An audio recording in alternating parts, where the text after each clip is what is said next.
Hey, what's going on? Yeah, this is another Thursday Thrills number 6. I'll be right with you. Um, let's just say I'm going to talk about the repetitive talks a white man's military. I heard from over at Sheila's. I'm going to break that down. And then we're going to get into plain old conservative talk as usual, stuck in the physical conservatism from Barry Goldwater. I have two live streams on conservatism playlist y'all can check out, and we just discussed that. The first half I discussed that with Mike V and SKC. The second part was kind of fun because ism came through. So with that SKC again, and I explained the previous video for part one, and part two I just expound on what's that got to do with us. Historically, the black man was there a time a black man was any time was conservative, right? That's the second step I want to talk about. And then the last thing is high dereliction mode of the Negro. Dereliction. The derelict Negro. The high derelict mode of Negroes, right? In their dereliction. He said it's what he said in that 10-hour stream that I did. He says like a day-to-day thing, not a easy fix. So shouts out to Cerulean for that one. I'll talk about that on the end and then open it up. So yeah, y'all give me just 1 second. What's going on? Greetings. And what's going on, lovely? Yeah, I'm gonna talk about what I saw on that panel today. And I mean it is what it was. I mean, Hood Conservative came in there out swinging, of course. So we're gonna put this and we're gonna set this up very nicely. We're gonna come in here in compactive. So yeah, what's going on, Sifu?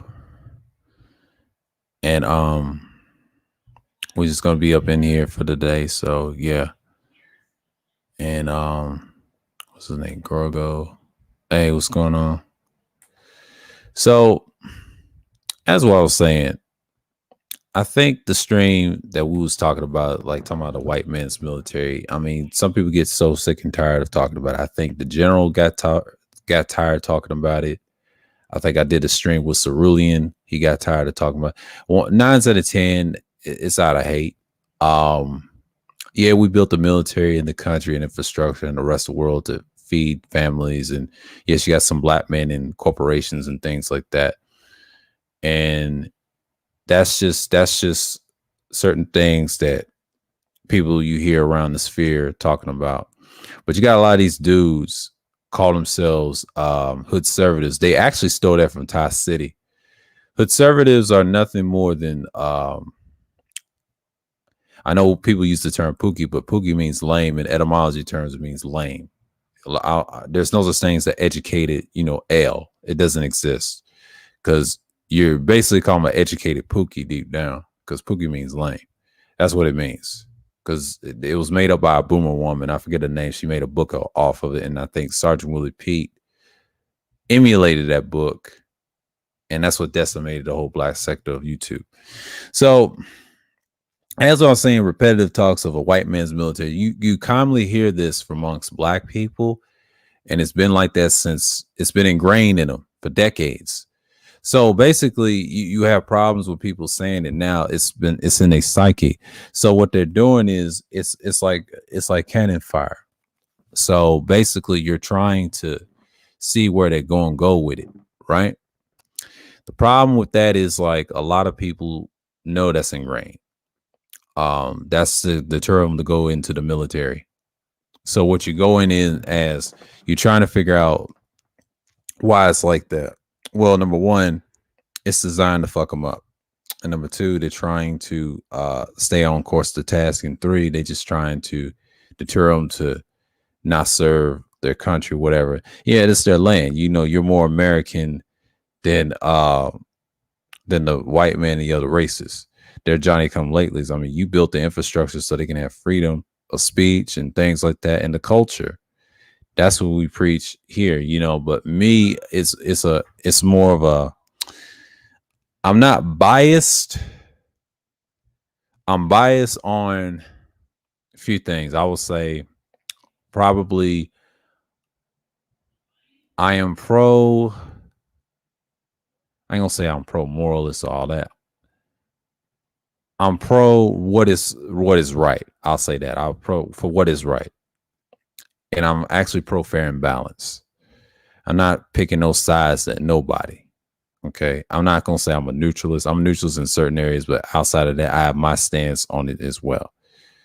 But I can be fair to individuals that are contrarians as well. I'm okay with that. I'm okay with pushback. But that's the thing with me. Um, yeah, I just want to get to the truth of the matter.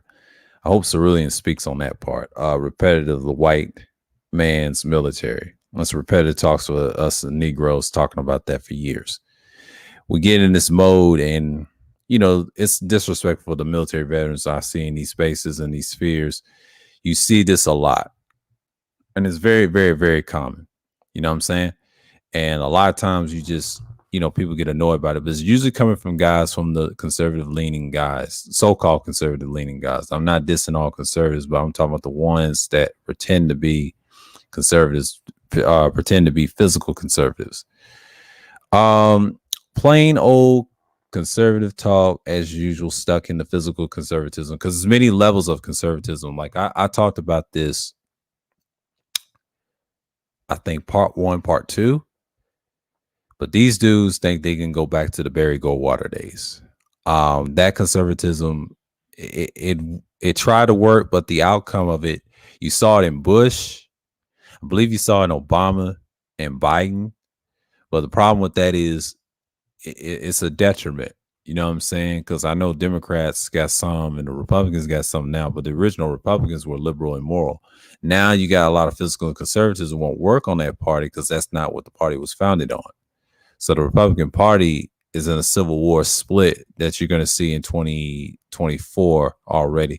But in 2022, next year, you're going to see a lot of things. Now, I know liberals is kind of a loose term. I might do a piece on that, and I might have to ask a question screens, do some research. I don't know if I'm going to do that stream. I may do that in November. I'm really curious about that. I don't see how that stream will go well. It may be a Monday stream. I don't know. That's just a toss up for me. Yeah, you hear from these conservative guys, they think they're conservative, but really they actually neoliberal. You know what I'm saying? But we'll talk about that in hours and two. Yeah. Yeah.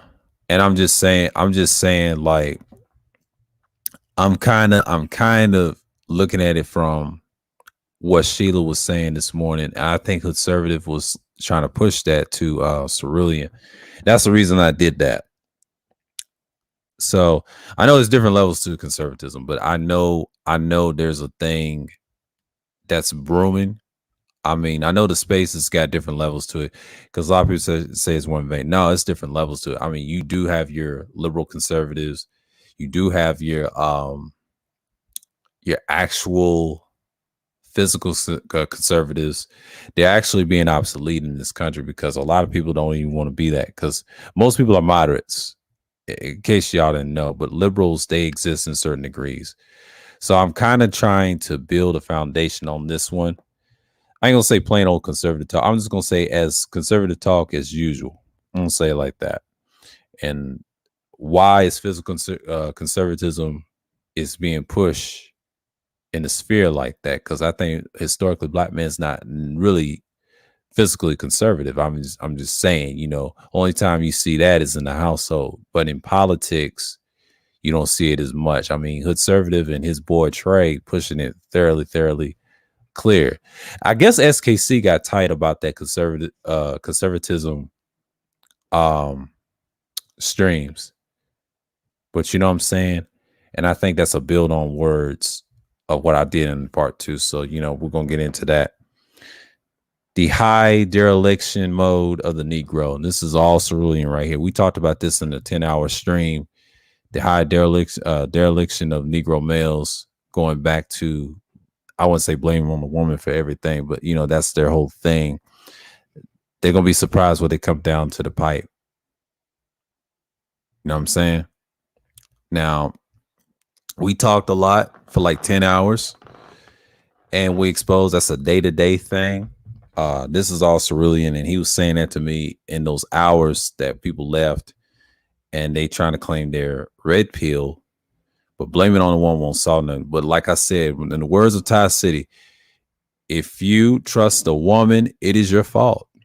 It is your fault. I stand on it. Yes, we know the modern female. We don't deal with them over here. We don't deal with the bullshit. I walk away and ain't got time. There's nothing wrong communicating them. But I'm just saying I don't deal with them like that regularly because I'm on time constraints. So I don't have time to mess around like that, especially they're online right now or offline. So it's not worth it because everybody's worrying about COVID at this point. So I'm just trying to get the message out. But yeah, that's also really, that's the third thing. So when we get to that level, the high dereliction mode of the Negro, it's very high in these spaces. They continue to talk about, relationships. I saw Wacky's stream. He said a lot of people didn't know what they're talking about. I'm going to reference that stream too. That last night was a fucking disaster. He had this one dude claiming that he's married, I'll say 24 years. He said, I don't have control over the marriage. That dude showed his fucking hand. Like, why? And a man in this space, I think he has that Masonic symbol. I'm going to say his name, Cook. I'm going to give him his whole, I'm just going to say Cook. I'm going to call him, and typical his name is Cook. I'm going to cook his ass anyway. I'm going to call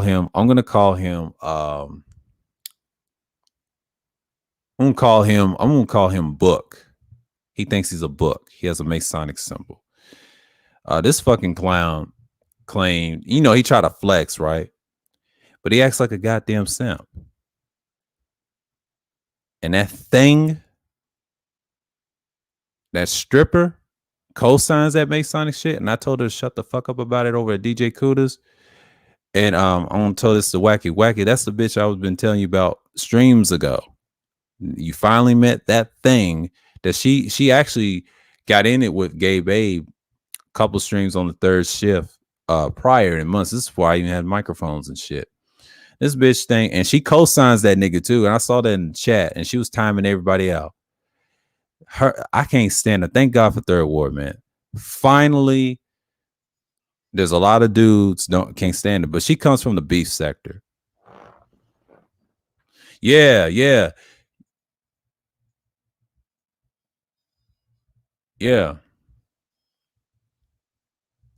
And I'm just saying, and I think there's something going on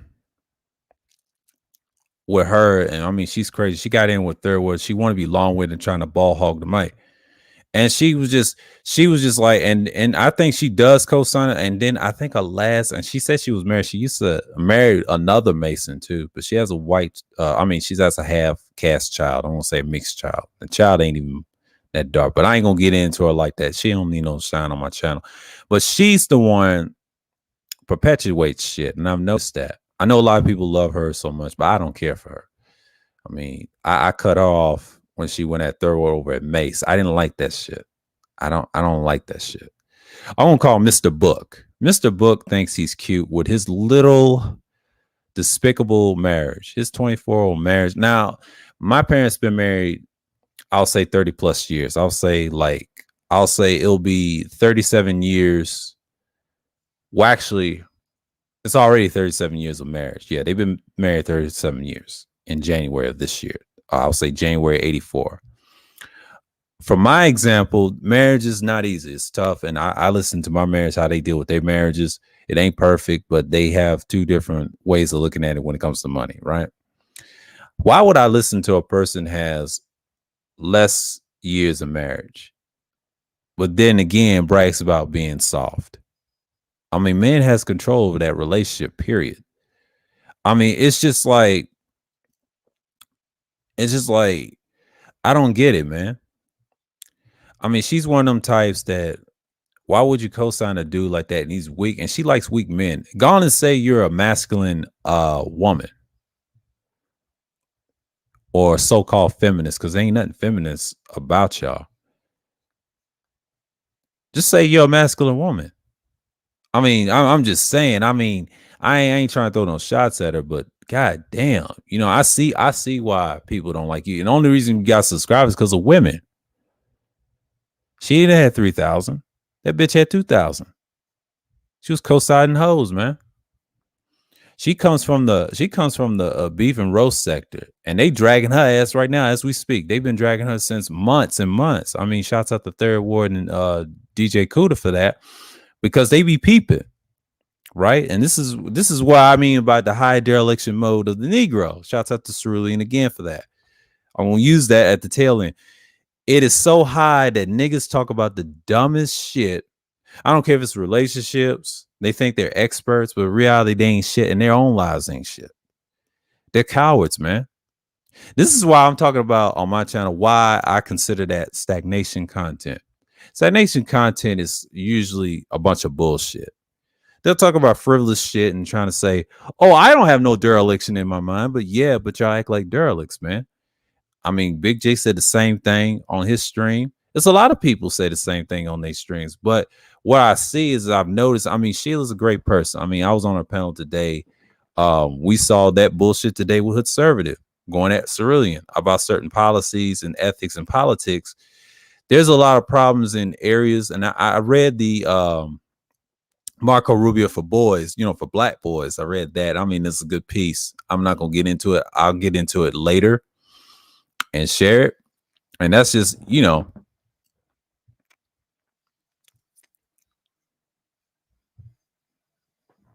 and I'm going to post this right here. What Wacky said, even he's been married for that long, it still doesn't take away from the fact that his argument contradicts itself. Exactly.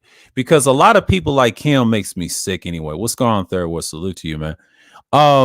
Guys like that fucking idiot and he's a Mason too. I hate to say that he's a Mason too. I don't fuck with his channel. He's the enemy. He's the same dude that'll get us brothers killed, man. Why would I listen to a fucking Freemasonic idiot, man? That's controlled by other top Masons in the world, but I'm not going to promote him on my channel. Fuck him. Because they're the same people that always talk shit and want to be part of the talented tent. They created the talented tent, by the way. A lot of you niggas don't even know that because they need to go. I wish it was like France back in the day. They just kick them out and guillotine their ass, man. That's what I want to see. Because France did the right thing. That's why Rome and France don't even get along. That's why they get along with Germany and Britain. And shouts out to Big J for that information, the correlation. He's absolutely right. That's the Holy Roman Empire culture. We talk about that on this channel. I talk about all that shit. I'm glad Cerulean knows this shit too. I gotta check out his channel more. Watch his streams. I might have to watch some of his stuff that he did, and I might have to go in and look at all those streams. You know what I mean? I'll put it on my watch later so I can actually look at it. I'm just saying Cerulean for himself in this channel. So I might do that next week. But what I'm going to expound on is the repetitive talks if it's a white man's military. Now, in a way, most people think that it's still ingrained in them. I know this is for the military guys, and I'm going to talk about it. Cerulean mentioned that over at Sheila's. Yeah, the reason is their program. Yeah, we built every infrastructure. We built the military. We built certain economics for this country. We help people worldwide. And the Johnny come lately is trying to take jobs. And we also build a foundation of who we are as people. Since we're divided under this system called so-called feminism, but I mean, it's really plutocracy that we're under, or whatever you want to call it. But all I'm saying is we're so stuck on the small shit, blaming women all day for hours and hours and on end. And shouts out to DeAndre and Cerulean for the information they gave me for the past couple of weeks and last month. I mean, they handed it out to me on this panel. They gave it to me and Rashawn, of course, Gino, but I ain't gonna disclose it on this channel because it's classified. So I already know what's gonna come down the pipe. It ain't gonna affect me, so I'm good.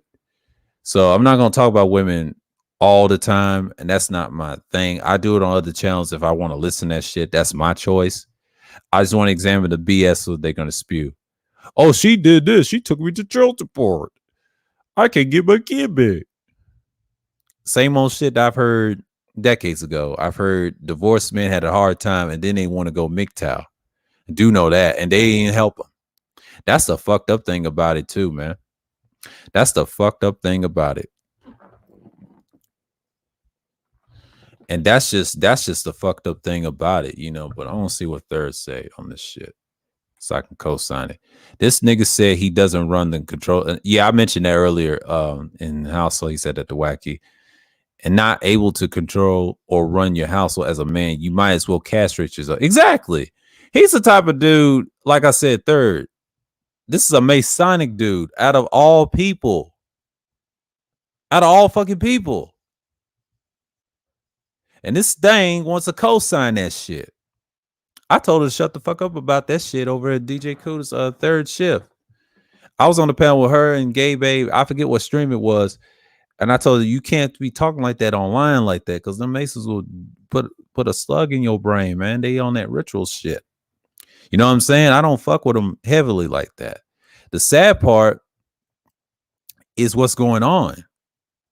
Because you got a lot of niggas want to co-sign that shit. I don't co-sign that shit on my channel. Fuck them. What they done for us? Not a damn thing. Not for black people. They support the talented 10. They support the corporations and the bullshit and the banks. That's they shit. Who wants to learn from that shit? Fuck that nigga. You know what I'm saying? Fuck that nigga. He's not welcome on my channel. I don't fuck with him. He's the enemy. He's been the enemy. Ain't no brother. That's a nigga. That's a derelict Negro, man. He's part of the high dereliction mode of the Negroes, man. On that shit. And I'm surprised. I mean, I know Sheila co-signed him. I mean, I respect Sheila, but I'm not gonna be on the panel with that nigga, because it's only two people I will not be on the panel with. That one and his little buddy. You know what I'm saying? I'm good. I go on panels that I'm fucking with. You know what I'm saying? I'm cool. But if it happens to be on the panel, I'm gonna stay on mute. I ain't gonna say shit. Because I'm not scared of them two. I just don't fuck with them like that. Because I know he loves to hog the mic. I've been on panels when people hog the mic and then people start arguing and things like that. It's a bunch of men sometimes. But it's the bullshit that I can't stand. What's going on, Degenerate? Salute to you, bro. But yeah, it's the bullshit that I saw from that show, man. I mean, she did a good job. It wasn't bad, but I'm gonna break her down with the repetitive white man's talk earlier today, her earlier stream today, and shouts out to her. Plain old conservative talk. I will say physical conservatism. We're gonna get into that with I hope Cerulean comes through. That will be something to talk about. I talked about this on the stream called Conservatism 1 and 2, the Barry Goldwater effect. That's common in these Negroes now. See, they the new white people. I think BGS mentioned this on the stream. He said the niggas have become the new white people, which is true. And this is why it's common. That's why you got to talk to them a certain way. Why you think I did that thing with SKC and studied what he did on Sheila's panels and things like that? Then conservative became attracted to it, of course. So he said his piece. Cerulean says his piece. You know what I'm saying? But the high dereliction mode of the Negro is super high. When I saw that stream last night from Sheila, well, today I saw it as well. So it's a problem. Yeah, but enough on Dude and Herb, man. They're irrelevant. They just trying to be seen and act crazy on this shit. That's what's wrong with it. Why would they co-sign that shit? That I don't like niggas like that. I've argued with a cousin that was a Mason himself. He's a fucking idiot. Don't even know the history against us and our people. What I never understood is, why do black folks want to be down a part of a European organizations and fraternities, knowing damn well they don't care for black folks like that? Exactly. That's what I'm saying. It ain't got nothing to do with European. It's the concept that's been around since ancient time. Fuck all them other races and them. I'm just saying the so-called white people, them bastards will execute us all day long in rituals and don't give a fuck about us. And you got a nigga saying, "Oh, I'm a simp in a relationship for 34 years. I'm a thing dictable." Well, shut your bitch ass up. He needs his neck broken. That's what he needs. I hate them motherfuckers. They need to be guillotined. For real. On a pike, man. And they the same niggas saying, "You in that white man's military." That shit. They the same niggas too. On the low. They say it on their breath because I be watching them. They some fuck niggas, man. Fuck them. I'll never co-sign that nigga and that bitch. I'm sorry.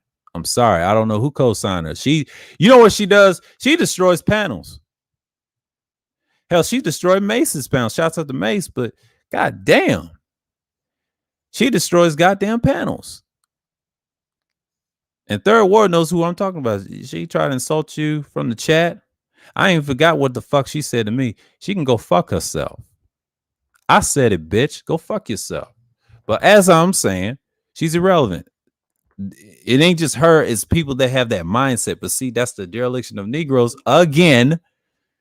And the men co-sign that shit. Like I said, they're cowards, man.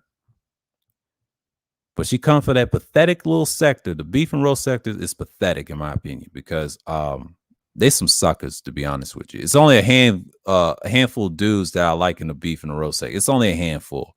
The majority of them are suckers. Because you produce that, you produce a woman that shakes ass all day. You produce that shit. Now, how can y'all be conservative and y'all want that shit? Explain that shit to me. How can y'all, now I ain't talking about the ones that's really real and actually doing the work, but the ones that's fake, the fake conservatives, I'm going to rephrase it, and claim they're physical, right? And they call themselves conservatives. They stole that from Ty City. And what did Ty City call them? Pookies?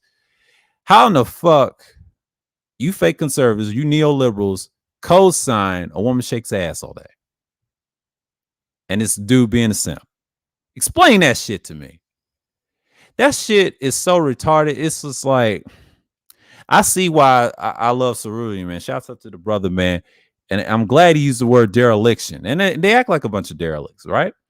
Dereliction mode of the Negro is so high today, right? Always complaining that the white man military. And we damn near built the military. And shouts out to the ones that serve this country. You know? I'm not saying I'm pro-America, but, you know, in a way you can be. But it's the culture, you know. Sad as I'm going to say it, yes, we're pro-American over here. But I don't get too far wrapped into it. Our military is not perfect, but we got to be fair and balanced. They do the best. We got all these nice things. They're protecting people. And shouts at the ones that protect and serve. I mean, we got a bunch of military dudes in here. We got DeAndre in the Navy. I think Cerruti in the Navy. He told me, and I asked him a question about the admirals, that 10-hour stream I did over at Sheila's. Who else? The general in the Army. It's a lot of brothers that did their service. I think Citizen Lou came through. He's a great fucking serviceman. A lot of great fucking men. And it's just so fucking awesome to talk to people what's the ins and outs of the military. And I'm glad Cerulean did his work. I'll check out his work probably this weekend and next week, because I got one. I'll do a Sunday chill stream Sunday coming up this Sunday of this week. And then my schedule is kind of, you know, loosely. And I'll do the Friday special madness, of course. I will do a Friday stream and y'all get your thoughts. And I'm going to write some down in some presentation talks. But yeah, it's usually what it is. I mean, we got people up in here, 7 people in the room. Yeah, we're going to make this count. He said that bitch contradicts herself by saying whoever talks the loudest knows nothing, bitch. Ain't nobody louder than you on a pound. Exactly. That thing, let me tell you something. That thing is worthless. She is so fucking worthless. It ain't even funny. I mean, it's laughable at this point. How in the fuck? Okay, I'm gonna explain all this. How can you have a female try to co-sign a Freemason, man? And she's known to talk shit too and stir up shit. We're the same sign too. I'm like, I know we petty as fuck, but goddamn, very materialistic. If he ain't got on imitator, if he ain't got this, he ain't got no money. He ain't even reflecting. I'm like, stop it, bitch. I'm like, you always down the dudes. You always down the men here. Like, how you in a male space? I mean, she'll fit in right well in the divestment community. She'll fit in right well. You know why? She'll fit in right well. But the problem is she's too busy worrying about the wrong shit. So how in the fuck would I care what she thinks anyway? And see, that's the higher dereliction that I'm talking about. I'm just saying, man, like, y'all got to look at it from that angle. And it's just what I'm saying here. But yeah, man.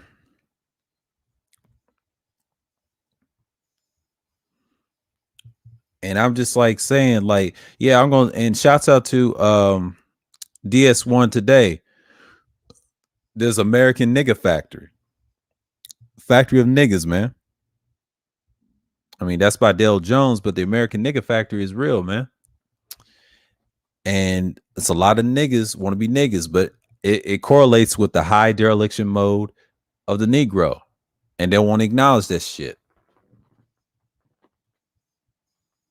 Yeah, they produce possessive and consumers. Absolutely. What's going on, Bronzeberg? But I'm just saying, she has the nerve to try to act like, you know what she act like? She wants to be part of that American Nigga Factory. But it's a lot of dudes that think like that too with their dereliction. Both of them are derelicts, but I'm just saying, they're the same ones. Why you gotta join the white man's military? The white man's military is saving your ass. So-called white man's military. It ain't even his. It's really ours in some degree. I mean, we shed blood and sweat and tears. I would say from all the way from the French Indian War to American Revolutionary War, all the way from each war we done been in, even the business wars, the territorial wars, the drugs, resources. I call them resource wars and shit like that. Whatever. But I'm just saying, every mission we've done, we support those guys. You know how many dudes that don't support the Vietnam troops because of that war that was based off money and they ain't gonna get no benefits as homeless? The fuck out of here, man. And then want to down, dudes like that, and especially the men. It's easy. See, I clown and joke on certain dudes, but they don't want to admit that they're wrong sometimes, and they act just like her. It's a lot of them, but it's the same ones that hate us, man. What's going on, American Negro Salute? Yeah, man, it's the same bullshit. And I had a problem with that stream because I think that stream was necessary. It was necessary, man. And I think the one thing we got to look at is how high her dereliction was. But she's gotten to the point. She's gotten to the point it's gotten crazy. And I'm just like, bitch, you guys are inflated egos. Just say you're a masculine woman. Just say you're a masculine woman. That's all I'm saying. Like, and dude is soft. And it's a lot of dudes like that. You know what's so funny? And I'm glad Hood Served It was on that stream. I was on a panel with him. It's probably the first time I've been on a panel with him, right? This morning. I kind of like that this morning. But him and Cerulean went at it, talk about the military shit. I think that was much needed. But the thing is about that, you're gonna have to look at it from an angle that we all have to talk about. So he mentioned his points, but I was stuck on something else. But I gotta find it. I'm just gonna drop this little thing down. Okay. Let me get to my fucking folder. So what he was talking about, he had some links. I didn't save the one with DeAndre had, but let's talk about Marco Rubio's little thing for Black boys. That's their little context. And he had some good ones about the system and laws and policies and things like that. They had a great discussion. I'm not going to get into that today. I'm just going to get this right here. Here's a solution. If you're in Florida, if you support this guy, Marco Rubio, I'm not a fan of him or anything, but I'm just saying he's got it right here. I'll show you right here. Let me show you some proof. Shit. Oh, here we go. As we hear right here, Rubio, Wilson applaud House passage and urge President to sign the Commission on Social Status of Black Men and Boys Act. July 27th, 2020. This is under Trump, by the way. Washington, D.C., U.S. Senator Marco Rubio, a Republican of Florida, Representative of Frederica Wilson, Democratic Florida, applauded the House of the passage of the Commission on the Social Status of Black Men and Boys Act. I would say S.2163/HR 163. I'll say 160. I'll say 1633. I mean 36 or 36, which will establish the Commission of the Social Status of Black Men and Boys. The commission will be housed within the United States Commission on Civil Rights Office. It is tasked to recommend policies to improve current government programs. But the Senate unanimously passed S2163 on June 25th of 2020. That was last year in the summer. Um, it now leads to the president for signature. This is under Trump, by the way. Now, more than ever, is an imperative that we take action to address the racial inequities that continue to plague our nation, Rubio said. But America is more successful when its citizens have equal access to economic opportunity and prosperity. This is a particularly relevant for young Black men. As we confront the challenges of the 21st century, we need to rely on the talents and the contributions of every American. I applaud the House for passing the Commission on the Social Status of Black Men and Boys Act, and I urge the president to sign into law without delay. I was pleased to lead this legislation in the Senate, and I look forward to the work that the commission will do to address the racial economic disparities affecting our communities today. I'm elated that this legislation, which I've been fighting for several years to pass, it is now poised to become nation law, Wilson said. But the commission will review police brutality, gun violence, fatherhood, recruiting and training Black male teachers, even sneakers, which play an important role in the lives of Black boys, welfare reform, and 1994 crime bill, which includes the controversial 3 strikes provision and harsh sentencing guidelines. Also will be revisit these federal policies left and devastating impact on Black men and boys in America. But the commission underlying goal is to interrupt the school to prison pipeline to better understand and eventually eliminate the educational and social chasms that have made it extraordinarily difficult for Black males to become upwardly mobile. So, right there, if y'all want to see this, I ain't gonna read the rest of it because this right here, it's more. I'm just gonna read half of it and give y'all the link. I'm gonna put this in the live chat so y'all can taste the meat of it, get a piece. But yeah, man, I'm just gonna put this right here. And I saw this today. Shouts out to DeAndre for the info. Just gonna put this in here so y'all can chew on that for a minute. So what we're gonna have here is that's the thing. So yeah, I'm gonna knock it down and go back to regular schedule programming and see what this thing is about to do. So yeah, man, that's what it is.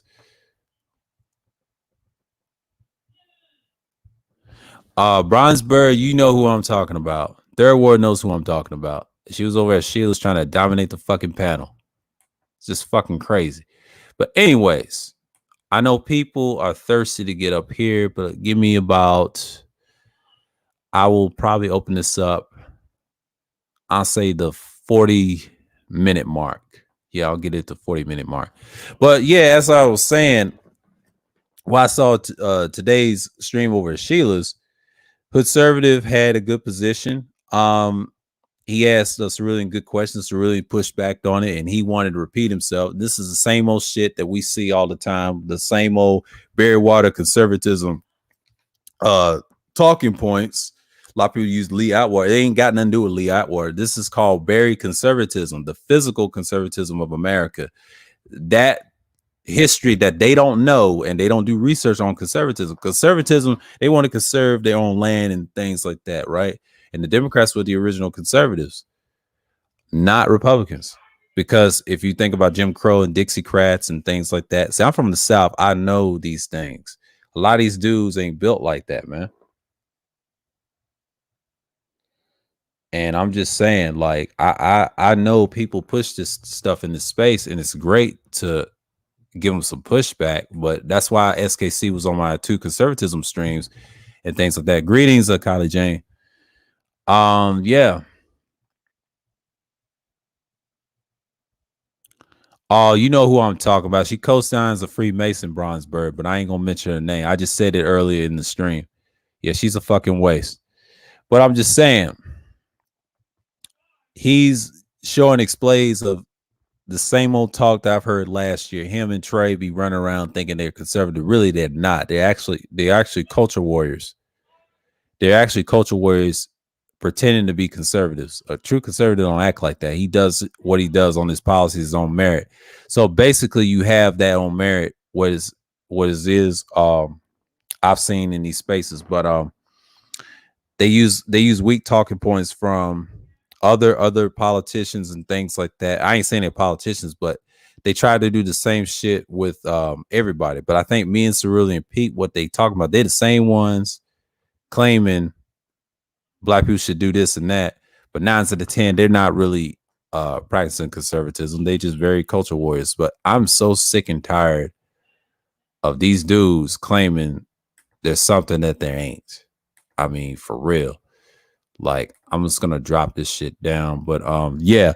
But the higher dereliction mode of the Negro, it is atrocious. I agree with Cerulean on that. I saw that today on Sheila's tail end on the panel. And I think DeAndre did peace. Shouts out to him.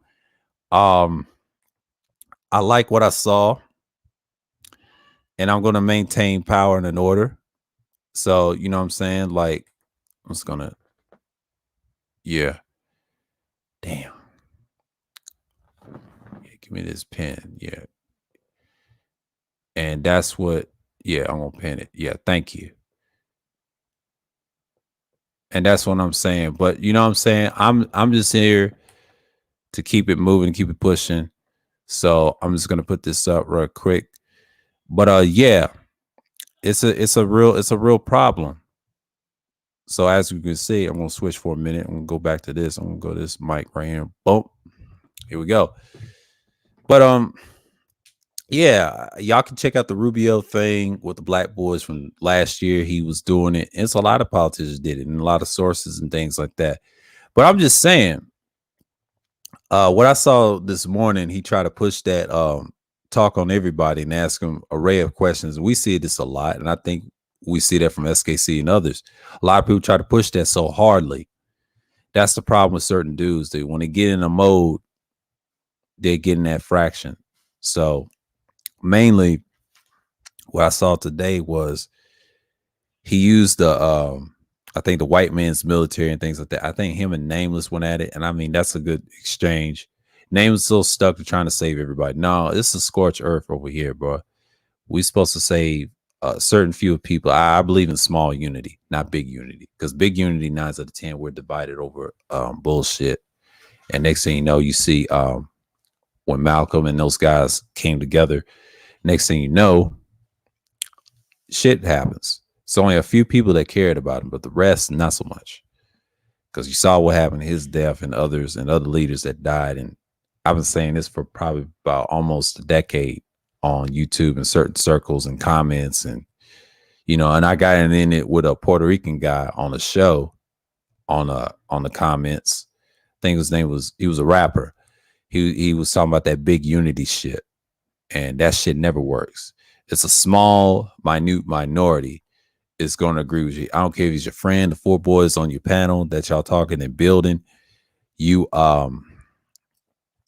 you have a plan what you're going to do in the future, and you try to figure out what you're going to do in the next level, and not only to see what's going on, but as a people, we should have a small unity thing. It should start off small, not some grandiose millions of followers and shit. It's the same shit I've seen all the time, but small unity is what I preach. You know what I'm saying? What's up, man? What's going on? What's going on, man? What's going on? What's going on, man? Look, man, it's been great. Got me some sleep. You know what I'm saying? I did too. You know what I'm saying? Yeah. Back hurt from keeping the children from fighting each other. Yeah. Oh my God. Yeah. Oh man. You know what, man? It's very interesting. Sir, man. You know that conversation we was talking about earlier on Sheila E's panel. Yeah. About politically and things of that nature, and men. So I read across this video, man. And I want to bring this up to you. Read across this video. And salute to everybody in the chat. And a lot of times, man, a lot of times when we see things, at the time we want to, kind of like, damn, this is real. You know what I'm saying? I need to bookmark this, right? Mm-hmm. And it was this white guy. It was this white guy, and he has this channel, 100,000 subscribers, right, or more. Mm-hmm. And you know what he calls his subs now. You know what he call, like he has a podcast that he does. You know what he calls the community? What he calls them? The stratosphere. Wow. Right? Now, remember that report? Remember that report? Yeah, I remember that report. Mm-hmm. Okay. So he has 299 as of now like podcasts that he had on his channel. Okay. Uh-huh. If you listen to this guy, he has MGTOW conservative talking points. Right. So I'm gonna put this in the chat for you right here. Okay. Let me find the actual timestamp on this, where he says what he says. So without wasting the audience time, so we can get to the meat and potatoes or something. So let me find the timestamp, right? If you look at that, right, the thumbnail. If you see the thumbnail, you look at the thumbnail. Yeah. You see the female on the front, right? Right. Where she's white, she's got like bright red hair, and she's got a cap and gown on, right? Swing women, and it's not. Hold on. So it's about right here, right? It's about right. I think right about this guy's talking. As many of them applying, and it gets okay. So,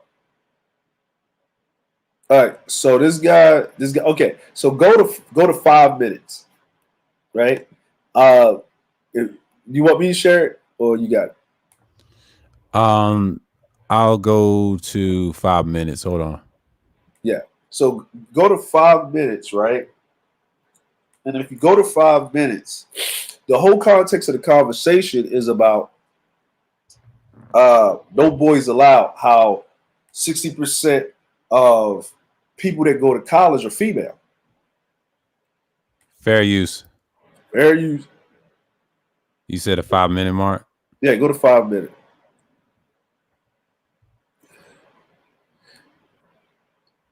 Conservative, I know you oppose affirmative action programs, but there are two factors. Hold on, back it up a little bit.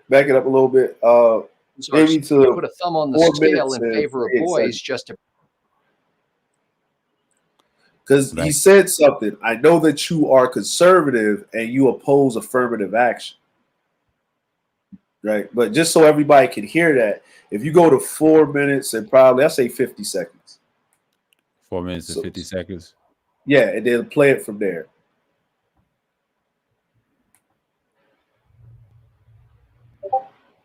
Female applications, they're just as good when it comes to being students. It's just there aren't as many of them applying, and it gets much harder to get them in there. Bill, in general, as a conservative, I know you oppose affirmative action programs, but there are two factors here. Some schools are starting to put a thumb on the scale in favor of boys just to bring those ratios back into balance.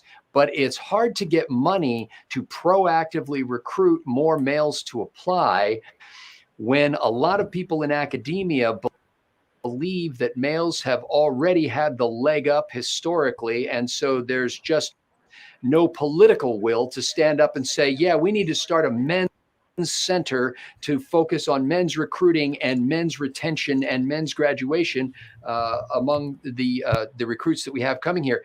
Bill, do you think that would be a good expenditure of tuition and taxpayer dollars to essentially have affirmative action for college men? Not only that, but I think I'd actually support a massive government program, including enormous tax hikes in order to pay for it. I think we ought to mobilize an enormous effort to make sure that men do not go to university or college. This should be our goal. We should make it a national mission. It's a national security issue. It's an economic issue. It's everything. And I'm not kidding either. No, sir, put it right there. It's a pleasant place to be. Y'all heard that? Are those white men?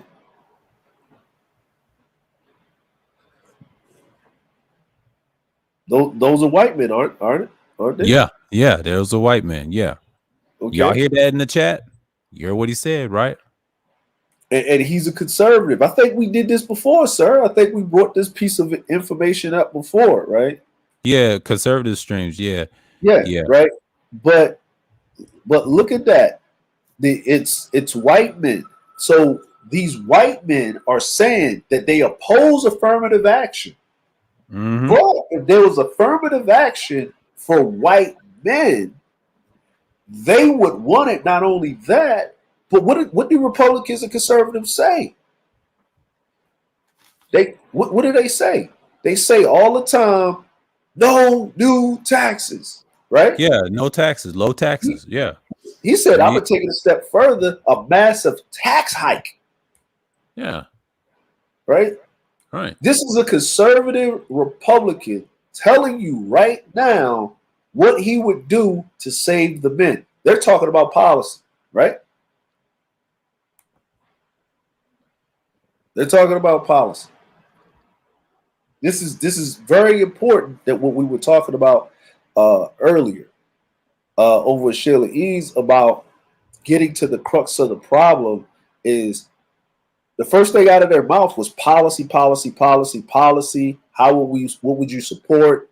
So that means one, affirmative action does work, black people, right? Two, the reason why he's against affirmative action is not because of black people, it's because affirmative action was hijacked by everybody else but black people, especially white women. Right. If you don't believe it, these white men are telling you that white women have hijacked affirmative action. Bro, true story. You know what I'm saying? What's up, man? You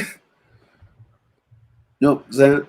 So you go ahead and play it, sir. But I wanted everybody to kind of hear that, to understand something, that if we want any changes, if you got any problems, you have to use policy to fight against other groups of men. They even said it. The men in power are not incentivized to make government programs for other men. And he even said it's a national security issue. Issue. You want me to play it? Yeah, go ahead, play it, bro. My last class at the University of Florida, I was late in registering. The only thing left was like feminism. And you got to understand, it's 1982, 83, right? And even then, you know, I'm in a classroom, there's three guys and nothing but these croaking harpies telling me that men can't form real relationships and on and on. This is 1983. And it's gotten nothing but worse since then. And Scott, here's what I think is actually interesting and germane to this argument. I would like to know how people do after they get out of college, because I'd be willing to bet you that given the trends of universities these days, more and more of these women that are enrolling and graduating are graduating with degrees in studies, and are coming out of college with large debts too.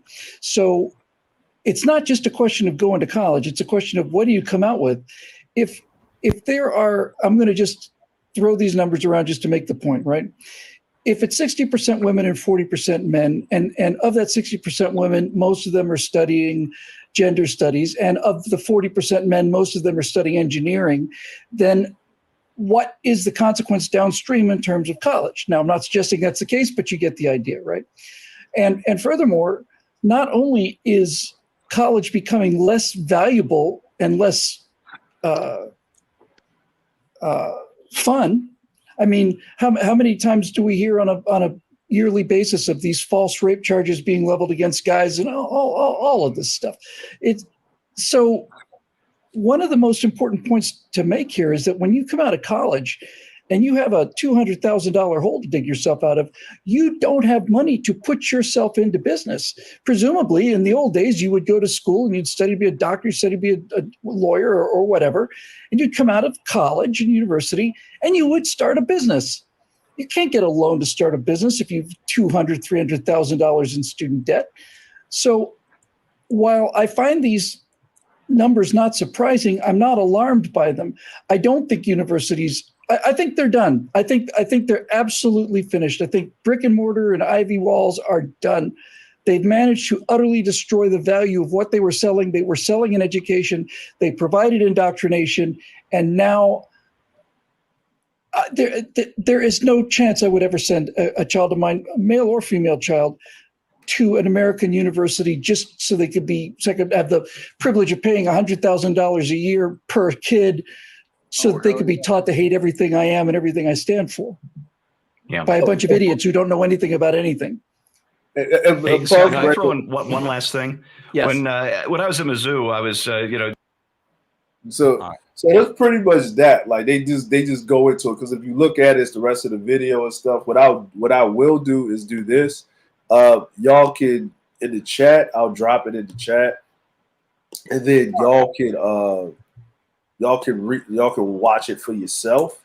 And make your own determinations. Yeah, I covered that with Mike V with the Barry Goldwater thing, and shouts out to DeAndre with that information and fair use on that video.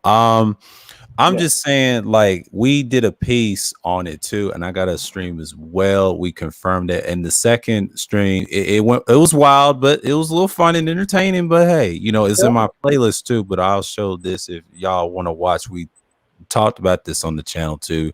I brought the Barry Goldwater information, so this ain't nothing new. Let me pull this up real quick because I want to go to the channel. Hello, host. Hey, what's going on, people? What's going on, man? Yeah, if I may, now I've been paying attention. Now I missed the last little bit because I was eating, but I made some talking points that I'll throw out there, and then I'll jump out the way so y'all can chop it up. Right, and thanks for letting me show up, brother. I appreciate it. Oh, not a problem, man. No problem. Now, yeah, you were talking about the white man's army. Well, that impression came to black people from Vietnam because of the draft. I didn't even know this. I stumbled across this data point and I was shocked. 30% of the 11 Bravos, that's the Army designation for regular infantry, were black. So they felt they were deliberately being thrown into the meat grinder. Yeah, right. And you add to that the Mickey Mouse bureaucratic bullshit with McNamara and Johnson. Yeah, that's why that attitude showed up. Yeah. Now me, I grew up Southern Baptist, so I was very conservative.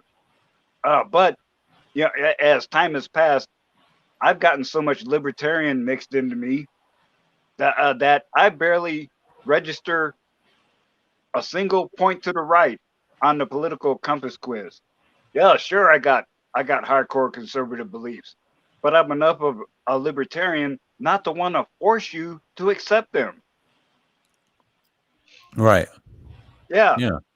And one of the things that a lot of the leftists miss is that, if you follow the philosophy of Stoicism, you can listen to an argument and not succumb to the emotional appeal, because that's what the leftists do. They'll throw in a speck of truth, a barrel of lies, and then say that we can't stand this situation. Go break something. So there you are out there in the riot. You might get your head broke or go to jail. Meanwhile, the leader is off with his buddies smoking a blunt and laughing at you because you've been manipulated. Right. that's Right. That's fact. That's so true. That's why I go against them sometimes as well. Well, actually a lot, because it shows you We'll see. Now, Stoicism is not bad. It's necessary evil. It has its purpose, but it takes the serious. What you're really serious about it. It has history. I think me and Cerulean talked about it. It's nothing wrong with it. Now, if you're a Stoic, it has a nihilistic point of view, and it's true to its pure form. But you understand that you know what's there, and you know what's wrong, and you just pick it apart. But yeah, man. While I was talking about that, I found that out, and I think Cerulean was upset when people used the white man's military term. He said the same sentiments that you're saying about the Vietnam and things like that. We broke that down in several after streams, and I was been on them. Damn, son, I'm glad my data point was confirmed. Yeah, man. We broke it all down, but the playlist I'm showing y'all, like the first two streams. Now that was on a Sunday afternoon. The first one was. And the other one was on a Tuesday night, I believe, and that was on the second. And I'll never forget that. That was we was talking about Barry Goldwater, that style conservatism. What would we say, physical? I can't quite remember his quote, but it sure the fuck was accurate. And we see what happened when the conservatives kept trying to play nice with people that don't give a fuck about the rules. Yep. Yeah. And the worst part is, because I'm an old timer, I've been around. There ain't been no real conservatives since Reagan. Yeah. I mean, Bush was okay. But his problem was he got fucking fooled by the neocons. Yeah. And when people were obviously fucking up, he had so much loyalty to them that he wouldn't fire them. Yeah. And as a counterpoint, for those of y'all who say Bush was stupid. He flew one of the most difficult jets to fly when he was in the National Guard. Right. Which Bush?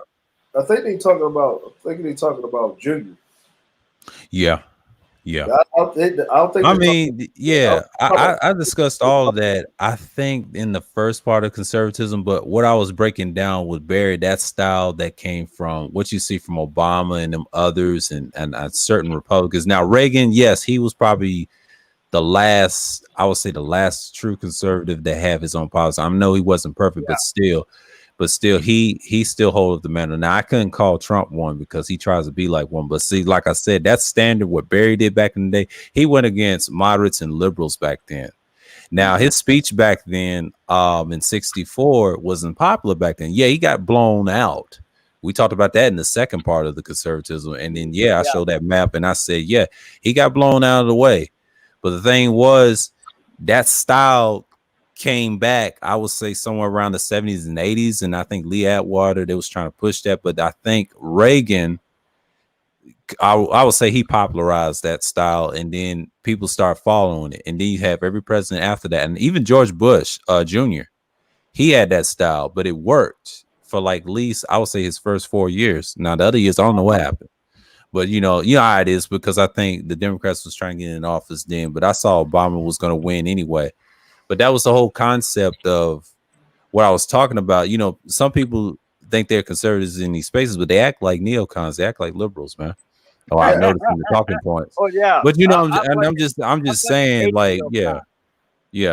They're just as nasty as the hardcore leftists. Yeah. I'm like, geez, it took me until just recently to give up on the Republicans, because I keep thinking that they're gonna fight back, but they need a fucking spine donor, and you know that there's no real difference between the Democrats and Republicans. Democrats, it ain't. Republicans borrow and spend. Yeah, and I'm not. I'm giving both parties the pimp hand, because I'm not on the left or the right on this one line spectrum. That's bullshit. Yeah, if you study the French Revolution, you would hear about a group called the Mountain. Right. They were a group that made a habit of sitting together in the high seats. So if you're still believing left versus right, no. If you want to really understand someone's political views, you need at least that 2-dimensional matrix to make that work. Right. Absolutely. And it's always look at both sides. They're very similar when it comes to money. Yeah, I agree with you right there. That is so true. That's so true. It's like you know how people say I'm on the left or on the right. Mm-hmm. The way the American politics is, if you take your left and your right hand. Damn, son, nice avatar, host. Wow. Appreciate you, man. You ready to throw down hardcore? Yeah. Yeah. What's up? Conservatives in the house. Hey, man, good build today on Sheila E's panel. Yeah. Good build, man. Oh man. If you take your left and right hand and then you cross them in front of yourself, right? You just put your forearms like crossing. That's American politics. I'm like, it's interchangeable. If you go back pre Civil War, the Republicans were considered the leftists, and the Democrats were considered the rights.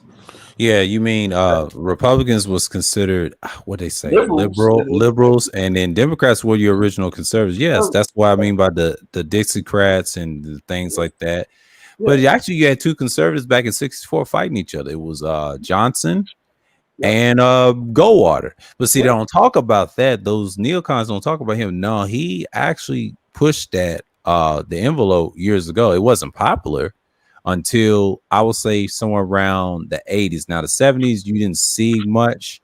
It was slipping in there. But like you said, the last time in that conservatism streams, DeAndre, they prophesied it later on, but then you saw seeing the Bushes and whatever, the Reagans to all the way through the Obamas, you know what I'm saying? And still go on today. See, Biden was an acolyte based off under them. Yeah, he's a last blue dog conservative you're ever going to see again. Blue dog Democrats. Yeah. Like he's like people don't get it. Like people don't get it. He's a Democrat, but he's more Republican than you think. He's more conservative than you think. Like like people don't get it. Like his policies. Look, there's no. Are you saying Biden is a racist, which he has been for 50 years? Oh yeah. I co-sign that. Yeah. He's a you know what Biden is like. I said it like this, right? Damn, son! I never heard that. I never heard that approach before. Please continue, sir. Yeah, like I'll say this about Biden, right? Right. Go ahead. Okay. Everything that people thought Trump was. Let's say if Biden ran for office, right? After Obama, right? If Biden would have went to office and he would have been Trump. But because Trump was so concentrated, so in your face with it, Biden doesn't seem as bad. Yeah. That's the deal, man. You see, well, there were two reasons why they broke it off in Trump's ass. First, he didn't give a fuck. There you go. He don't have no fucking Epstein Island footage on him. Yeah. So how you gonna break him? Yeah. Yeah. And second, he was fucking with people's money. Yeah. And to be honest with you, he did have that. He the one that got the Epstein Island footage. Because I'm gonna put it. Oh, Pastor, welcome, brother. What it do? What's going on? I'm back in here. You right? He did get the Epstein footage. Yeah, you got it, man. So like Biden, like think about it like this, right? When Biden was running for office against Trump, 55% of white women. We're gonna say white women because they're the majority.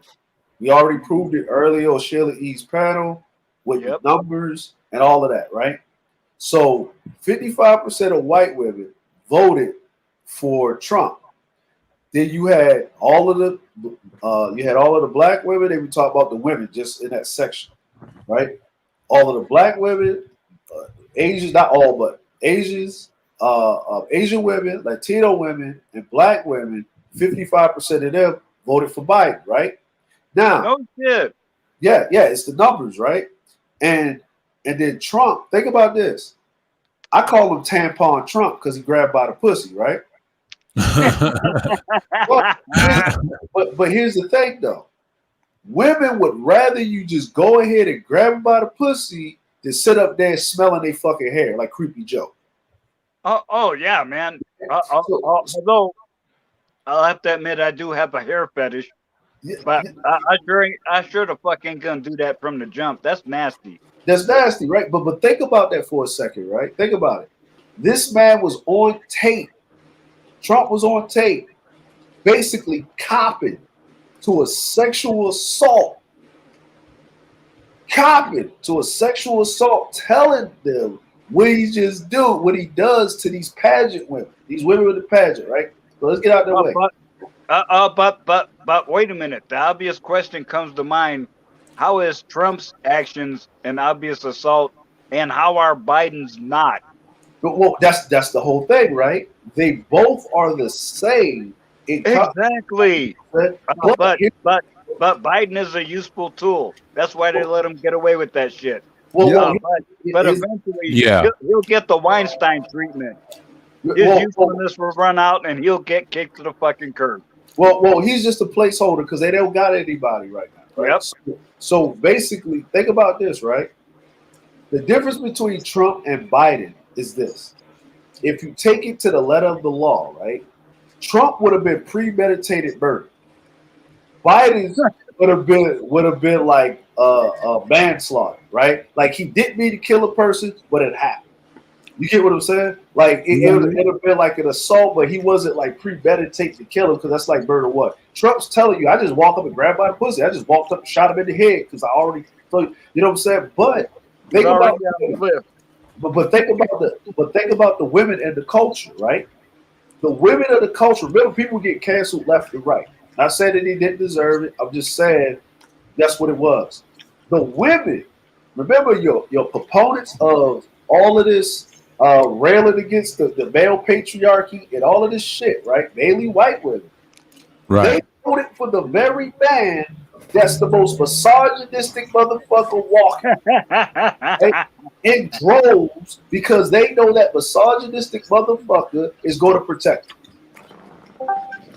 Yep. You see that mindset?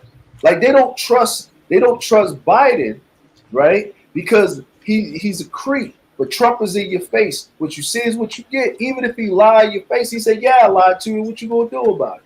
There you go, baby. You know what I'm saying? Biden is you been in, and here's the other thing why Trump got away with it. Y'all, you know what he can say? Y'all knew I wasn't motherfucking supposed to have this motherfucking job, right? Biden's been in office. No shit. All y'all Republicans hated him. Yeah. But see, when he suddenly came out of nowhere, and suddenly he was the man. They were like, "What the fuck is this?" And listen, I knew Trump was going to win when I was riding around Baltimore City with my wife, and a homeless white guy knocked on my window begging for change. I said, like at the stoplight, you know what I'm saying? Like, I'm from Baltimore.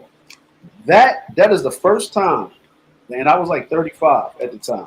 In about 35 years, walking on the face of the earth, if you would have told me that there would have been a homeless white guy in Baltimore City, downtown, in a harbor, you stop it at a light, running up to your window, knocking on your window, begging for change, going from car to car. Like, not that you won't see it, but you would have never seen a homeless white guy begging a black dude. Like that. Like, and you could tell the difference. You could tell the difference between people that play and fake like some change and people that's really sucking. And when I walk through the city, listen, I'm going through Lexington Market. We call Lexington Market the Walking Dead. Because it's the first of the month and it's nothing but crackheads out, right? There was white dudes zonked out of their mind, right? All through the market. Like they was leaning on. Listen, I was trying to get a chicken box and the white dude was leaning all on, like, you know, with the fucking high hitter, right? They start leaning and shit, right? He's leaning, and my wife was like, "How is he standing up, but he's not standing up?" You know, like my wife's like half Japanese. She never seen no shit like this before. She's like, "What the fuck is this?" Right? And then the black lady that's giving me my food, she said, I said, what the hell is this? She said, baby, these white drug addicts, these white crackheads, they ain't got no decency and decorum, baby. They ain't like them old black ones. They would at least go somewhere and go. They would have some shame about it. These white boys are different. Wow. These white boys are different. And then here's the crazy part. The brother that was working, he came from around and had a broom and was pushing them away. Hey, man, get your high ass. You up there chasing like look, I never saw. I was like, whoa. Damn, son. And when I saw that, and then when I saw the first debate between Hillary and Trump, when I saw that debate, and Hillary was just like, whatever, I got this. He ain't shit. That's what she was doing. She was rolling her eyes, not answering the questions. Trump was saying his shit, and I said, you know what? Hillary gonna win. I mean, Trump's gonna win. Trump's gonna fucking win because white men are tired of that shit. The black supremacy kicked in. They're like, yeah, at a certain extent, a black supremacy of nah, this ain't it gonna kick in. Yeah, bro. Like that's why I say, man. Like I think Biden's going to do another term, man. And the reason is we're almost 2 years out from the presidential election, and we don't hear about no motherfucking candidates on the Republican side. They ain't got none right now, but the only ones they're pushing is probably those Latin dudes. That's it. But it's gonna be. They might bring Candace Owens. They might bring Candace Owens last minute. That ain't gonna happen. They ain't gonna let a woman like that, and not even what's her name, Kamala. But if they do, she's gonna have to be a white woman to have. It's got to be a counter to. I won't say Biden, but if she's liberal white, like a feminist, that's the only thing they're gonna. Republicans gonna push, but they're divided by two parties right now. You got two types of Republicans. You got your conservatives on one end that went against Trump, and the others is more like the neocons like Trump.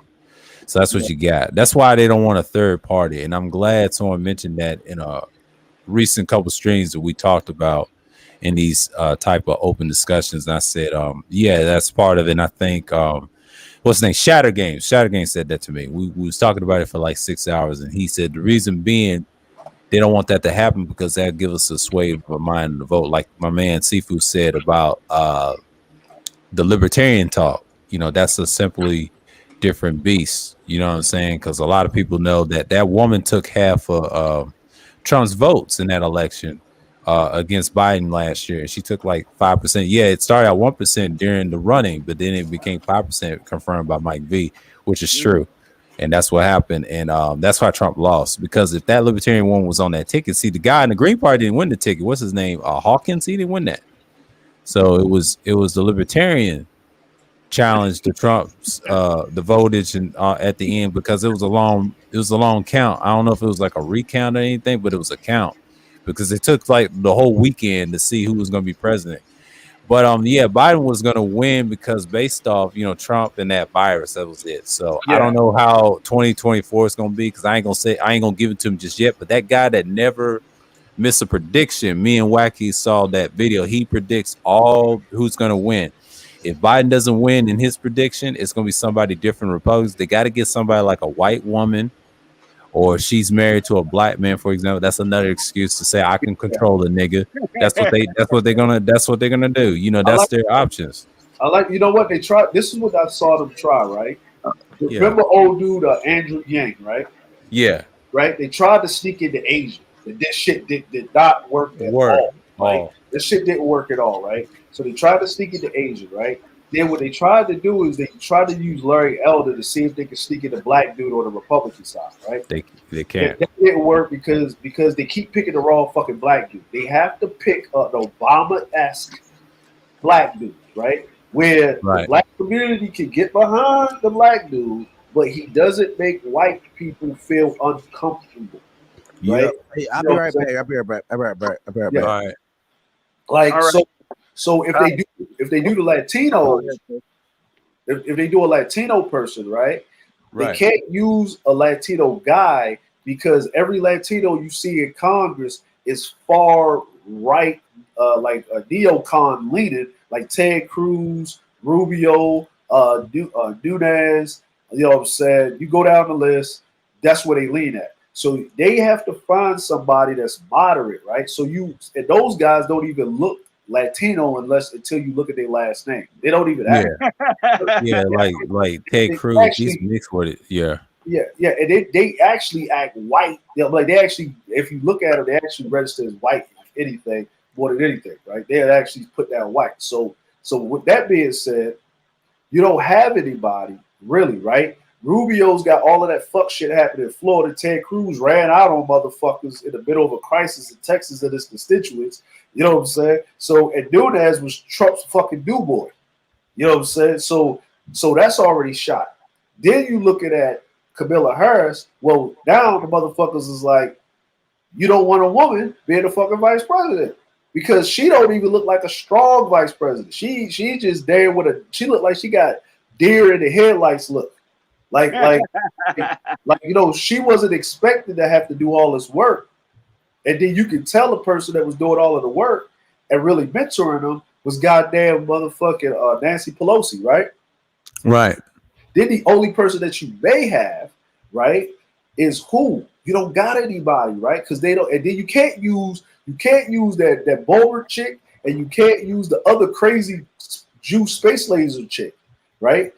Those are your other two white women that you can, you know what I'm saying, right there, right? And all the other white women that are in office are pretty much Democrat. They're Democrat. So you don't even have a white woman to use to galvanize and bring the feminists and to get all of that, to get those white voters or whatever. And it's already been proven that white women do not trust other white women to lead shit.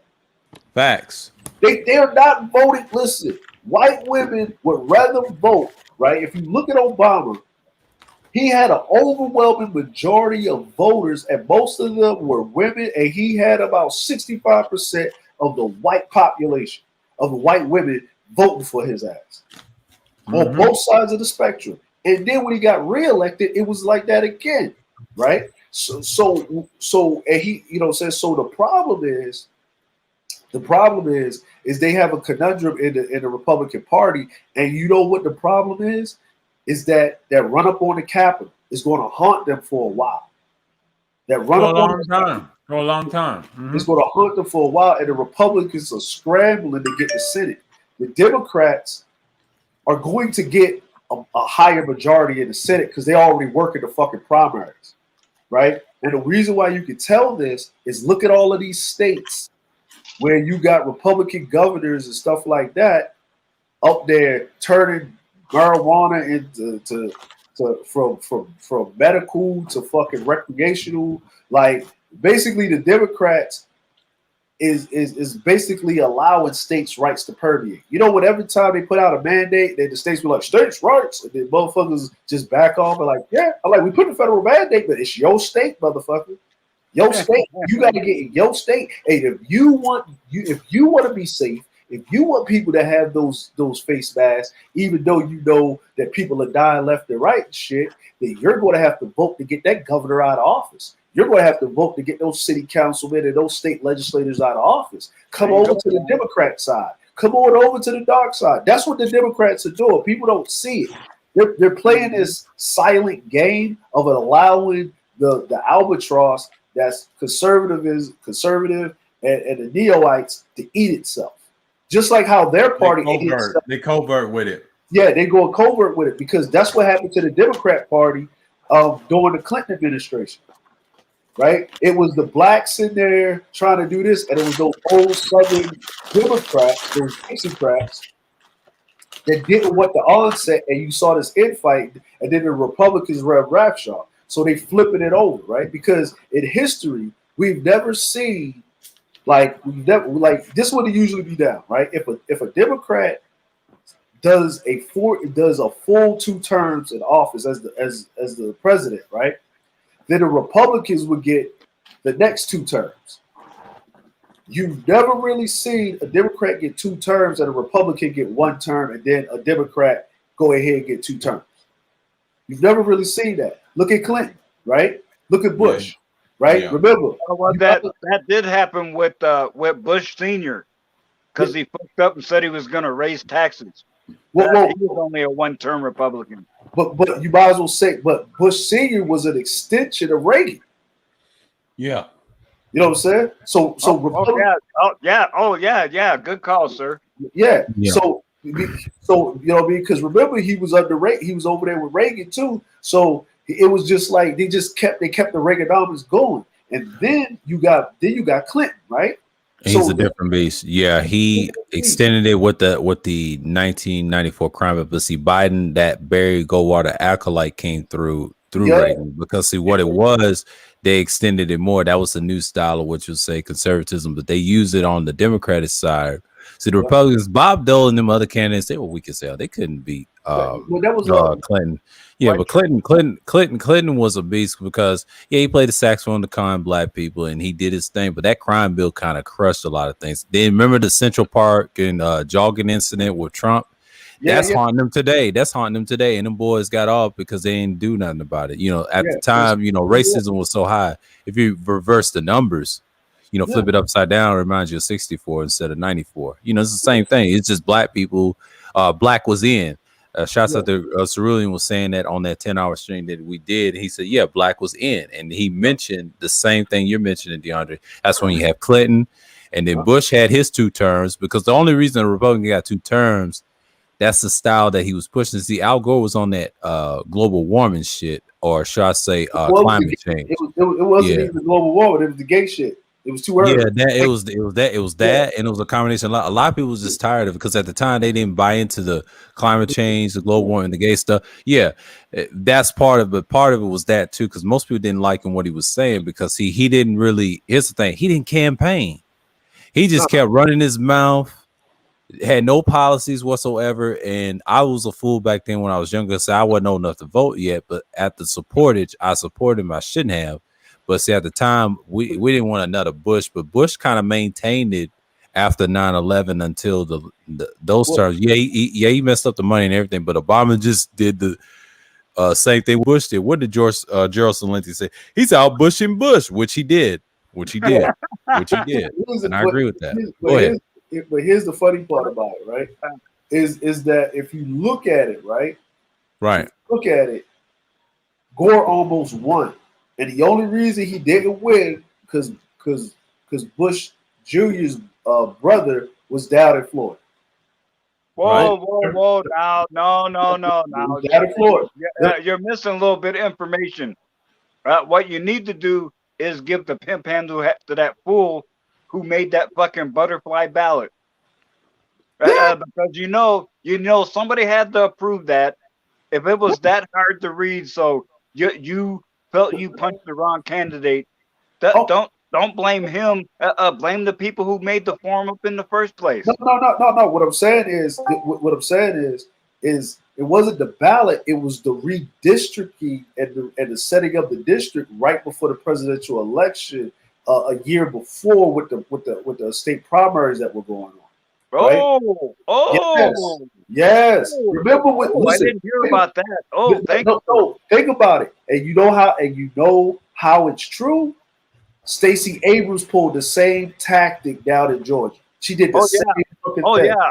I mean, they do that shit all the time. Even Benjamin Franklin talked about gerrymandering. Yeah, that's the real. That's the real deal. And then guess what? That's why they had the state Republicans run into that cabinet without the Democrats around, and then one Democrat got sent to jail because they was out there protesting, and they signed into thing that you can't give people water while they standing in line. You can't do all this other shit, blah blah, right? And you know what I'm saying about, and they kept pushing this thing is like, which is a true thing, is you got to vote in your district, right? You know what I'm saying? You can't go over here and vote for this candidate over here because the lines are short. When I was growing up, I remember my mom would go to this one elementary school to vote. She would go to my elementary school, right? And then when she went to start voting, even though I went to another elementary school, she would still go to that other elementary school to vote, my old one. All of a sudden, she had to go to my elementary school to vote because they redid the district line. So I was like, I asked my mom. She said, "Yeah, they switched it. We gotta go over here. I don't know what all of that means, but I want to vote, so I'm gonna go over here." Right?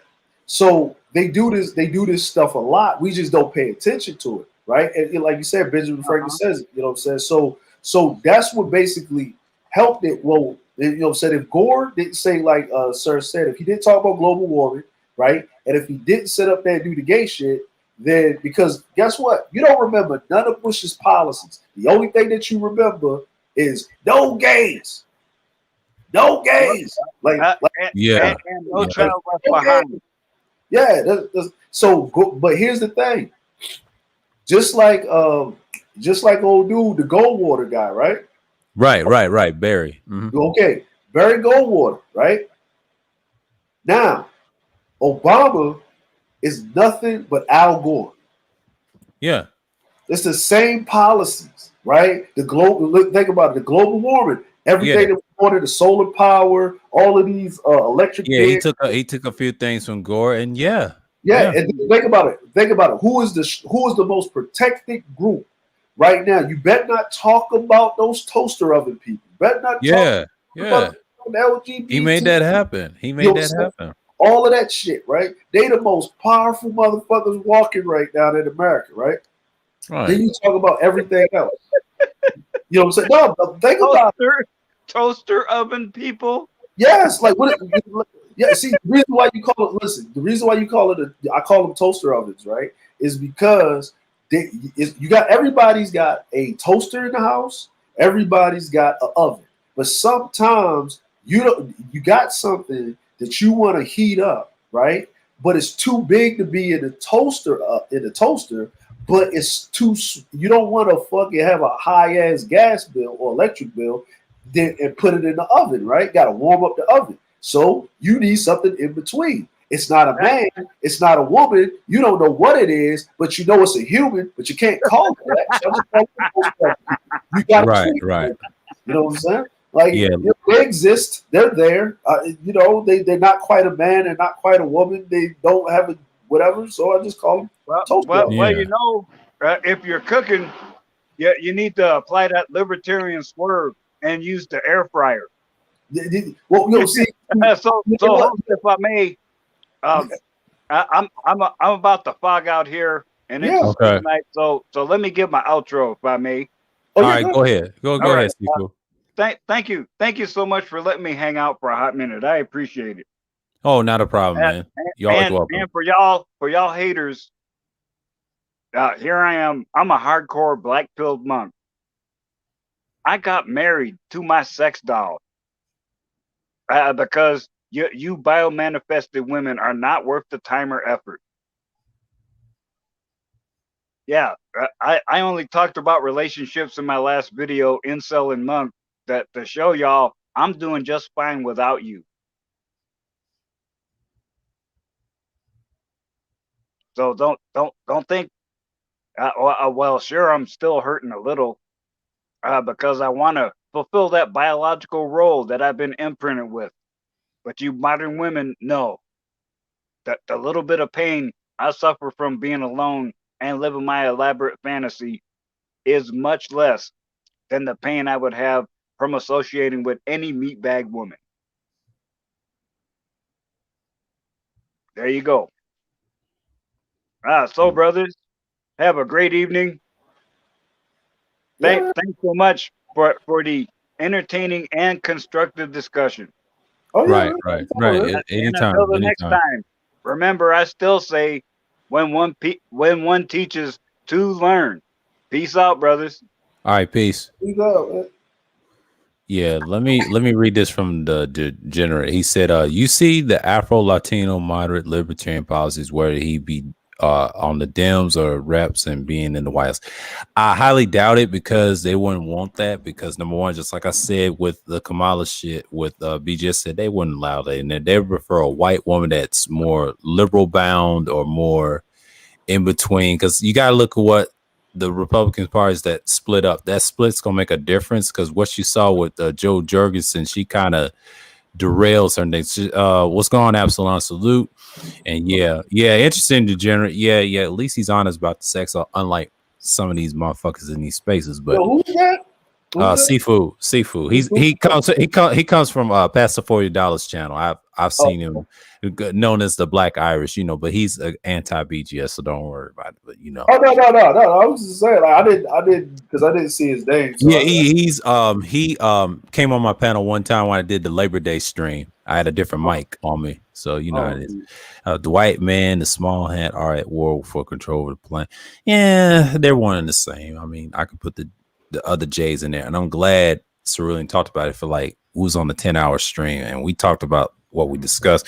Yeah, the second point, I saw Hoodservative as usual talk about the physical conservatism. I already got one dislike. It probably came from him, but it's funny.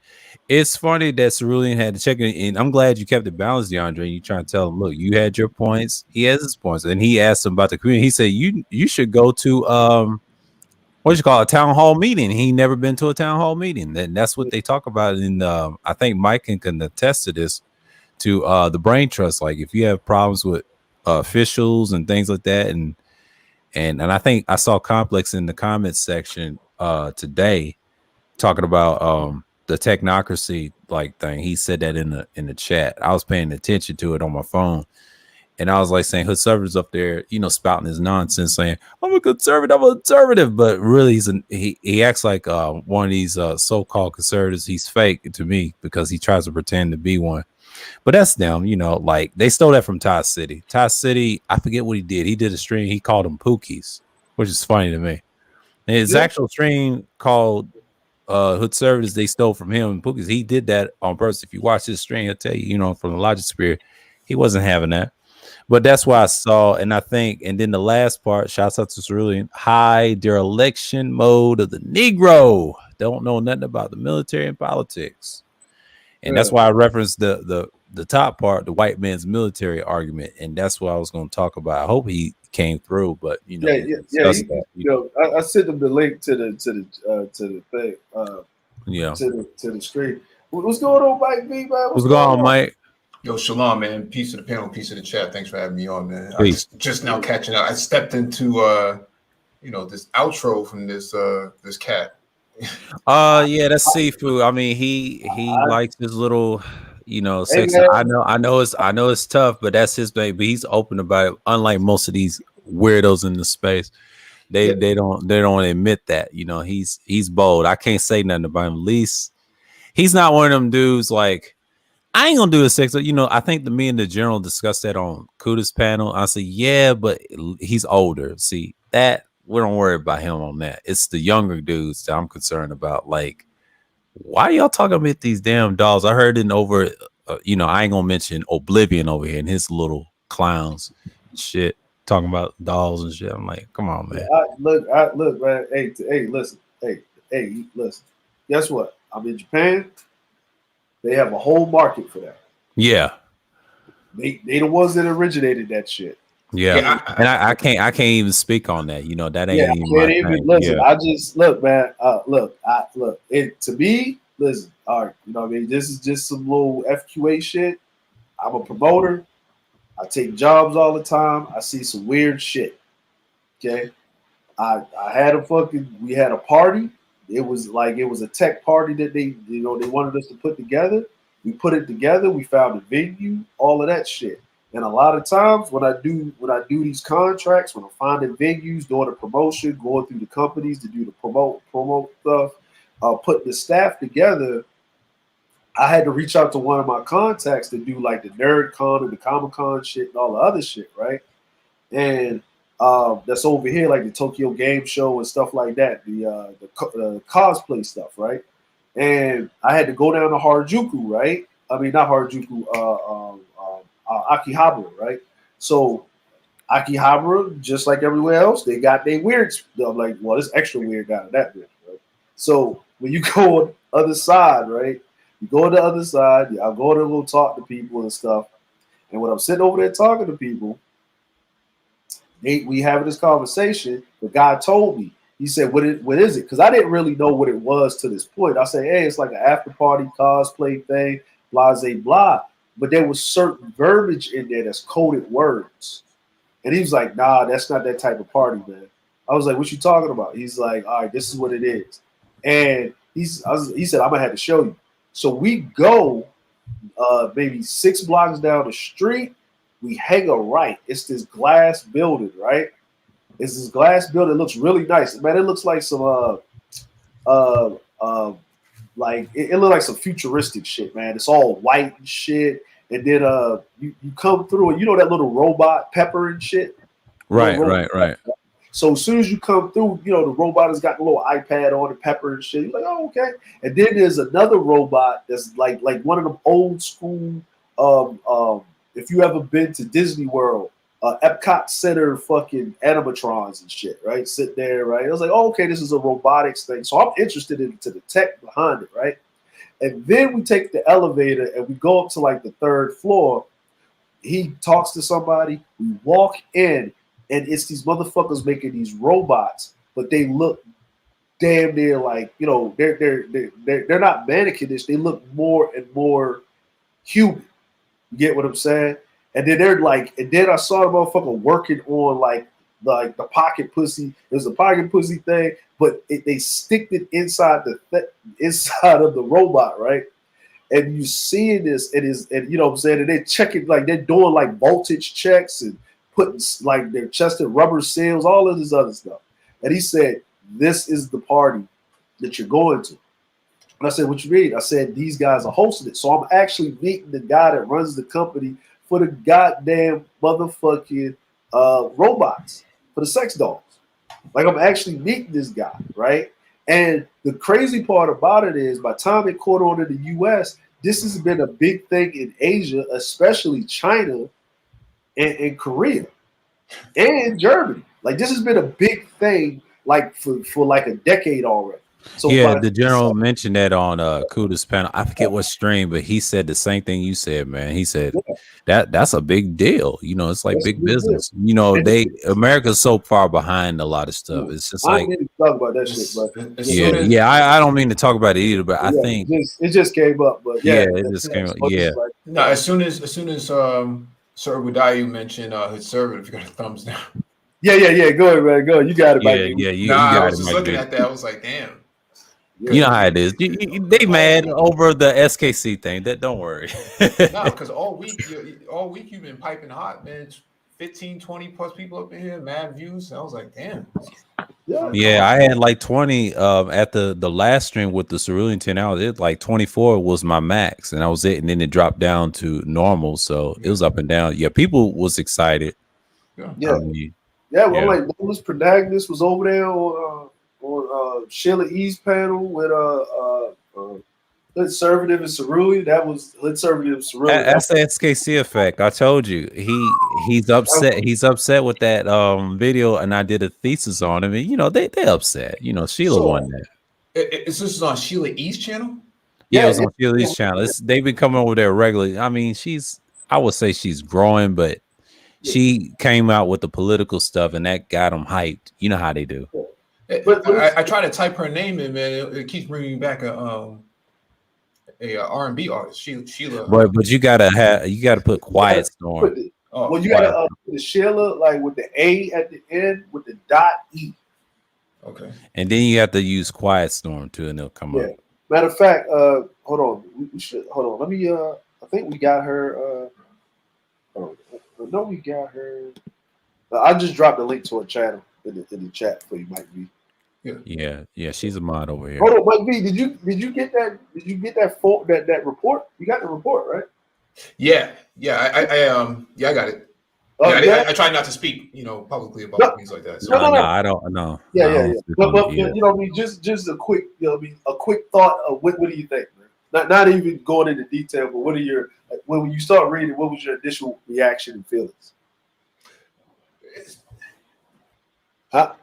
What you keep in mind, I work in cybersecurity, so I kind of knew that that they were keeping tabs on a lot of cats, but I didn't know that existed. So now that I know that it does exist, I'm not surprised. But I think, you know, it's like the reason why we created the Brain Trust was for that very reason. It was to move away from that type of stuff.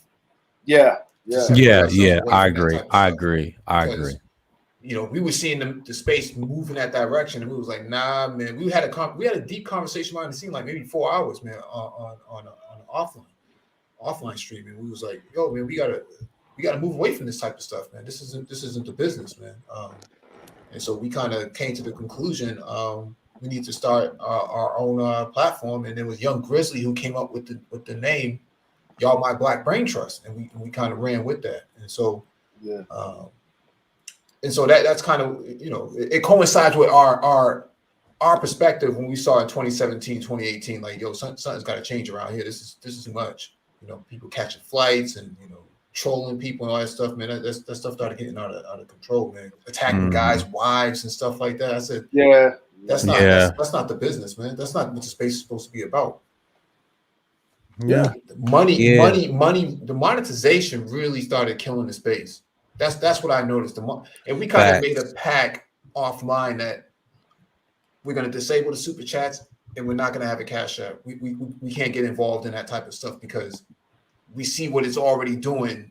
And this is like 2017, 2018. We said, nah, that can't be business, man. Because that does, you know what I mean? Like, you know, people want to, like, you know what I'm saying? People want to, you know what I mean? Like, me personally, you can't run a platform because y'all for y'all platform, y'all give out a lot of financial information. Y'all give out a lot of tech information. Y'all cover a lot of sources. It's not like I know what y'all were trying to get away from, that prototypical church, the church of trauma bond, right? That's what y'all was getting away from, and y'all was getting to solutions and being proactive with different viewpoints. So with that being said is that I think y'all might want to re-examine, you know, for case in point, maybe bringing back the ability to cash app and super chat, but don't push it. You know what I'm saying? It's just, if it's there, people want to donate and people want to do that. That's just to keep the channel up and going, you know, replacing the gear and tech. You know, when you have something that's self-sustaining and you ain't got to pull from this resource and put in another one, you know what I mean? Like it you know, it makes it grow and it gets a following, and you can get the information out there without reaching in your own coffers. You already put your time out there, you know. It's you know what I mean? Like, me personally, get your money however way you can, right? But sometimes we take this moral stance, right? Because we know finances start corrupting shit. We all know how this works, right? But how are you going to combat your enemy when you out there trying to have this moral code using swords and shields and these motherfuckers dropping Tomahawk missiles on you? Like, you got to bring out the Tomahawks too. Well, I wouldn't even say they were using Tomahawks, man. I would say, well, I mean, like the other side with their rhetoric and how worse is getting. You ain't got to be as bad, but they're using people feel more invested if they're investing financially. You know what I'm saying? Not just with their time, right? Like it's something about when that physical exchange of currency. It's like, and then they want to actually put into practice what you guys are talking about. Well, you know what I mean?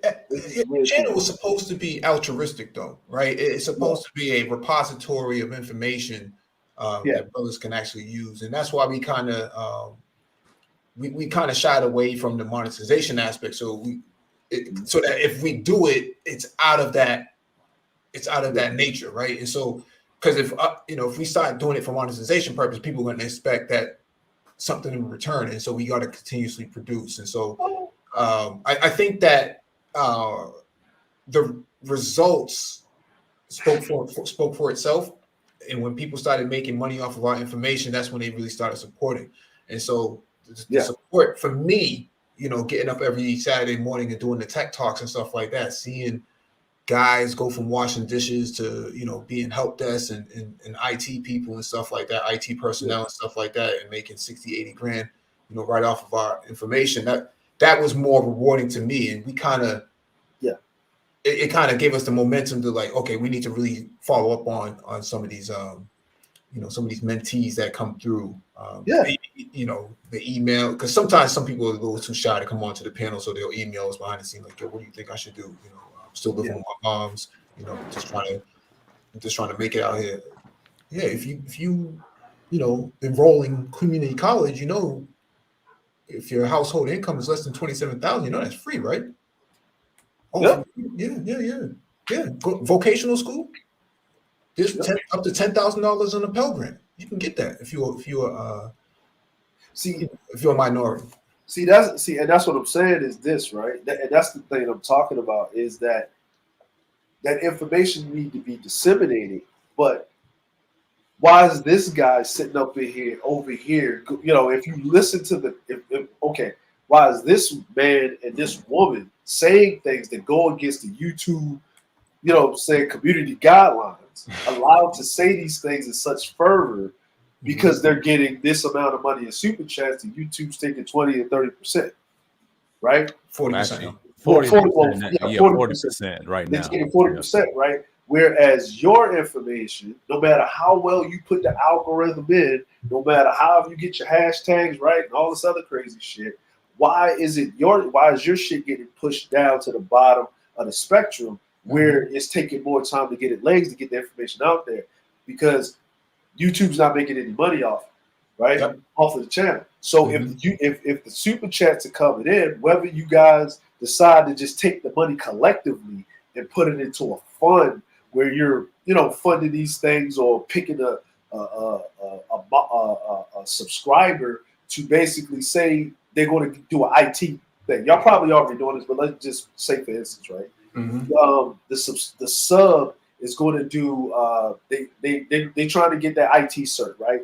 The Security Plus exam, right? And it costs this amount of money to take the test after they get the bookwork, and y'all say, okay, we're gonna pick a sub, this guy that's going through the program, and we're going to subsidize him after he passed the test for his IT thing, right? To get his cert, right? And then y'all use that money for that. But that's between however way you want to do it. The reason why I'm saying is like this is that YouTube will push it out there, right? Because they're getting paid to do so.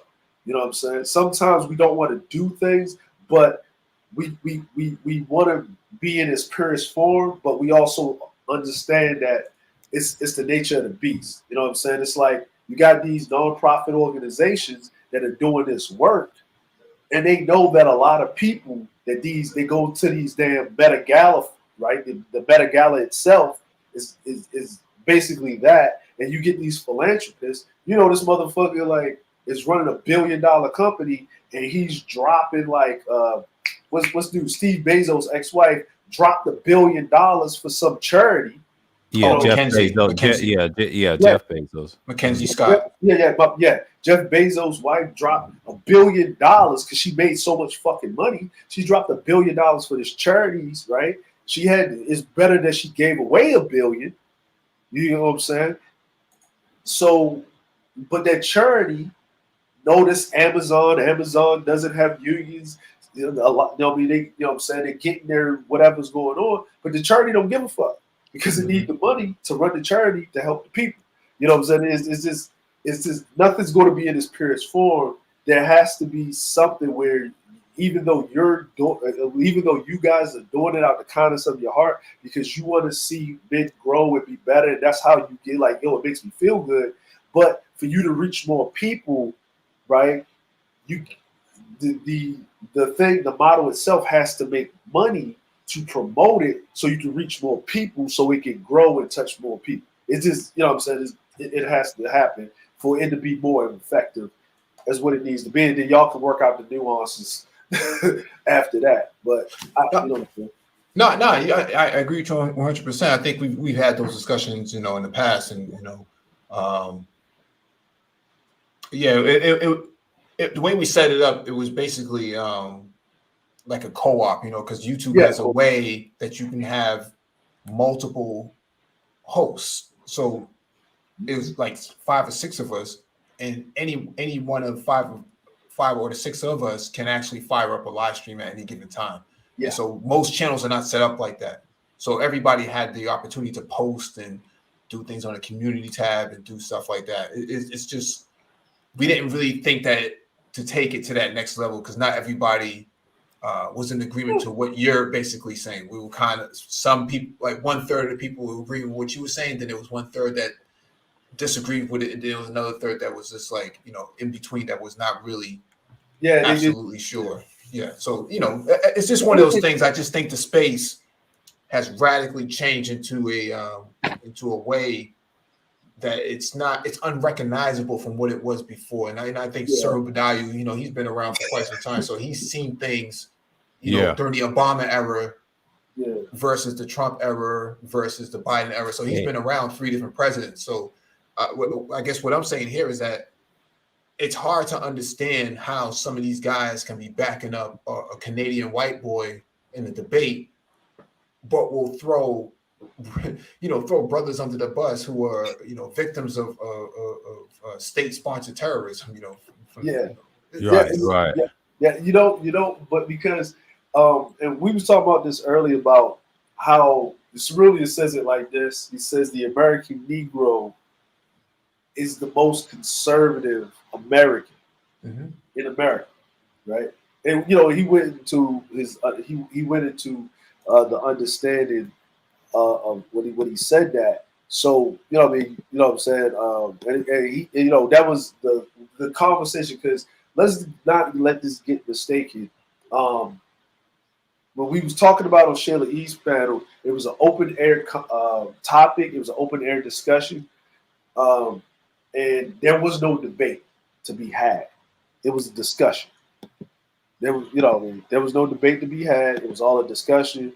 I went ahead and put her channel right here in the private chat, might be, okay. And I'm gonna put it in the chat here also. But the reason you have that, and I noticed something, and this is what we was taught the hood conservative, and there's that assumption, right? Because that happened with SKC. Everybody knows that Cerulli is a starch pro-black person, right? Pro-black, you know what I'm saying, nationalist, right? But when hood conservative and Cerulli was talking, when he started saying certain things, Cerulli was like, I'm not Pan-African. He said, I lost my Pan-Africanism when I went to Africa, when he was in the military, right? Mm-hmm. And then he was like, but when they had all of these disagreements and slight disagreements, even conservative kind of far over here, and Cerulli is over here with it, even though they were talking about the same thing, but attacking it from a different angle, and everybody calmed down. And David's protagonist was there. He had his view. We all agreed on that panel that for black men to be more into the political sphere with policies, that we need to put forth policies and not run away from the parts of the system, but actually infiltrate those and take it over, is that for us to take ownership of that, we as black people have to come down to one common denominator, regardless of we conservative, liberal, is that we are American. And that's the problem with black folk, is we don't see ourselves, especially black men, as American.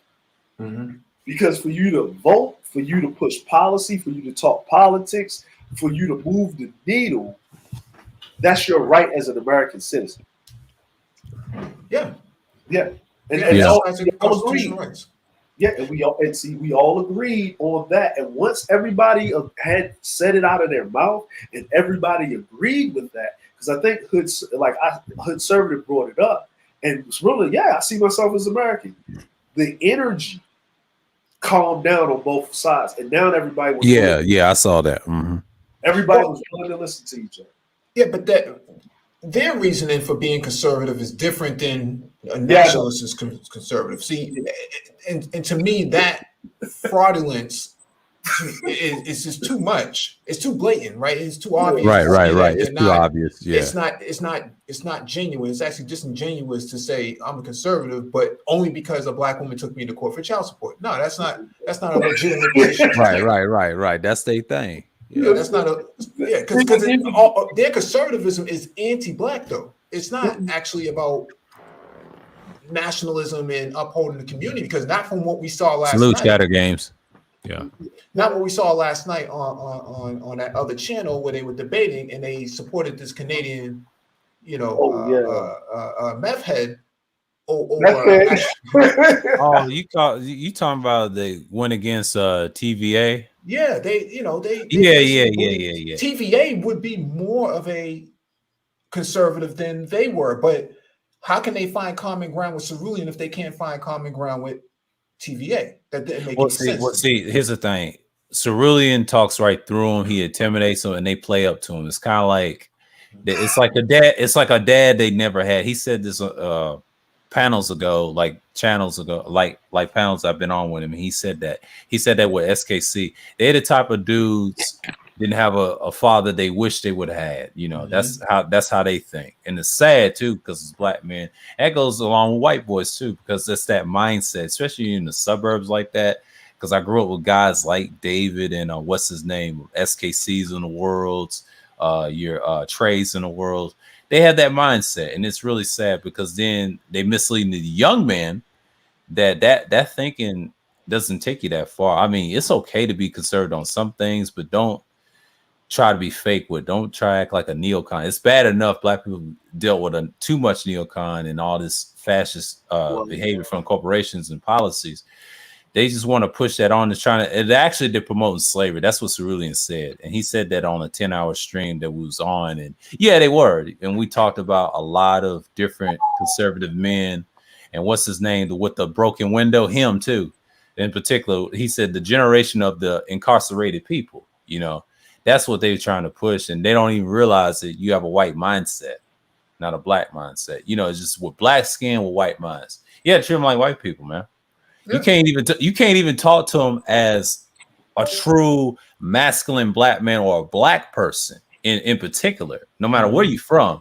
You got to treat them like white folks in the suburbs. You got to treat them like you're going to school with them like white people because they're the ones that set the school with the white kids as a weapon, right? They're a little guard dog, and that's how they were, and that's how I think of them sometimes.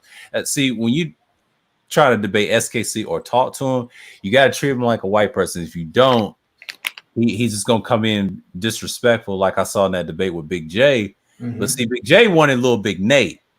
Everybody else ran, but you guess what Brother X did? Oh, we need to get SKC on you, and it was all set up in his chat. And Big J had a stream, he was live streaming, and he was talking to X through email, and he confirmed it and gave it okay. It didn't matter to Big J. But it's just like me and DeAndre predicted. There was a crowd skewed on his side, like we said, and he promised that he said he wasn't going to do a clipping of us, but he did it anyway, knowing SKC, knowing him, his troll behavior.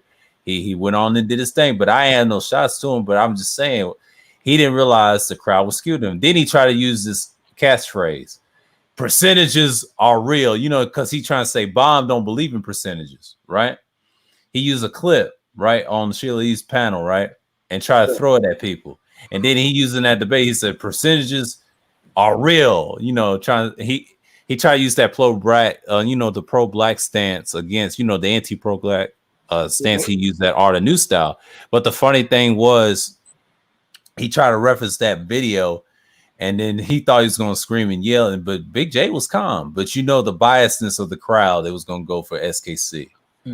You can't tell me there ain't no bias in the crowd. We just said that in a stream that I've learned from Sheila's panels. Like, she had a controversial title, and it triggered a lot of people that was in law enforcement and public officials. Even though she deals with people on the political end, she challenged the brothers.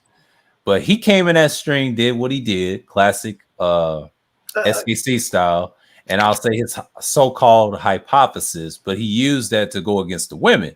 Now, the women got triggered with the animal word, but the brothers, like you said, y'all run away from with the 2.0 sector, it didn't phase them. It's just like what Cerulean said. It's like what they say, the black woman is God, they're God. Yeah, and that so-called hate. Yeah, I agree with that. And he said it's just an extension of the conscious community. That's what we talked about 10 hours on the stream. We talked about all that stuff. Hold on. So hold on. I wanted to bring this up real quick, right? Go ahead. Who was president in 1985? In 1985? Reagan. Okay. So I'm going to read this passage. And if you are conservative because a black woman put you on child support, You are stupid. So I'm gonna read this, right? I'm gonna put this in the chat right here, right? Because the child support that the modern day child support that men are suffering from basically comes from the model adopted from Madison, Wisconsin. Okay, so we all know Madison, Wisconsin is a what? Is a republic? Is I'm like, it's a conservative state. It's a conservative state. Okay. At that time, right? So public now this is what child support used to be. Public support is a significant feature of child support system. The public transfer substantially exceeded private child support transfers. That means that men and women had an agreement on giving money when they split up. So men and women would agree with each other. This is how much the man would pay, and they would pay that through bank transfers, money orders, Western Union, the whole nine, right?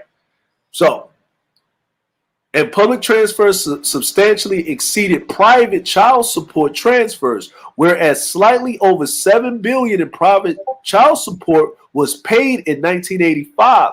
The AFDC expenditures on family potential eligible for child support were equal to and no less $8 billion. If the cost of food stamps was $5 billion, housing assistance $3 billion, and Medicaid $8 billion are included, public transfers equated nearly for $24 billion, or more than 3 times the private transfers. So basically, the federal government had to put you on child support, and the state had to put you on child support because they did not want to make up and pay for food stamps, housing assistance, and Medicaid. And we all know the chief thrivers of food stamps, child support, and Medicaid pre-1985 all the way through the 90s. Majority of it was white women on those programs. So they put men on child support, even though the men were privately taking care of the goddamn matter, because the government didn't want to pay that out of the taxpayer dollars that was already taken out of men's pockets. So it was actually filling the coffers of the motherfucking state and the federal government. So who should you have a problem with? The women or the men? It should be the men. Oh, so Mike V? Yes, sir. When you say it, there's your proof right there. Yeah. There you go. We provided that evidence and they disregarded it. You know what they call Reagan? What do they call him? Called him a rhino. Rhino, yeah. They called Ronald Reagan a rhino. Yeah. So Reagan came out of that Goldwater camp. Yeah, he did. All of them. I said that earlier in the stream. Yeah, that's what we've been trying to get them to understand since last year. Like, you're adopting a philosophical view of a group of people who largely are responsible for your condition. Yeah. And the guy that had the broken wings, James Q. Wilson, the prison, generation, and Cerulean said that for like a couple of panels ago, and that 10-hour live stream, we talked about it. Yeah, that's the same people with the Goldwater. They finance all that shit later on. Yeah. See, and that right there, right? Like if you take, and that's what I say, it was a war on men, but the black community was the guinea pigs first. And if it worked on niggas, it worked on everybody else. And we see now, like that's why I say like this, right? Black people don't have an opioid crisis because we were X'd out of benefits and jobs. Facts. For you to have an opioid problem, you have to have health insurance where you get opioids. You have to have steady income. We've seen our grandmama have that big ass bag of outdated medicine. You know what I'm saying? Like you remember we were growing up and we would always see white people like I got a headache. They quick to grab a pill and some shit. Yeah. You know what I mean? Take a couple of pills. I'm gonna take this pill and take a nap. I gotta take my like whenever you would see TV where a white person had a mental issue or listen, I used to love this show called House, right? He was a doctor, but he was addicted to goddamn motherfucking pain pills. Right. Right? He would be popping them shits all the fucking time. But that wasn't a problem. So what's the problem between House popping goddamn Oxycontins every goddamn show, right? Which they were actually saying that this was an actual problem that was happening, that was going to happen. And Tyrone over there on the corner smoking some weed. One is legal, one is illegal. But I have never seen a motherfucker smoke enough weed to kill him. Right. Well, you know what they found today was that, and I was listening to interview with a black doctor. He said that the lead poisoning leads to migraine headaches in black adults, and so because it absorbs into their tissue. Yeah. And so yeah. What they found in Baltimore, Milwaukee, and all these other places, especially Detroit, outside of Detroit, high levels of concentration of lead in black people, African Americans. And that's what's leading to a lot of their teeth falling out of their mouth and all types of systemic issues. These guys would not, and I'm saying these guys, the conservatives, would not take that issue on as a just cause. Because if you're a conservative, then you're trying to preserve something. But if all you're going to try to preserve is a philosophical view of the people who are oppressing you, it doesn't make a whole lot of logical sense to me, which is why I didn't understand how they can identify with cerulean but not with TVA, right? Because TVA's position is that Colin Kaepernick's constitutional rights were being violated by the very same people you're aligning yourself with. Well, I don't like Colin Kaepernick. Okay, so what's the structural position of a conservative, right? If you're not going to uphold the Constitution, what the hell are you going to uphold? Exactly. Well, here's the crazy part, right? Mm-hmm. They was talking shit about Colin Kaepernick. Colin Kaepernick, we all know, got blackballed out of the NFL, basically telling people what was happening before it's happened. Then the George Floyd shit, right? You saw the conservatives double, triple down, right? Then you see John Gruden's emails, right? Yeah. And then if you go listen to conservative radio right now with those emails, you see people like Jason Whitlock and some other people saying, y'all need to stop crying. But then you see the same conservatives championing Dave Chappelle for his stand-up on going against the toaster oven people. Facts. It's oxymoron. Yeah, it's oxymoron. Ironic, right? You know what I'm saying? Yeah. Like and then we get back down to human nature, right? Right. We get down to human nature.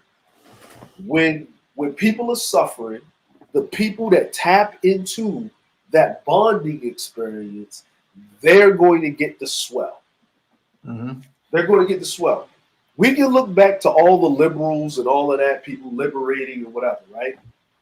The most you had with the greatest swell of liberals railing against the goddamn machine was, we all know about the hippies, right? The sex, drugs, rock and roll era, but we know about the hippies, right? During the civil rights era, and then, stop the Vietnam War and all of this other stuff, right? Mm-hmm. But you didn't see them run up on the Capitol with guns and kick in the doors of Congress. Right. Right? You know what I'm saying? So we know that the tinges of people, in a nutshell, right? Because we know what would have happened. Now, now we're not going to say that those people that belong to those groups, when they didn't get their way, they started rioting. Remember the Watts riots after, remember those? The riots that happened when Martin Luther King got assassinated. We you know what I'm saying? The old dude that got his ass beat. Reginald Denny. Well, no, that was after old dude, he got beat by the LAPD. Oh, you mean right? Rodney King, right? Rodney And King. then everybody saw what happened, and then they let him off. And then when the shit went down, they had to bring the motherfuckers back and throw the book at him. Right. Appease everybody, right? Because it was open season on white folk. Motherfucking niggas said, well, fuck it, we about to have it, right? So now, even with the George Floyd thing, right? Like, you know, the dude went through, he's trying to run an appeal, but guess what? He can't even afford a public defender. Now, I'm saying to myself, how can you not afford a public defender, bro? Oh, you talking about in Minnesota? Yeah, Minnesota, old dude, Derek Chauvin, right? Yep. You can't afford a public defender. Public defenders are provided for you by the court. You know what I'm saying? Basically, they hanging him out to dry, and they making him a damn example because they got to get the city back on. They got to. Everybody's got to move forward, but you keep seeing these things come out in America. Every time you say that racism doesn't exist, here it comes. Here it comes. Here it comes. Here it comes. The more you say it doesn't exist, it doesn't exist. Mm-hmm. The reason why these guys do this might be that they speak about it in that sense, right? And if that's the angle that they're coming from, in that sense, then that's a self-hate problem. And it's okay. You know why it's okay? Because they're now in their groups. And if that's where they want to consign to, we have to accept that's who they are. Now that we draw them out, now that it's better that you see them in the open than them hiding behind the scenes like they used to. You know what I mean? Like, you know, we all work around somebody and we you know, all the brothers are together and we doing our thing. And then you see this dude kind of hiding and sniveling around, and then he's doing some coolish ass shit, right? Mm-hmm. And then you try to figure out what the fuck going on. How did you know? I mean, he know this was going on and that was going on, and because you had a trainer in the midst, right? Mm-hmm. And it's too late, or he done did some shit. He done got the cheddar biscuit. So now they're in their little hovel, right? And it's okay. The good thing is that you can call it out, you can say what it is, and then you can make it a teaching moment to the other young men that are coming up. Like, this ain't the way. We're not going to do that. And I guess that's where we have to be. And that's, you know what I mean? And like I said, like, you know, with Hood Conservative, I accept that's if you're conservative because of that thing that happened in your life, fine. Hey, ain't nothing I can do about it. Like, you know what I mean? This is America. You are American. You have the freedom to be whatever political affiliation. Because you know what I mean? Now, I'm just gonna look at you no different than a white person running around with a MAGA hat on, angry that Obama took away coal. Right? Like that you're thinking Obama took away coal when coal was right all the time. You know what I'm saying? And you know what I mean? Like and Trump's supposed to bring them jobs back. You know what I'm saying? And they ain't coming back. No, they ain't. When they did come back, you ain't working because you already getting disability. Yeah. It's like, so it ain't my fault that you squandered your white privilege. You didn't put your money away. Like, you know, you get what I'm saying? I'm like, you know what I mean? Like, it's asinine to even think that a black person would think like that with the evidence set forth. But sometimes, man, you know, people are just so damn hurt that they can't get over it. You know what I mean? But they was, you know, it was only a few weeks ago, if not, you know, a month or so ago, that you had the same type of cat saying, should we go out there and defend Haitians at the border? We don't want them taking our jobs. I'm saying to myself, like, how can you legitimately make that argument in this space? Yeah. Like, the space is unrecognizable from what it originally was. It's this. Don Clark. Oh, what's up, man? Go ahead, Mike. I'm sorry. Yeah, it's just unrecognizable from what it was before. Like, when Oblivion, like Sir Badayu says, when he brought Jared Taylor into space, first thing Nagone did, he jumped on the panel and went off on him. And there were people attacking Nagone for going off on Jared Taylor. Right. It wasn't until what? it wasn't that long after that they were in Charlottesville, and that white supremacist drove his vehicle into the crowd of BLM protesters. Yeah, that's when I saw the space really starting to change. Like that was a tectonic shift that, you know, we hadn't seen coming. You had black men aligning themselves up with. I think Cerulean got his mic situation. I think Cerulean might be you. I think you got. How's that? Cool. No, it's not. Still back. Still back. All right. Yeah.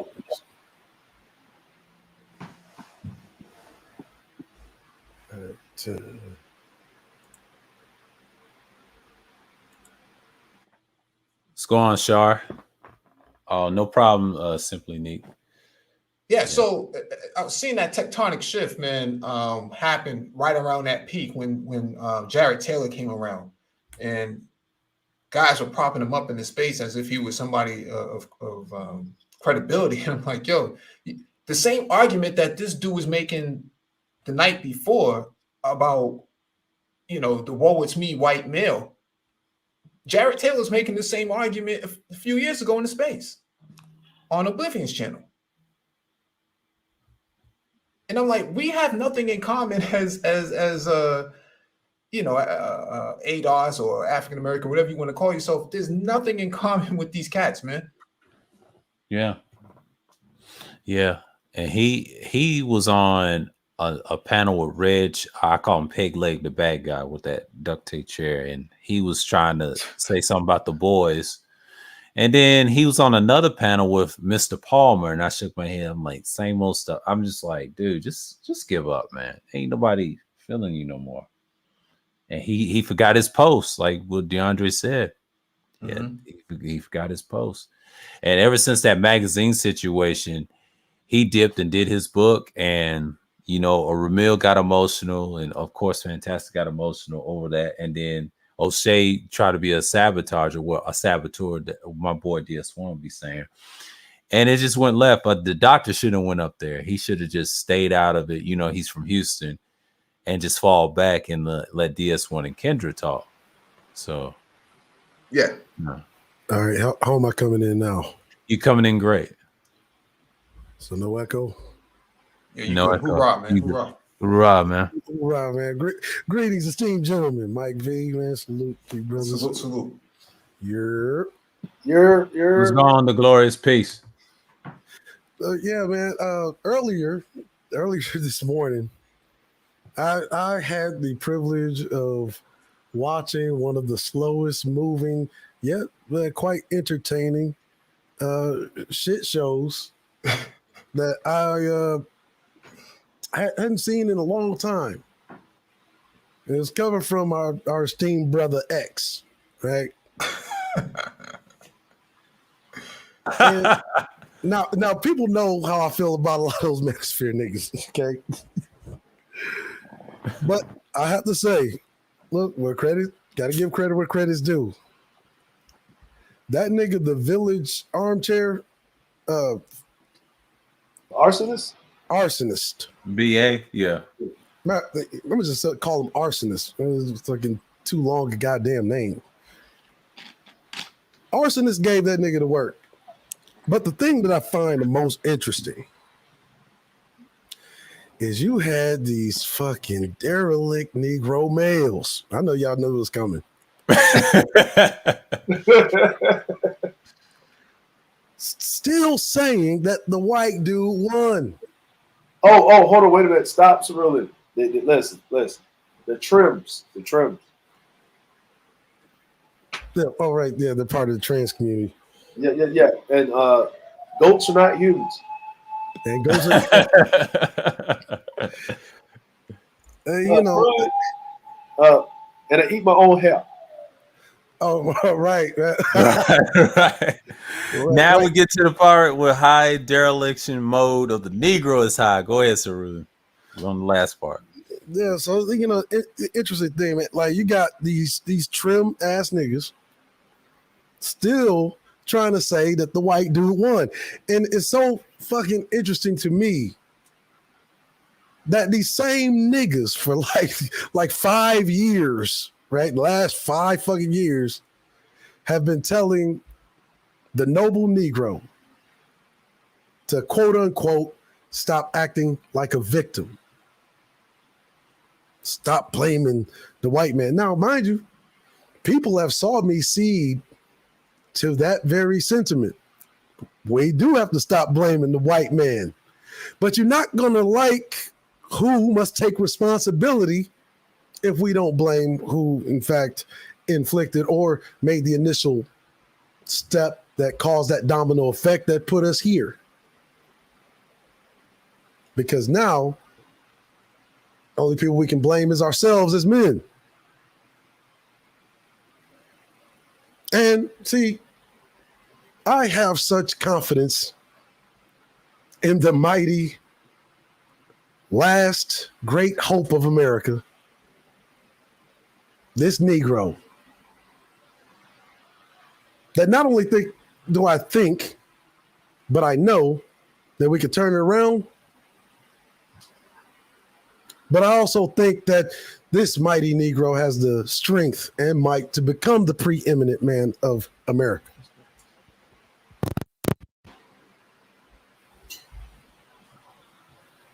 I mean, our reputation has proven it time and time again.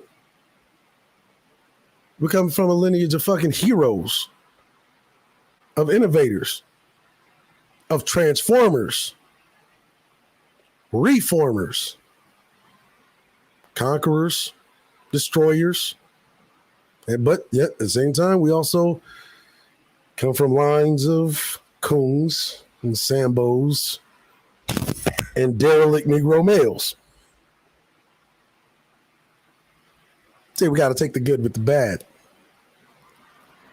See, according to the manosphere, they are completely without blemish, completely without blame, all this other shit. It's so much easier to take responsibility for one's own actions, or in the modern Negro's case, inaction. So a quite simple process. What you do is you take ownership, right? Acknowledge, hey, we've been asleep at the wheel. Let's form up like Voltron and let's move on. You know, as so many of our predecessors have done. Now, I mean, is there anybody in disagreement with that? No. Hell no. But see, that's literally been my entire position. Literally, even when I first started making YouTube videos in 2018. But see, when you have an unsavory scoundrel that wants to monetize the trauma of these men, that literally strips away the pride that I'm trying to reinstill in these men. It's like, how am I expected to be, you know, one of those yes boys over there, you know, one of those do boys,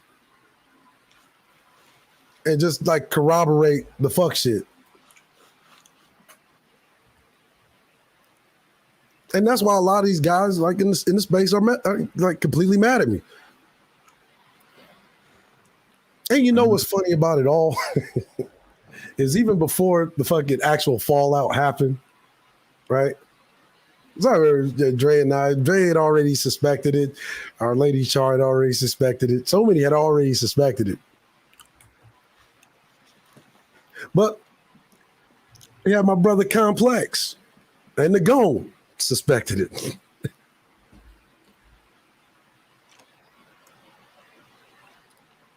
You can't have pride, right, without sacrifice. It just doesn't happen. But also, you can't have pride without acknowledging that this fucking obstacle that we call this mass social trauma that these niggas are suffering from has to like be pushed to the fucking side. And then we looked up 5 years, and I saw you brothers do it with the Black Brain Trust. Like, this is not the fucking party. Absolutely. And you have this manosphere thing that wants, they don't want niggas to have a life. They don't really want, especially a lot of the young brothers, they don't want these young dudes to win. They don't even want these young dudes to be their own damn man. Want you to be up under them. Want you to stay in that the traumatic loop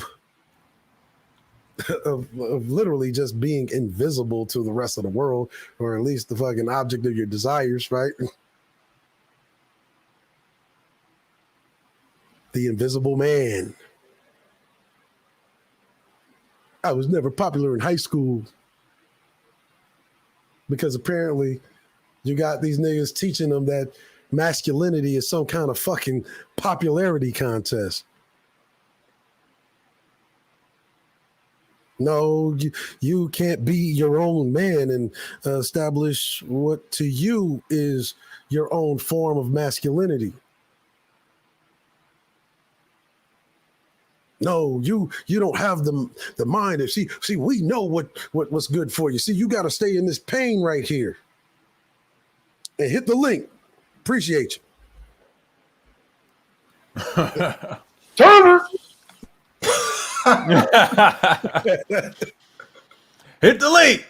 If you disagree with me, hit the link. They got that from BGS and the hangry one. He's live right now. Well, I've already BGS still live? No. Angry Man's live right now. Oh. BGS had a shadow point earlier today. It was a bridge bush about nothing, a bunch of yes men talk, Yeah, if you look at all the yes men, what they really suffer from is this. Instead of being assertive, instead of making like whether it be their demands, whether it be their intentions, like apparent, they were the niggas that sat over in the fucking corner.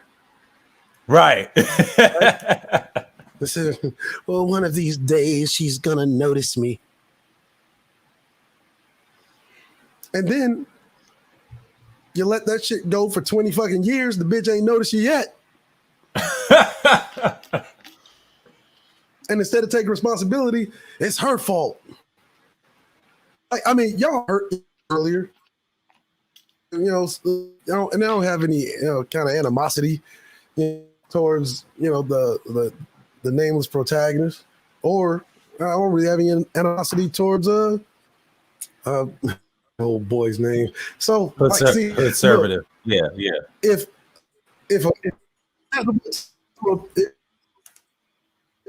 right, if you're invisible to a bitch, I mean, you can't expect him. Okay? You know what I mean? But see, that's the problem with them, is that they're so.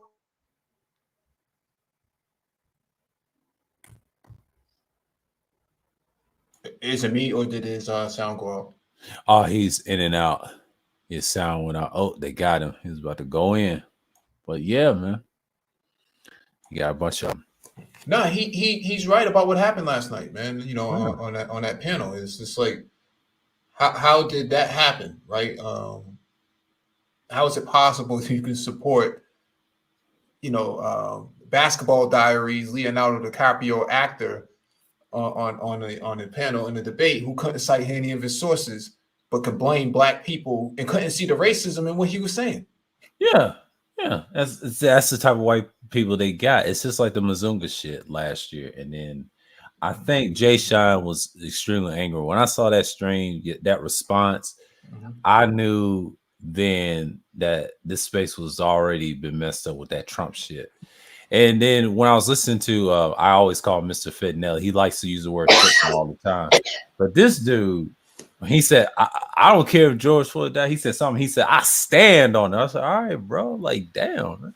Yeah, at the time, it was last year, but he allowed that white boy Mazunga. But see, Zero didn't have to break him down like Nagone did. He should have just let them hang it and let them hang themselves. But I guess Zero felt sorry for him. He said, you know what? let me break this boy down. I mean, it wasn't enough. The damage was done.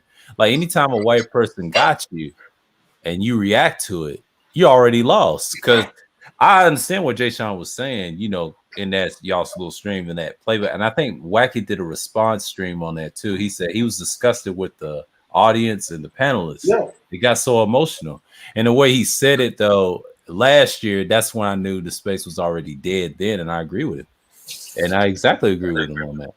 Yeah, the thing here is that the reason it wasn't so much that we were going in on them, but we were doing an analysis on the fact that this dude felt comfortable coming into this space. Mm-hmm. Like you saw in that debate with Village Arsonists, yeah, that's it's the same thing. It's like, well, that goes back a few years, though. It goes back a few years, right? These sort of random white males, these palm-colored guys coming into the space, and don't understand that this space was created because those type of people ran, you know, the MRA movement and the MGTOW movement, and forced a lot of brothers out of that movement to come over on and create this space here. Yeah, for my example, what I saw from last year and this year, I sum it up with Fantastic's channel. I saw this over Roger. His name was Universal Galaxy. He saw Roger's channel booming and tried giving that conversation. And he was weak on it, and me personally, because he didn't do a good job. And then Rael got so fucking emotional. Now, Pastor was trying to give him that business and try to correct and try to talk to him calmly. He did a great job. You know, $40 that was recently on my panel like an hour ago.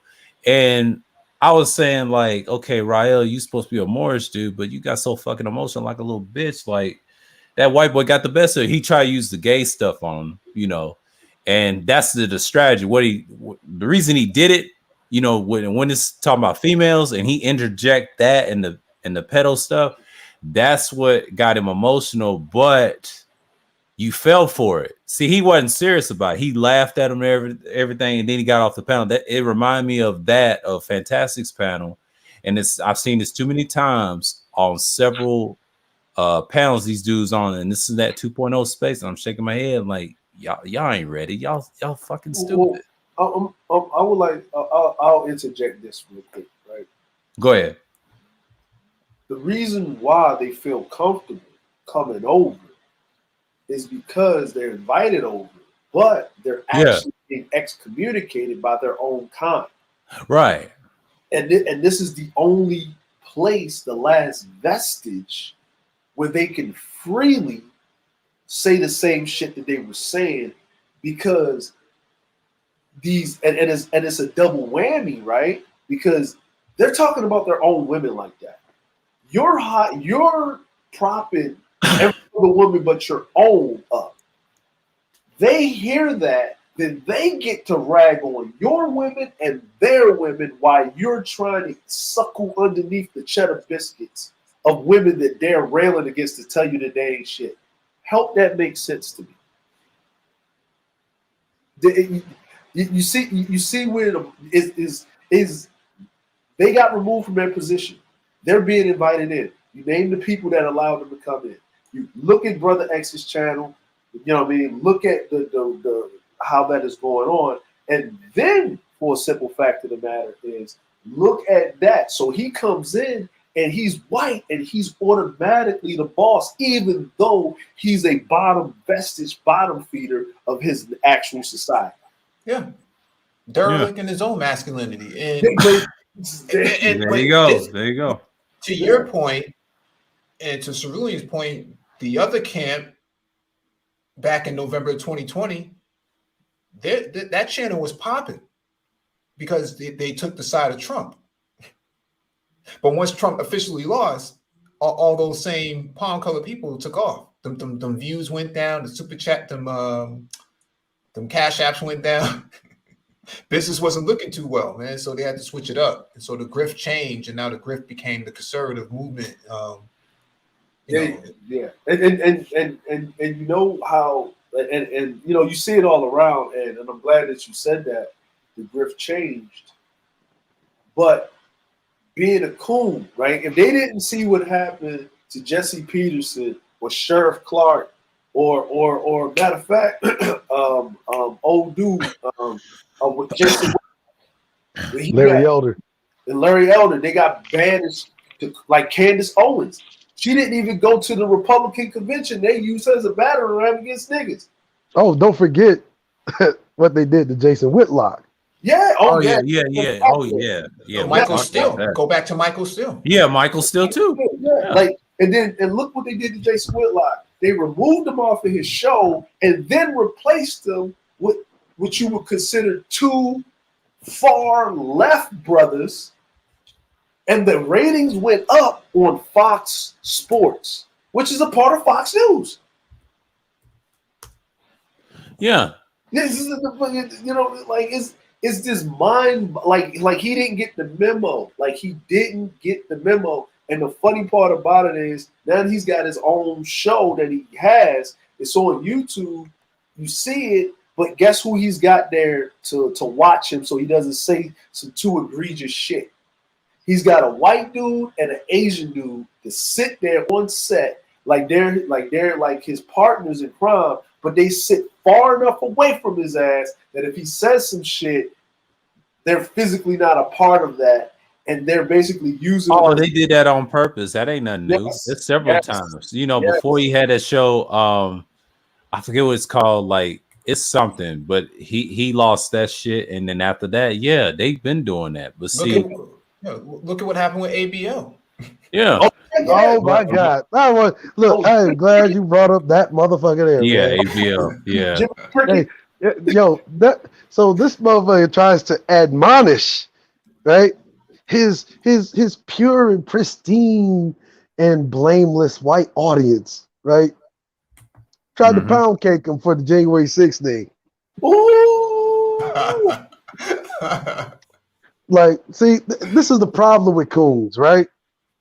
But see, you know what? I can't even call them coons. See, because coons are smart enough to get the fuck out of the way when they see the shoe coming. Right. You see? They don't have the brains of a damn coon. Yeah. You remember when Larry Elder just recently, called himself running for California governor? Uh-huh. Apparently, this goofball assumed, well, if Arnold Schwarzenegger did it, so can I. Well, no, the fuck you can't. Talking about pulling out all the stops. His own constituents, so-called conservatives, right? Right. Literally brought his motherfucking ex-bitch out to railroad his ass. Man, that was crazy, man. Yeah. That's what he get. No, that's what he get. His fucking ex-chick is a real hardcore conservative. She goes on national TV and says Larry Elder as governor would be catastrophic. Same thing with her. And this is all after she fucking tried to fucking Neander Karen his ass. Look, and you know what? You know what? Here's the funny part, really, right? Not only did you beat a woman, but you beat a white woman and you was a nigga. You lost. You lost. Yeah. Like, you listen. Look, man. Look. But that ain't even the best part about it. Who do they use to fully destabilize this nigga's campaign into utter oblivion? Mm-hmm. Yep. None other than the once upon a time woman who's not a woman, Time Magazine Woman of the Year, who has a penis. Oh, no. Remember, according to Dave Chappelle, only been a woman for a year. Only had been a woman for a fucking year. Well, technically, he was only playing the role of a woman for a year. Shout out to all my toaster oven people out there. Shout out to the toasters. But I know Dre's in Japan, but a Chinese fighter jet flying over. Oh no, man, that's the damn. I forgot y'all can hear that shit. That's the that was the damn fire truck and shit. Oh! I thought there was a violation of the airspace. I was like, yo, what's going on? That's the only thing in Japan that moves fast like that. Even the police don't move that damn fast. Fire trucks, move fast as fuck. Like you talking about emergency vehicles. Oh hell yeah, that was the icing on the cake right there, right? Yeah. It's like it's like what a way to double down on idiocy, right? Your own party, your own party, and your own like philosophical adherence of so-called conservatism railroad your campaign. Bring your ex-chick out to say that you brandished the gun against her, then put her on national TV to fucking tell Californians that putting him as governor would be catastrophic. Then they fucking put money behind the what do you even call dude? What's the dude name? Jenner. Let's just go with Jenner. Right? They run Jenner against her so that they can use the whole LGBT thing as a shield just in case, because once again, they have spent a considerable amount of money making the LGBT look like an oppressed class. Yep. Right? And then after all of that shit, he's still now it's quadrupling down on the dumb shit by saying that white people deserve reparations. No. Slave owners, white slave owners deserve reparations. You got to make it apparent. Oh, that's right. Yeah. White slave owners, right? Yes. It was like, like there wasn't any black slave owners. You know what I'm saying? Yeah, and that's what I was trying to get these guys to understand, that there is no future for you on that side. Right. There's too much evidence to prove that there's no future for you on that side. Why they only call Thomas Sowell when they want to talk about something about black people, and he's a full PhD in economics? Right? Don't you find that funny? A motherfucking nigga with a goddamn PhD in economics speaking on issues of sociology and politics.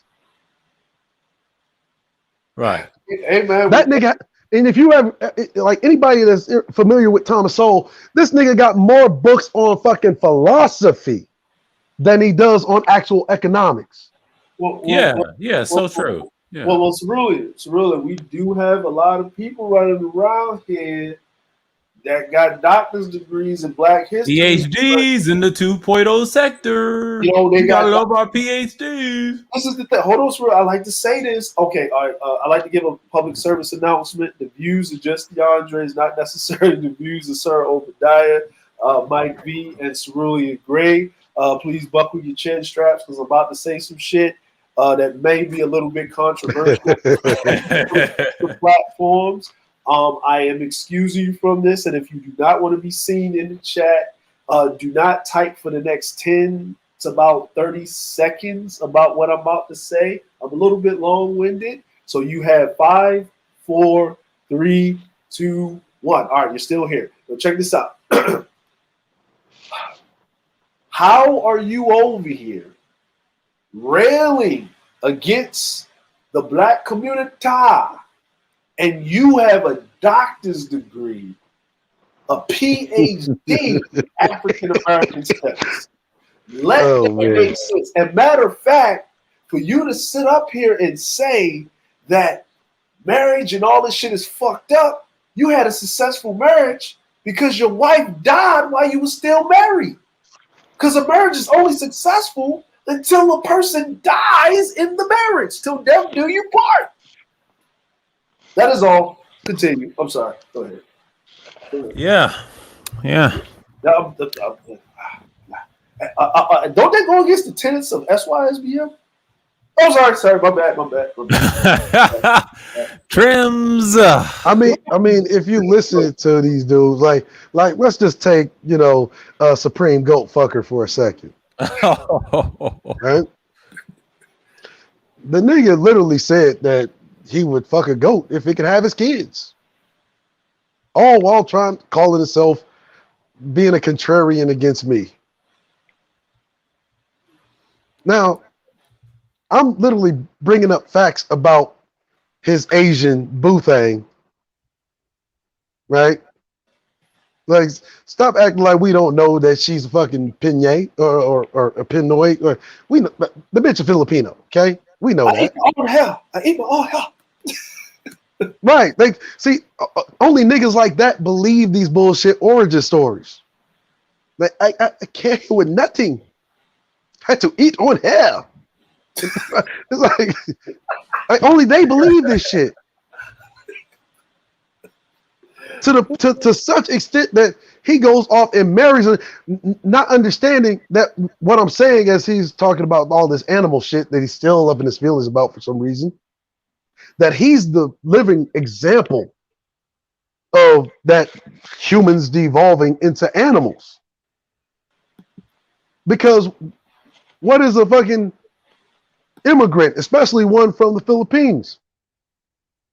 Nothing more than a pet of American society and a fucking parasite on the American welfare system. Oh, but wait, we don't call H-1B visas welfare though, right? Right. That's facts. That's facts. Yeah. See, because the H-1B visa is literally an opportunity granted to somebody that really didn't work for it, and it's questionable whether or not they actually deserve it. Yeah. And then they get all of these tax freedoms that no other American gets other than immigrants, right? Refugee status, immigrant, still classified as a triple fucking minority, being an immigrant, right? Being probably a visa entrant or refugee, right? And then she gets to claim that other shit, you know, because she's this oppressed woman of American society. Those but not really oppressed, because you know her people, they can draw on government benefits before they ever even generate enough money to begin paying into the system, because all of those grand tax subsidies granted to them, mind you, by the work of this great American Negro. Right.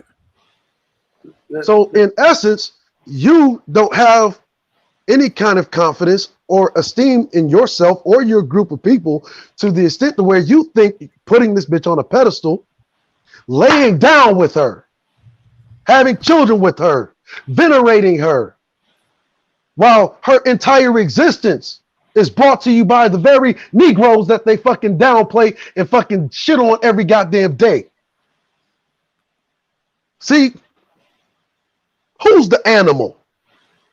I mean, this grand altruistic American Negro could be no animal, for it was his and her policy to say, let us offer a hand for our first world nation to their third world one. Wow. Yep. Wow. You know, Cerulli, can I read this? Because I dropped the link to what you just said for the H-1B visas, right? So, you know, sometimes when you say something, it sounds great, or someone could say, man, that nigga don't know what he talking about, right? And then when you drop the information down, I put it in the chat, in the back chat, but I put it in the chat so people can read it. If they watch the replay, they can catch the link and go watch it for themselves. Now, the H-1B visa, right? The H-1B Special Occupations DoD Cooperative Research and Development Project Workers and Fashion Models, right? This non-immigrant classification applies to people who wish to perform services in special occupation services of exceptional merit and ability related to the Department of Defense, cooperative research and development projects, or services as a fashion model or distinguished merit or ability. Now, I went straight to family. Family of H-1B visa holders, your spouse and unmarried children under 21 years of age may seek admission in the H-4 non-immigrant classification beginning May 26, 2015. Certain H-4 dependent spouses of H-1B non-immigrants can file for I-765 application for employment authorization as long as the H-1B non-immigrant has already started the process of seeking employment based lawfully permanent resident status. Now here's another one. Period of stay as an H-1B special occupation worker or fashion model, you may be admitted for a period up to 3 years. Your time period may be extended, but generally cannot go beyond a total of 6 years. Though some exceptions do apply under sections 104C and 106A of the American Competitiveness in the 21st Century Act, AC 21 and 8 CFR 214.2 H13 D and E. Your employer will be liable for the reasonable cost of your return transportation if your employer terminates your employment before the end of your period of authorized stay. Your employer is not responsible for the cost of your return transport if you voluntarily resign from your position. Now think about this for a second, right? What was we having during COVID? Wasn't ICE running around snatching motherfuckers up? Right? But here's the cold thing about it, right? But see, they'll never recognize or call this welfare. See? But see, if you really look at that shit, like when we talk about, well, how can we reestablish the institution of marriage to make it viable for men? Well, here is one of the incentives, which is why when immigrants come here, this is why their marriages last longer, because you're having a regular injection of capital just to prop your sorry ass up. Oh, well, wait a minute, remember, think about it. The H-1B visa, right? Because it's non-immigrant status. So they don't even count so think about it. If you come in somewhere to work, right? An immigrant immigrates in. They immigrate in. That means they're sooner or later they're going to be part of the system. They have to pay a tax. The non-immigrant status basically allows these people to come in. It's basically the welfare version of citizenship. Exactly. And remember, Nameless Protagonist was complaining about the incursions of fucking East Indians in the tech sector. So I'm pretty sure, and Mike V is up here because you're in the tech sector too, Mike V. Mm-hmm. I'm pretty sure a lot of those East Indians have those H-1B visas. Absolutely, there's a quota to have them in here because they can, get them at cheap rates with, these outsourced firms like WePro and these other ones that these government contractors subcontract out to these firms like Accenture and WePro and PricewaterhouseCoopers and bring these people in on contract. It's such a mess, and that's the sort of stuff that we've been trying to push back against in terms of opportunities for Black men. Why if there's 1 million recs open in the tech space, why aren't we hiring more Black men? Why aren't we upskilling more Black men? Because in the corporation's mind, and which is why there's no checks and fucking balances, because instead of niggas literally gathering together to fucking impede this attack on Black labor, specifically Black male labor, it has allowed the corporations, especially those like the new tech startups like Lyft and Uber, to literally import a whole fucking host of these fucking welfare recipients called immigrants under non-immigrant status. Oh, so really, can I you ever wonder this, right? What? Motherfucker come over here, right? And if you notice there's a lot of East Indian and East African Uber drivers and Lyft drivers. Right. Mm-hmm. Mm-hmm. Now, how are these motherfuckers coming over here? You would think like, if you know a brother or a sister that's driving Uber, you know what the motherfucking incurred cost that they got to pay. Right. Yeah. But a motherfucker come here and they literally, if they want a fucking new car so they can drive a goddamn Uber, guess what? The Office of Foreign Affairs or this is literally what happens. They could go and get a goddamn grant. Yep. Yep. Yeah. Go to a lot. They take the fucking money or the cashier's check from whatever bank that the Office of Foreign Relations or the Office of Foreign Affairs, Immigrant Affairs, will issue them a goddamn cashier's check. They take to a fucking lot, pick the new car, which is why you ain't never seen a goddamn East Indian drive anything but a new goddamn car. Yep. That's why you ain't never seen anything but an Asian immigrant drive nothing but a new goddamn car. Preferably a Prius.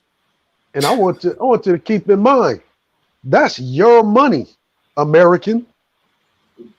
Oh, it's really, let me interject this, right? Mike V was talking about the cap, right? So we got to talk about the cap because it's right here on the same website, right? So we have H-1B cap. The H-1B classification has an annual numerical limit cap of 65,000 new statuses, visas each fiscal year. So it just reset it October 1st because the U.S. federal fiscal year is October 1st. You know what I'm saying? So an additional 20,000 petitions filed on behalf of beneficiaries with a master's degree or higher from a U.S. institution of higher education are exempt from the cap. Additionally, H-1B workers who are petitioned for or employed at an institution of higher education or its affiliated or related nonprofit entities, a nonprofit research organization, or a government research organization are not subject to this numerical cap. For further information about the numerical cap. So basically, what Cerulean is saying is correct because when they come in, they automatically given some little fucking stipend working for this non-profit organization that is backed by a government federal grant, and then you can and then you don't have a cap on it doesn't go against the fucking cap at all. So they get what you literally just explained, what you literally just read is the reason why 1 in 5 American goddamn doctors are East Indian. Yep. While you got Black American doctors, literally PhDs of medicine. Yep. Can't even fucking compete because by the time they have to pay the goddamn insurance on their own license, they could very well be living in a goddamn car out in, lower California, Southern California. And that's kind of why we had a stream, I think, last year, maybe at the beginning of the pandemic with Vivian Ibrahim. You might be able to find it on Brain Trust, where she actually went to the White House and basically petitioned to have them stop bringing these H-1Bs in here. And that's what she was, that one accomplishment she was able to get through, because she was fighting on behalf of Black men. And you had guys attacking us saying, you got strags on your panel. I'm saying, what are you talking about? This is insane. You don't fight on your own behalf. And so she has to go to Washington because she's in D.C. She said she found the Brain Trust through Twitter. And she said, y'all are the only ones having this conversation about information technology and Blackness at the same level, at the level that you're having it. She said, I felt compelled to come onto your panel and actually have this conversation. And she posted the article and showed that she went to the White House and actually petitioned to have this, these sort of H-1Bs cut down significantly. And that Black men were the ones who were being impacted by this. And says she was squeezed out of her role by one of these H-1Bs. And so if we're going to talk about galvanizing Black male labor, the Black male vote, Black male intelligentsia, this is where the battle starts. It doesn't start with trying to overthrow feminism. Right. That's like ice skating uphill. Yeah. I do have a question. I noticed how Mike V says this. He said it in order, right? Black male labor, Black male vote, and he continued on, right? Because I have not seen, right? Because remember you brought this up, Cerulean, when we was over on Shayla E's panel, right? And you was talking about finances and then voting and politics and stuff like that. You don't see a long line of homeless motherfuckers voting, do you? No. Because they worried about eating. See, well, that and see, and this is, you know, and it's like I explained earlier. It's not something that is specific to black men. Like American men in general have become disillusioned and disenchanted by the voting process. That's why you have this rise in sentiment that your vote don't matter. It's a bunch of dumb shit. If your vote didn't matter, why are they fucking spending millions of dollars campaigning to get your vote? All these laws, voter restrictions only in your area. Yeah. Right. Why bother impeding fucking voters with like discriminatory voter registration laws? Yeah. To your point, DeAndre, about why homeless people aren't voting is because they don't have an address. And see, there you go. There you go. So you literally have to have money for you to participate in the democratic processes of you being an American fucking citizen. And see, if you peep this entire, like, this is like literally, this is a goddamn Marshall Plan for East Indians. Mm-hmm. If you really want to break it down, this is a goddamn Marshall Plan, a federal jobs guarantee, something that we've been talking about in, you know, the real black YouTube for how many motherfucking years? You know, back when BGS's Saturday nights used to be something, right? Mm-hmm. Hey man, I think them days is gone, man. Like, you know, it's been gone. Yeah, hey, man, but you know what? Having these, and somebody in the back. Oh, shout again. Having these is how should I say it? Having conversations like this brings those back up, you know, and even having a discord between each other. Like that was the other thing about on Sheila E's panel, where we need to do, like, here's the thing, right? I don't want to never hear dudes saying black women don't let black men lead. I don't want to never hear dudes saying that this shit happen. I'm not saying that it doesn't happen, because we have seen times in places where it's the total opposite. So I'm not discounting it, but you cannot. Hey, what you mean, Dre? We gotta hold these bitches accountable. We gotta hold these bitches accountable until we visible to them. You know, because it's like, you know, look. I'm not mad about who they are. They are who they are. Yeah. Right. On my Denny Green shit, yeah, for sure. Like Dennis Green said, they are who we thought they were. They are who we are. What's going on, Shatter Games? What's going on, bro? Hey, what's going on, sir? What's going on, y'all, brother. man? Sprudy, man, I appreciate y'all for having this conversation, man. I chimed in right there when you was talking about that IT thing and about them visas, bro. And I'm telling you, they winning on both sides, because when I was gonna get sent to India to train people to work for Yahoo, right?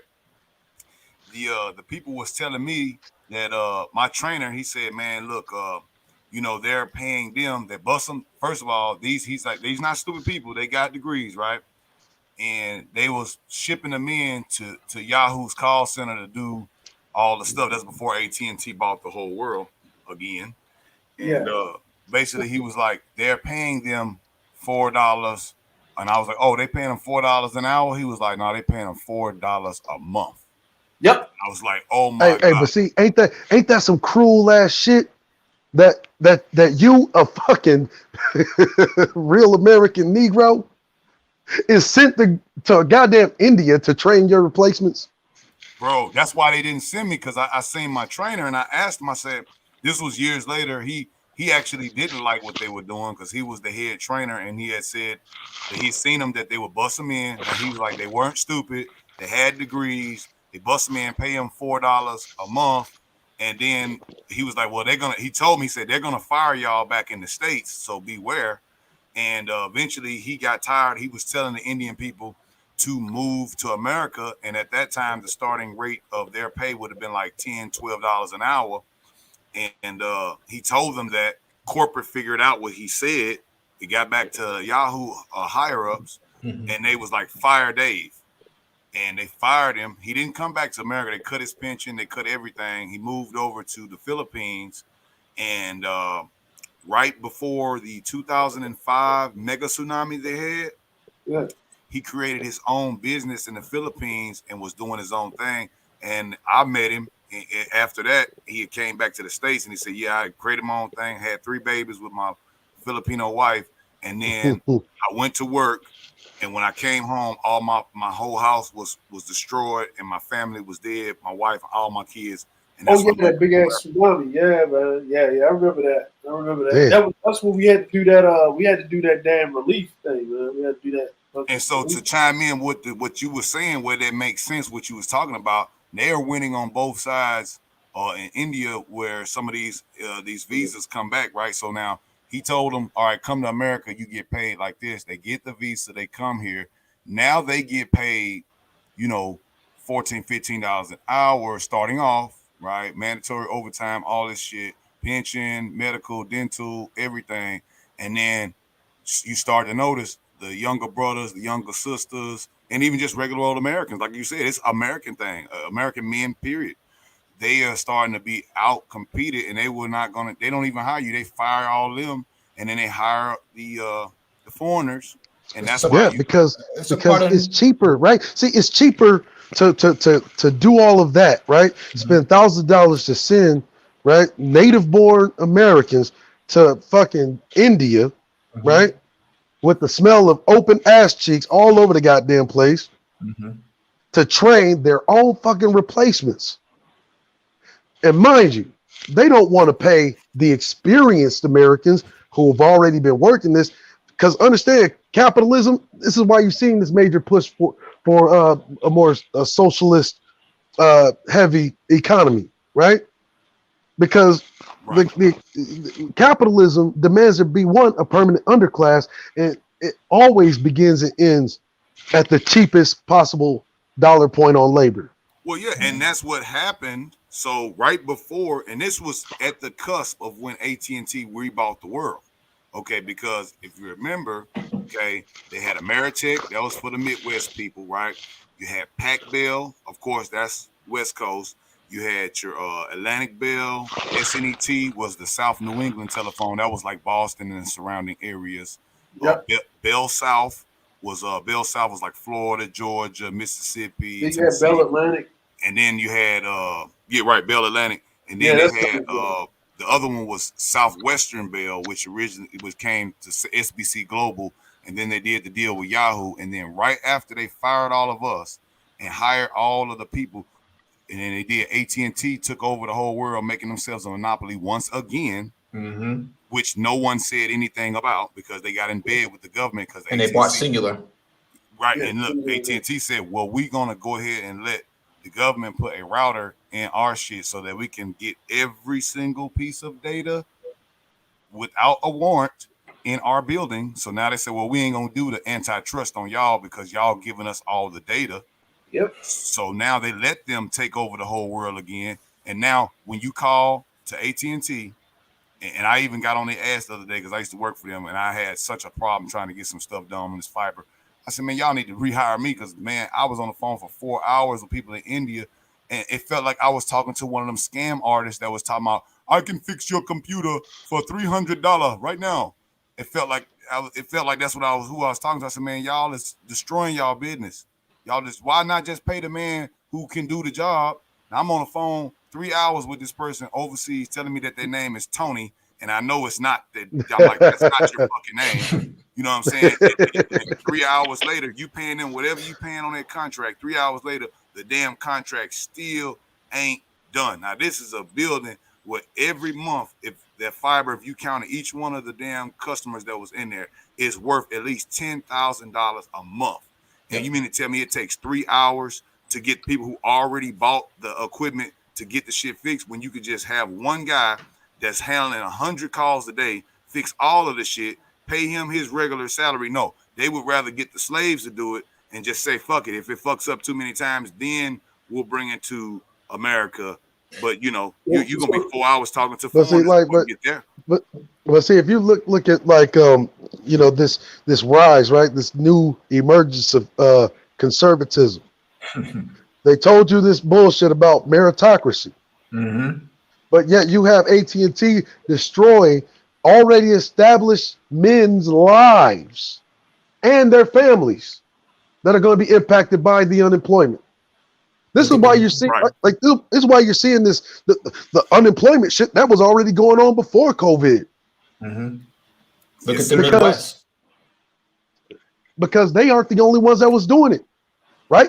And look, remember, and not only that, like you saying, when they came back, when they denied me, I asked him because I was like, well, why didn't I get the India job? Because they didn't send me. They sent a buddy of mine named Mike, who's a white guy. He just got hired.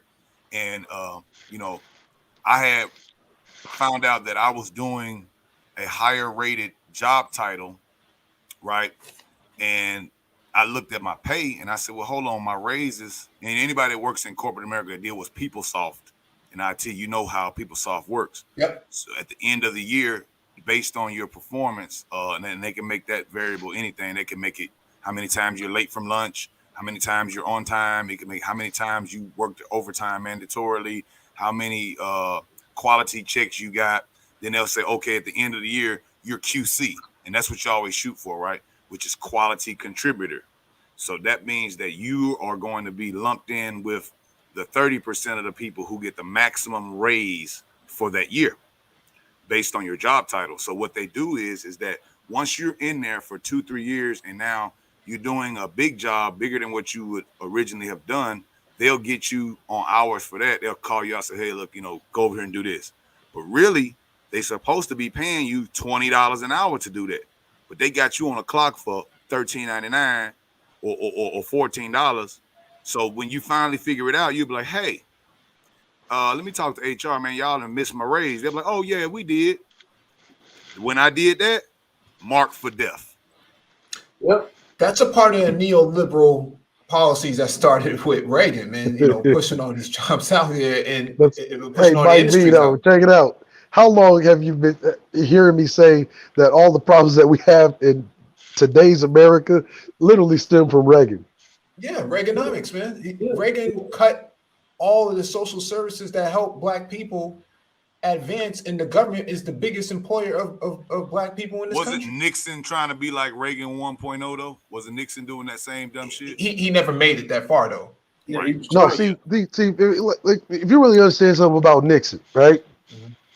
Yeah, a scoundrel he may be, but when you talk about an astute businessman, like he's literally one of the fucking core contributors to the creation of the ALEC. Matter of fact, you can look up ALEC right now and see who's on there. Most of the motherfuckers that's on there are fucking either Republicans, conservative leaning, or they're conservative leaning Democrats. Now, ain't it funny? You got motherfucking the most conservative, right? Council. Yeah. You got right, like, isn't it strange that you got the most conservative president that you've ever had since Reagan with Joe Biden? Yep. You see, hey, Cerrone, hold on. That's crazy that you say that, bro, and you damn spot on too. And it's they done flipped it around on us so bad with the. I blame a lot of the uninformed people, but you know, with the propaganda wheel that they spin with these news networks and certain alphabet agencies that's paying them to say it, it's almost lockstep. You remember back in the days where you could actually watch NBC, ABC, and some of these local affiliates, because you know national news changes it. But you could remember the days, the good days where you could actually watch the news, and you know they had their slant, but you could damn near get at least 50% of truth, and each one of those stations would have a different look on these different policies of the current news. Now, when I go I go to Al Jazeera, I go to everywhere, BBC, I go international, and I come back and I look at us, Sky News, I go back and I look at us, and I say, man, one person says it, and it locksteps it. And everyone said they don't even change one word. It's like they send the script out and they all say it. There's stenographers. But that started with Clinton, you know. Exactly. And you know, like to your point, like what Mike B is saying and stuff, is I do the same thing. You know what's the good thing about it? That I live outside of the country. When I was on Brother X's panel, he was asking me about the Simone Plies thing, right? When she had the Olympics and whatever, right? And he said, I don't be thinking about it in Japan. These crazy Americans, right? You know what I'm saying? And I was like, nah. I was like, you didn't know she was on ADHD medicine. They wouldn't allow the medicine in the country. Right. She can't focus. You want to focus if your ass doing 20 damn somersaults in the air. You don't want to land on your neck. She has equilibrium problems. You know what I'm saying? And yeah, and if she was on that medicine when she did the qualifications for her shit, then as a doctor, I would not, as my sports medicine doctor gonna tell me, if you was taking these meds and you was training with them and you was competing with them, I would make sure that your prescription is up to date, that you can also do that while you're competing in the Olympics. No, the Olympics said she could do it, but the country of Japan don't allow it in their borders. They don't have ADHD medicine in Japan. That's not a thing. They don't do that. I wonder why. There you go. See, there you go. Yeah. You're on the same wavelength with that. Yeah. Yeah, there you go. They don't have it because they know what it is. You know why they know what it is? Because they invented it in World War II and they know exactly what it does. Man. But that's right, Cerulli. That is correct. The Imperial Japs were something else, man. Yeah, they invented it as a way, because why you think them kamikaze pilots were so good? Because they was taking ADHD medicine, or what we would call methamphetamine. Oh, my bad. I'm sorry. Moving right on, right? Hey, look. Hey, it's a movie about a brother who is a Korean guy, right? Yeah. And I think he was South Korean, and his name is Jun Shik, right? Yeah. And Jun Shik, it's the most honorable movie. I sit down and watch it. It wasn't dubbed; it was subtitled. Yeah, I like subs. Yeah, so you got to really be focused. You know what I'm saying? You can't go to sleep watching that shit. You know what I'm saying? You got to be focusing on the words. And what happened was Jun Shik was the baddest dude in South Korea running. He was like I think he was running 800s, the miles, the 4 miles, whatever it was. And Japan, of course, was occupation on them at the time. So the emperor's son or whatever, he was like competing in Japan. So when the South Koreans was basically like they slaves, basically. So the South Korean was beating the emperor's son, but they was friends. Yeah, they was friends. And then one time he beat him, and the damn judges was like, "Nah, he lost," and the dude fucking tripped the man, and he still damn near beat him after tripping him. He still damn near beat him, and it was like a photo finish. And the Japanese people just straight up just said, "Oh no, we ain't accepting that." They beat the hell out of all the South Koreans, put them into the fucking jail, and then sent them to the front lines in Japan's war. Yep. Yeah, bro. Like that's what I'm saying. When Japan say no and she couldn't take it, so when Brother X asked that, well, how they was thinking about it over here, I say no. I say they don't report the news how we report the news in Western civilization. They report the news like how it was back in the 50s and the 60s. They say what it is. They give you everything. They break it down, and that's it. Now, when they do little pieces of reenactments and they want to do that kind of sensationalized shit, they got shows for that shit. But when it comes to the news, they don't play about the fucking news. Yeah, like they take journalism seriously. Yeah, it's old school. Yeah, and that's why you went to J school back in the days, because you were supposed to just not take a side. You were supposed to not, even though it's obvious that, where is the bad part of the story, the good part of the story, you were supposed to stay right there, square down the middle. You just report the facts and you let the audience come up with the conclusion. Decide, yeah. Yeah, and now this is the thing, right? You was talking about AT&T, right?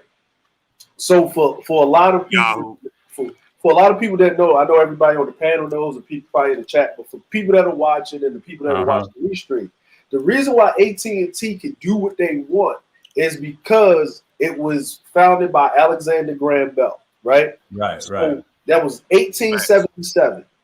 They didn't break it up from being a monopoly until motherfucking 1982. Right, the antitrust shit. It was like antitrust. Antitrust shit, right? Now, here's the thing, right?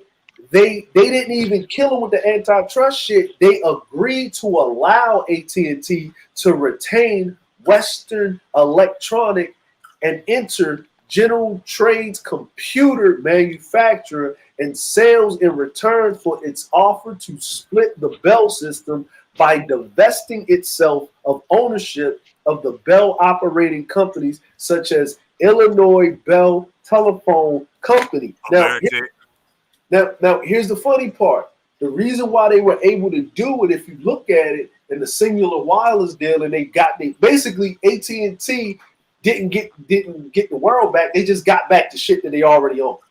Yeah, and they killed MCI. They let the government kill MCI, right? Because they were doing the same thing the MCI was doing, but MCI was their second competitor. MCI was starting to get a foothold.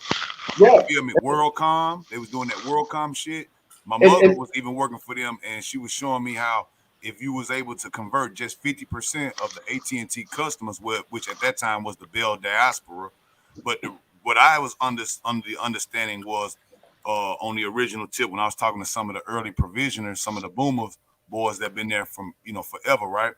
And they were saying that what they really was trying to do, the upper, not them because they just rank and file. He was saying that the corporate guys was explaining to him that AT&T and Graham Bell and them got the money to run the damn lines, right? They ran the actual physical lines, so they was like, all right, do we rent the lines out and do we create it as a utility, right?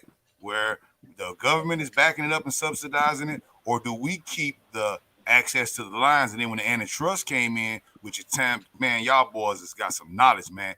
Look here, because when it came back with that antitrust, it really wasn't a real antitrust thing. They let them go ahead and agree to allegedly rent out the lines, but really they still retain ownership of it.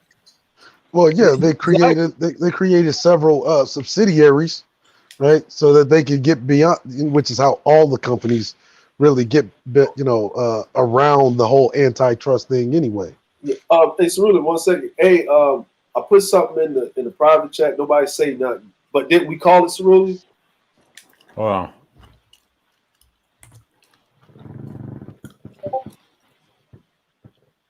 Yeah. I've been doing that. Hold on. I've been doing that since months ago. Probably the summer. But hold on. Let me finish. In those streams, I'll say that magazine. Yeah. From there. Yep, from that magazine. But if you notice his recent streams, and he was saying about the money, the cars, and the flashy shit. He went in on them. He had a fire stream just today.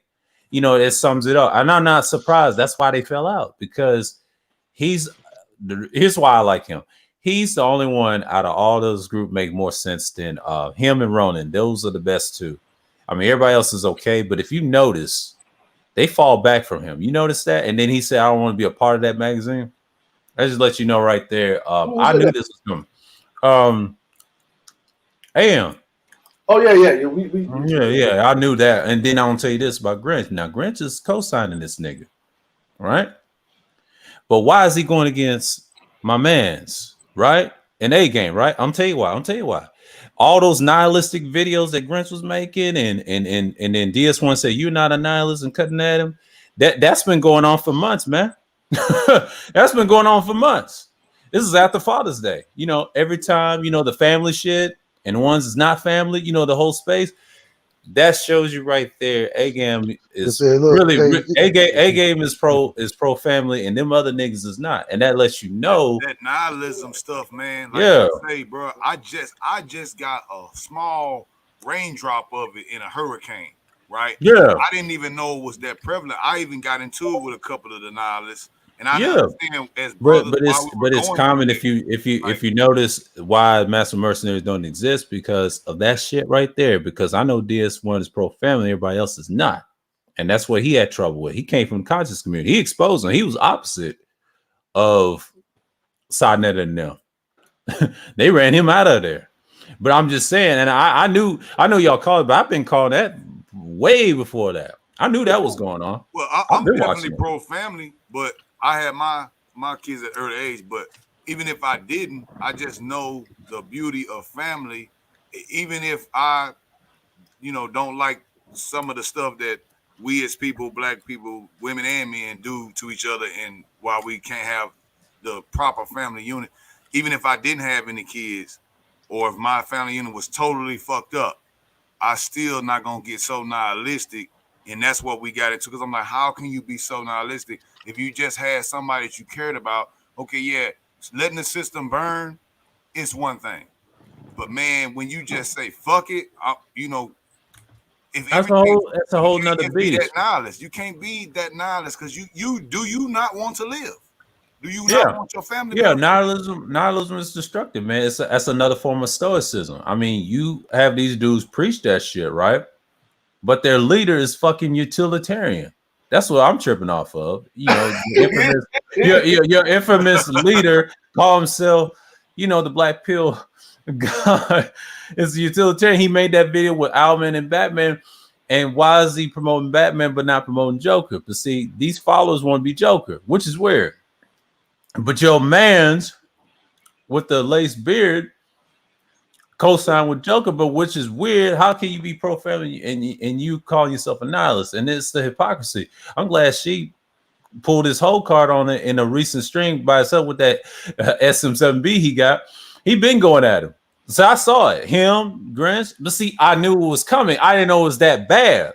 See, I be paying attention when in the chat. No, I pay attention to the chat based on his cryptic messages. Because see, his topics is great, right? But if you really listen to him, there's a problem. Because see, y'all been telling me that, but I'm just saying I've been noticing probably in a month. They call that the theme when you're writing a movie or a script. Like a movie can have a certain title, but the underlying theme is what really matters. So the title might be great, but then the theme, it could be the theme could be good or bad. But I'm gonna say the theme.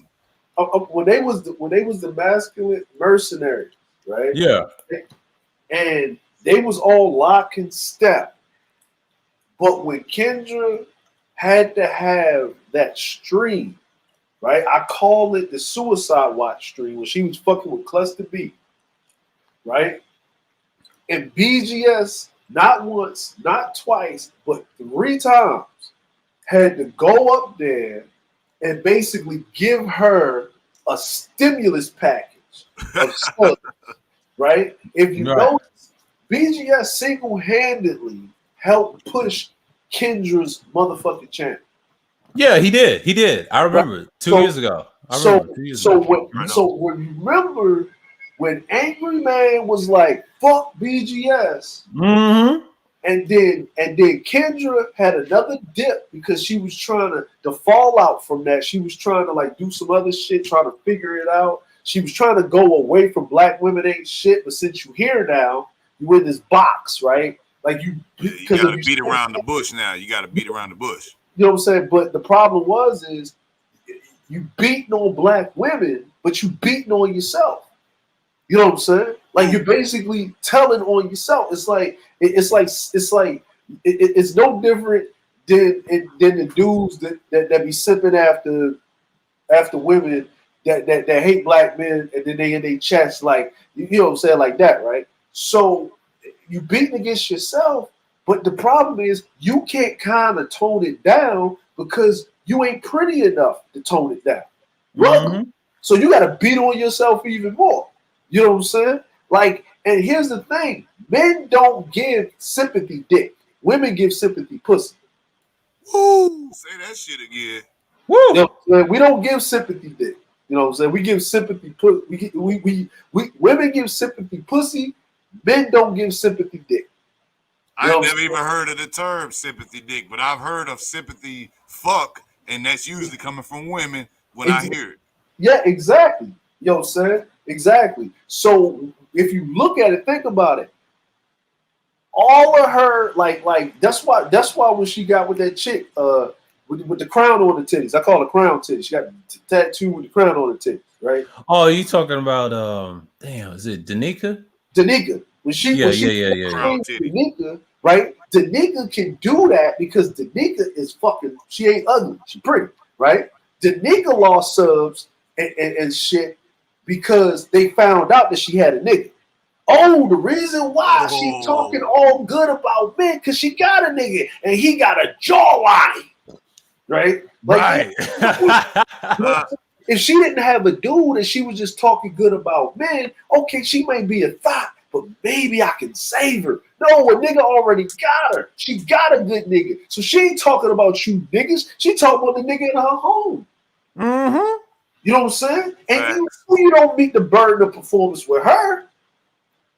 You know what I mean? Because you wouldn't be sitting up here crying about pussy. That's right. And their election. That's right. When you look at Kim, you know what I mean? I'm sorry to say this, but she looked like the woman with the issue of blood sitting up there. Like, it's like when you go over and listen to how she talking, it's like, yo, give her some money so she don't. It's like you know, it's like I've seen the anti-black men conglomeration of super ultimate damn avengers of the black men haters, black women, black men haters. Yeah. The alphabet. Yeah. They I've trash, seen bro. them. I've seen them, right? And I'm like, at the end of the day, what you saying is right because they still fucking brothers like ourselves, and then they keep talking and shit, and then they go with the swirlers. Now that's another sect of them. Now they in there too. But the alphabet is fighting each other with Bomb right now. Listen. Exactly. I call it. Man, Bond is done. I hate it. I'm gonna tell you my favorite Bond, and people can get mad at me if you want to. Sean Connery was James Bond for me. I didn't say Bond. I said Bomb, like that woman that they have. They've been going against her for like. Oh, I thought you said James No. Bond. I'm talking about yeah. And they fucking us shit because of that gerbil bitch. I said it. That gerbil bitch. That's the name. But see, that whole group is falling apart. I've been hearing that from my streams, and someone commented on my stream I did with Cerulean, right? And I knew that was gonna fall apart, but they have that male mindset like these derelict Negroes, man, be crying about shit. And they taught them how to think like, complain about, the opposite sex of us, right? And it's a pattern. And I'm like, wait a minute. It's a feedback pattern too. So I can't stand that shit. I'm like, where do these talking points come from? And that just lets you know. That should be crazy too. Yeah, talking points, like where did they get there? Like, the panels and the brothers that I speak to and come through, we have a couple of outliers, a lot of nihilists now for some crazy ass reason. Yeah, it's too many. Most of the brothers that I speak to and I get on the panels, man, we all got pretty much damn near the same fucking through line. Now, we all might be different religions, political shit may go back and forth, family status may go back and forth, but for the most part, we are brothers who work together and trying to work together. When you start to doing the backsliding and the shit like that, you're going to automatically be ostracized from that group because real people don't have time to waste time and breath. I tell my brother, you're talking to a person who don't want to listen on some bullshit, you're wasting breath. Think about it. God only give you 2 billion breaths. It was like 3 billion breaths. So you don't waste a couple breaths on this dumb motherfucker, nigga. Fuck that. Leave that motherfucker alone. Cut him. Let's work with people who on that main status, thinking in the right side of mind, that you can actually converse with them back and forth and get some knowledge and get some understanding. We compare some notes around here. That's what they don't want, because that'll be a union, and that's a bad word at any corporation. Say it. Just say that shit. You'll get fired. Just say the word union. Amazon. Loud enough. It's like, Home Depot is even worse, nigga. Look, Home Depot, they got a training because they're gonna fire your ass. They make you hit yes on the training. You know how they do that training shit, the applets and shit. Yeah. You got and you cannot work another hour until you finish that applet, and you must pass it. And most of the passing is just saying in the video, hey, look here. If we catch you saying union, or if you see somebody walk up in here and say they part of a workers union, you must report back to us immediately. If you do not, it gets worse. If you do not, and another associate sees you talk to a union alleged, just anyone walk in here saying the word union, you will be fired. Yeah. Sign That's this all. paper so when we fire you, you can't sue us. What's the point of working for them? See, that right there is a red flag for working. Bro. I left them alone. Bro. Yeah, I understand you can do it on the side, but I would never work for them as a company. See, that's corporation power. That's fascism. That ain't communism. You know, it's funny. You know what I mean? This is why, you know, I actually have to blame this on Dre. Oh, yeah. Right. I do. What's going on, Vonda? I do. I blame Dre because he is the pettiest of officers. Peace, Mike. Mm-hmm. Yeah, I can be petty too. I'm sorry. No, because you know we Navy guys, right? And so our rank's petty officer, right? And he is the pettiest of officers. I remember when we was first like going with the purist platform for Gray Regime, right? And at first I used to just warn him, like, yo. And then Dre's like, stop pulling your hair out. Just stop warning them motherfuckers. Yeah, you told me that. Just stop warning them. He says, just stop warning them. Yeah. But see, it's so crazy because literally we were fucking talking about this shit, like a year and a half ago. Man, we was in that DeLorean, man. Had that nigga, like Dre, Marty McFly, and I'm motherfucking Doc Brown, nigga. Like Marty, we gotta go. We gotta go, nigga. Where are we going, Doc? We gotta go back to the future. The derelicts are running loose. Shout out to Doc Brown. Right? And see, like, that's why when I see it, it's like we already knew it was doomed to happen. But you gotta understand, you're dealing with engendered man. We're dealing with engendered man. And engendered man, he can't. He has complications getting along with. He has complications making friends. Right. And when you understand that, you understand why he don't get no respect from no bitches in his real life. Right. We talk about a nigga that was running around here telling. This is why I say, man, these old motherfuckers don't want the young niggas to win. Running around here telling these young niggas, get these bitches off your panel. Get these bitches off your panel. Like, nigga, you a motherfucking red-blooded, great American Negro male. You supposed to like bitches. No. I mean, you know that usually is our kryptonite, right? I mean, man can talk shit all he want to, man. And I sit up here and talk shit, but I'm honest. I tell my brothers, they be like, shit, you talk all that hot ass red pill shit, my all brother, you want, and then like we'll be at the bar. One day I'll be visible to her. One day I'll be visible to her. Look, I'm at the bar. You know what I'm saying? One of his homegirls come in, her sister come in there, and he was like, yeah, I bet you, talk to her every shit, yeah. And she comes in, I'm talking, chopping up wood. The next thing you know, I'm leaving my truck at the bar, and me and her having a whole party time. We come back later, about 2 days later, I called my brother back. He said, yeah, what's that shit you talking about? I said, man, nah, we had a good time. She cool in a motherfucker. But that don't mean I done went to red to purple pill, because he was like, yeah, nigga, you finna blue pill it up on me, nigga. You purple now? I'm like, nah, nigga, I'm still red, but shit, hey, I had to get purple. You said it. You red pill for doing that, but see, these guys is practicing blue pills. They did the Matrix. Yeah. Like you gotta understand, they right? Even changed the Matrix. You saw that shit too. You seen that fucking trailer, really? Oh.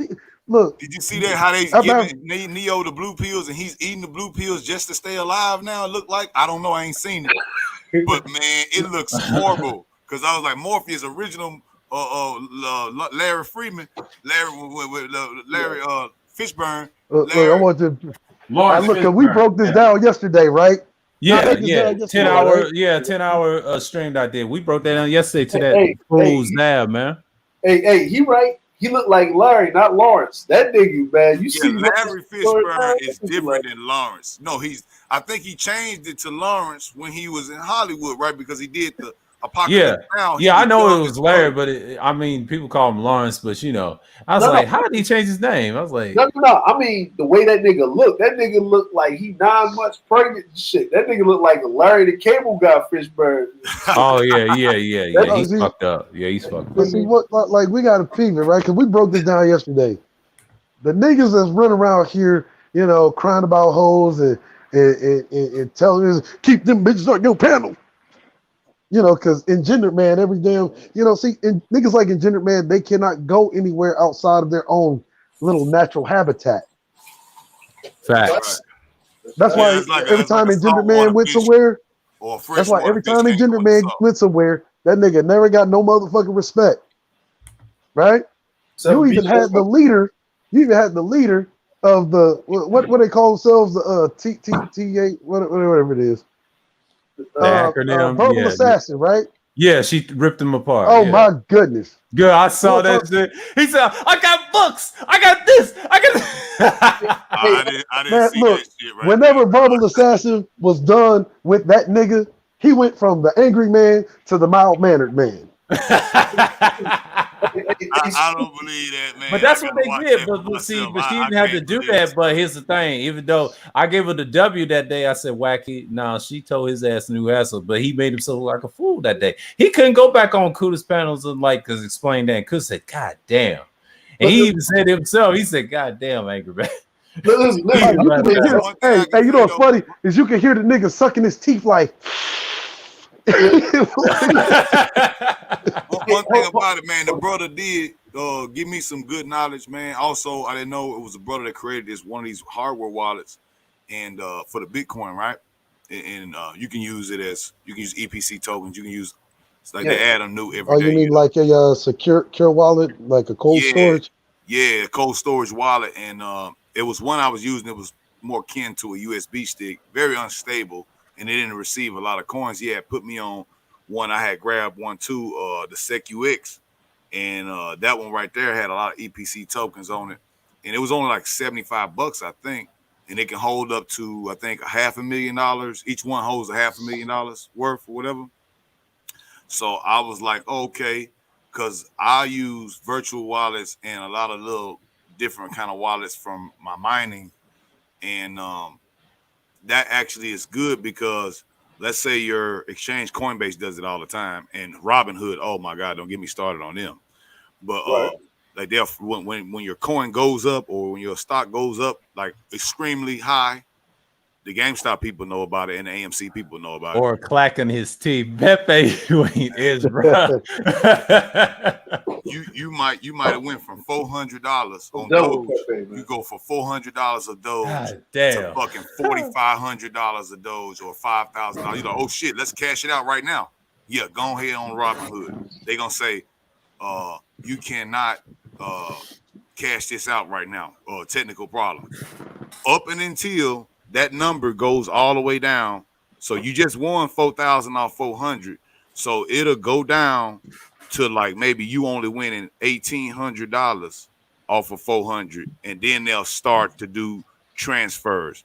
So what is the use of having a fucking exchange that's going to basically steal your money? Yeah.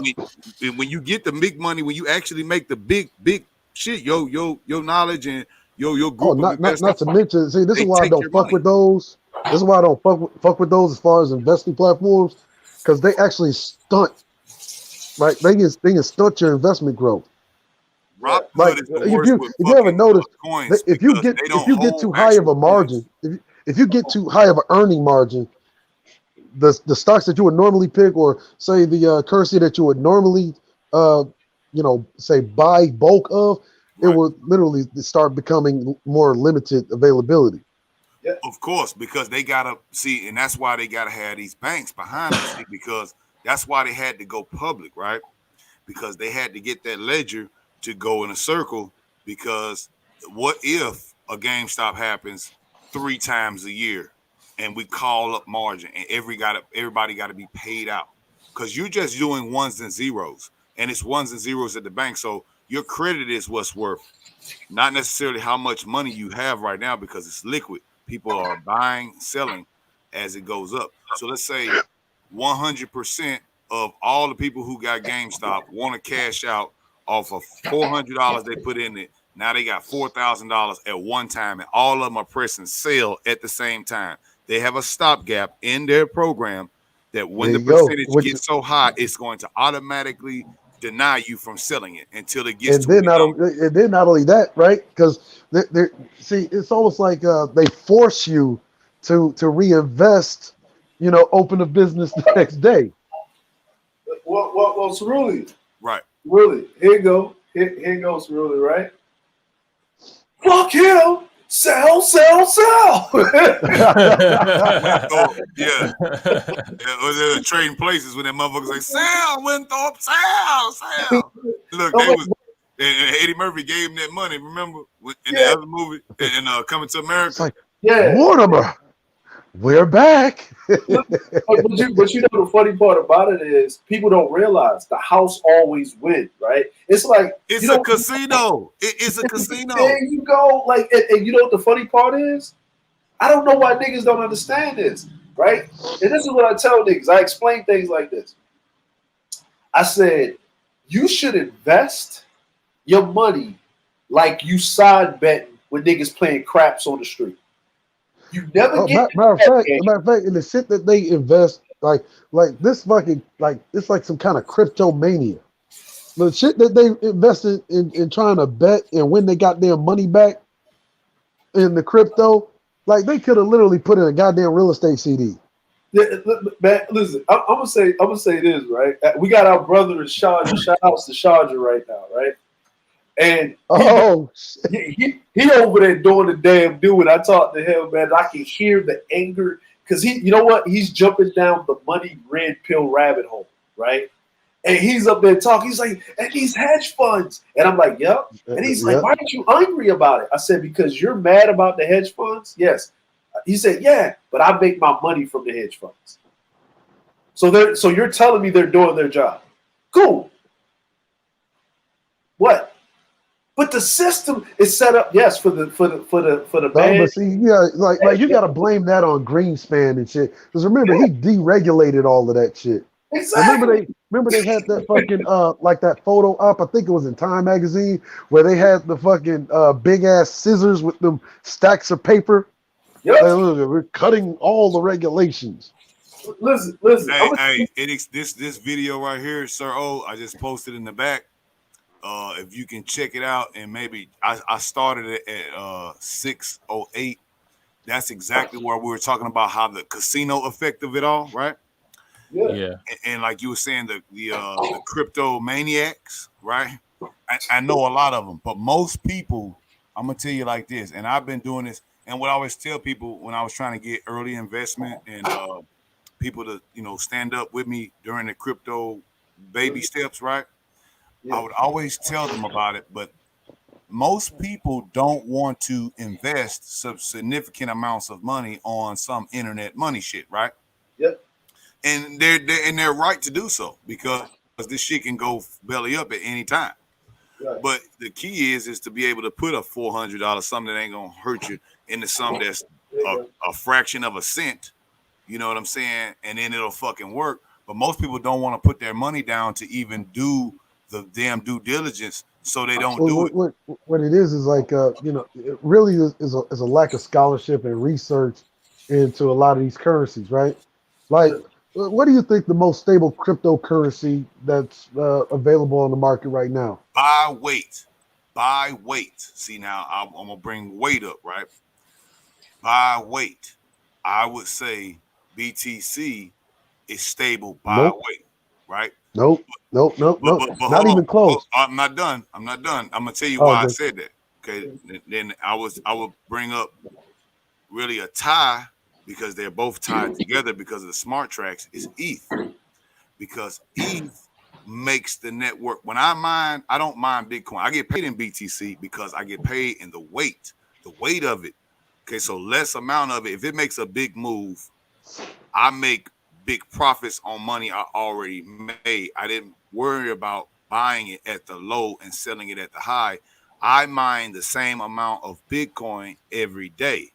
So ETH may move by 30%, Okay, but it's only worth $3,000.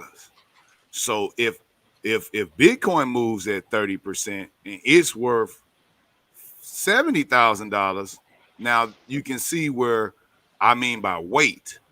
So by weight, so now it will go down to 9,000. Right when COVID started, it went down to 9,000. I was like, shit. And I was working you know what Bitcoin really is?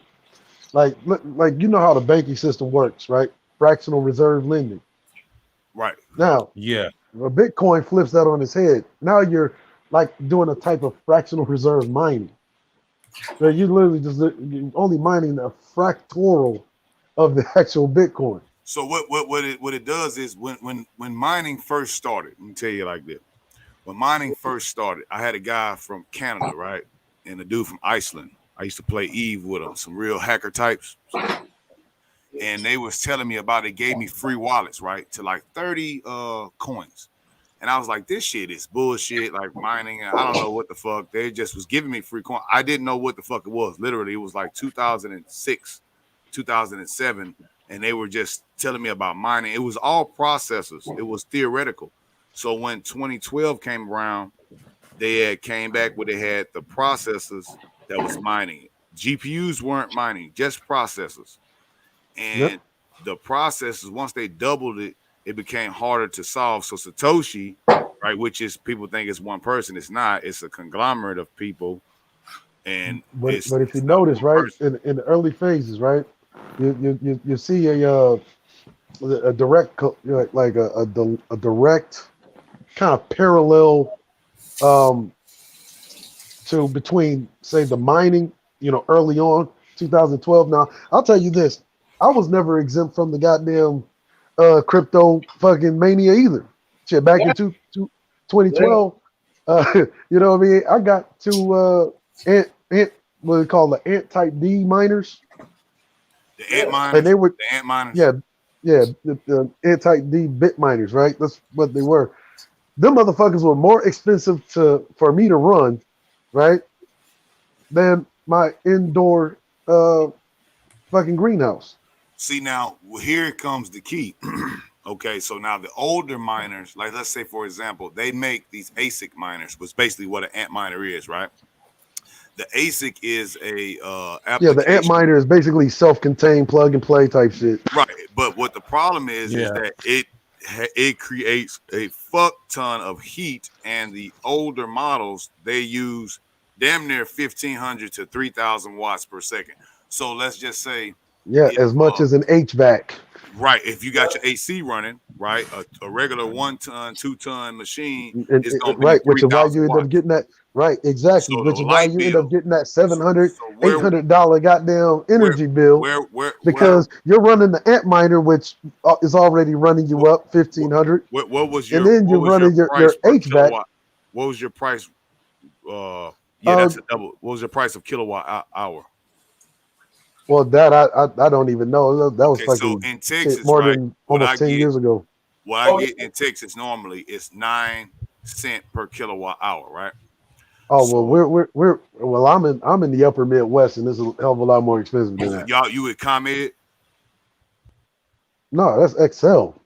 It's Excel. Okay, Yep. so Excel, if you look in your shit, it may be up there. I think it's like 12 to 13%, 13 cents per kilowatt hour. Yeah, sometimes that's it's 15. this year, right?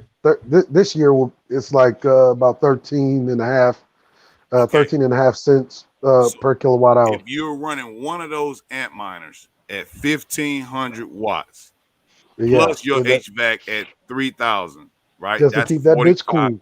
That's 4,500, right? So let's just go round that up to 5,000 with the lights and everything else that you do. Your refrigerator, you got to count these other things. I had to do this because I make solar generators, right? So I have to knock down the loads.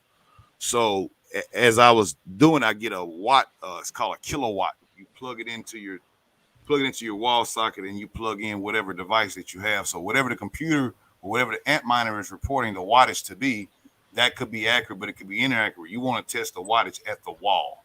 That's your actual amount. So you plug it in, it's 1,500 watts, that Ant miner, and it's probably going up to damn near 2,000. It will blow your breakers if you don't have 50 amp, 20 amp fuses on this shit.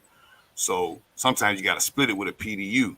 So I determined that at the rate of the amount of mega hash and gigahash that I created, which makes more Bitcoin, obviously, I increased the temperature inside of my house by at least 10 degrees Celsius per, let's say, $25 I make per day. So at a rate, once you lock up your, because see what happens is your car is going to run hot. So when they hot as hell, they're going to crash and there's going to be less life on them. So you don't want to run your cars hot. So you got to keep it cool, like you was talking about the HVAC. So now you're fighting against your mining yeah, the AC. So now and that's why I stopped doing it, because you're not really you're spending, like at that point back in those times, you were literally spending more than you were fucking earning, even if you got a whole Bitcoin. I figured out how to do it though. Check this. All right. So I told you I make solar power generators, right? Oh, okay. That's what. Yeah. Look, this is our wheelhouse. We like the self-sustaining shit. You see where I'm going with this, right? Yeah. He's been on here before talking about that. Yeah, go ahead, Shatter Games. So I made a solar power generator. I did the numbers, and I said, well, if I could run the miner just off the solar and the battery backup for the hottest parts of the day, right, in Texas. So that would be from sun up to sundown, pretty much. Right. So if I could just let the solar charge up the battery pack to where it could hold the miners, and I could get the lowest price of electric. So what I found was Gritty, before the Great Freeze, before the EPA shut down like damn near 10 plants, so where we couldn't even use it, and they got into it with the governor, and we made us freeze to death. Like we ain't got our own fucking grid. Hey, Texas wanted deregulation though, so no, the deregulation was fine. It wasn't that. It was Centerpoint. See, in Texas, deregulation is great, because you know what deregulation, that's what Bitcoin is. It's the deregulation of the monetary system, right? So the deregulation helps, because think about it. If you had one monolith of people that's selling the whole energy, they could corner the market, like with the oranges and the orange prices. If they knew what price the oranges was, no matter who made the oranges later, you're gonna pay this what price. What I'm saying is deregulation of energy is different than deregulation of currency. Matter of fact, dereg of energy, with the after effect before they fucked it up. Okay, before they fucked it up, and the EPA basically clamped down. I'm telling you, it was like, if you fire up this plant, is what I'm telling you. This is the dirty games that they play. I'm talking energy. Right. My cousin, he worked for Tennessee Valley Authority. They is set up differently, because they got a big ass fucking mountain that they store water in, and then they shoot it down a waterfall. They can get like all hydroelectric. It's like a gravity window. They sucking up the groundwater, putting it up there, and then if they get a heavy load, they just throw the groundwater down. It's not a dam. Yeah, because what the pumps are pulling is only a fraction of what the generator on the downstroke is going to generate. Yeah, that shit's and all that. It's like a big ass pump, but it's not a dam. So it's what they call it. Yeah, it's hydroelectric, but it's like it's really like a battery. It's like a battery, and the maximum amount of the battery's charge is the amount of water that you can store and shoot down, and then put it back up. When you're making more energy than you're using, you just use that as the pump to pump it back up to the top, and then when you need the extra load, the bigger the reservoir is, the longer the amount. So it's like a battery. But so like what I was doing was I figured out with the deregulation and how it helped me. I looked through all of them. Reliant, okay, we're Reliant Stadium here in Houston, that's Reliant Energy. I was with them, and they had like 9.5, depending on your contract. You could do 6 months variable, you could do a 10 months static. Okay, so what I figured, that Gritty, they were doing wholesale. The only thing that's great with it, if you let the market do what it's supposed to do and then stop the damn deregulation of it, the damn Gritty was selling wholesale electric to residential customers, right? Usually you don't get that deal unless you're a commercial industrial, right? So they sell it to the person. So I was running my rigs and both of my computers, which is desktops. They all pulling damn near 3,000 watts. They stay on 24 hours a day. I was using my AC in the hottest parts of the month. I had 3 cents per kilowatt hour average price.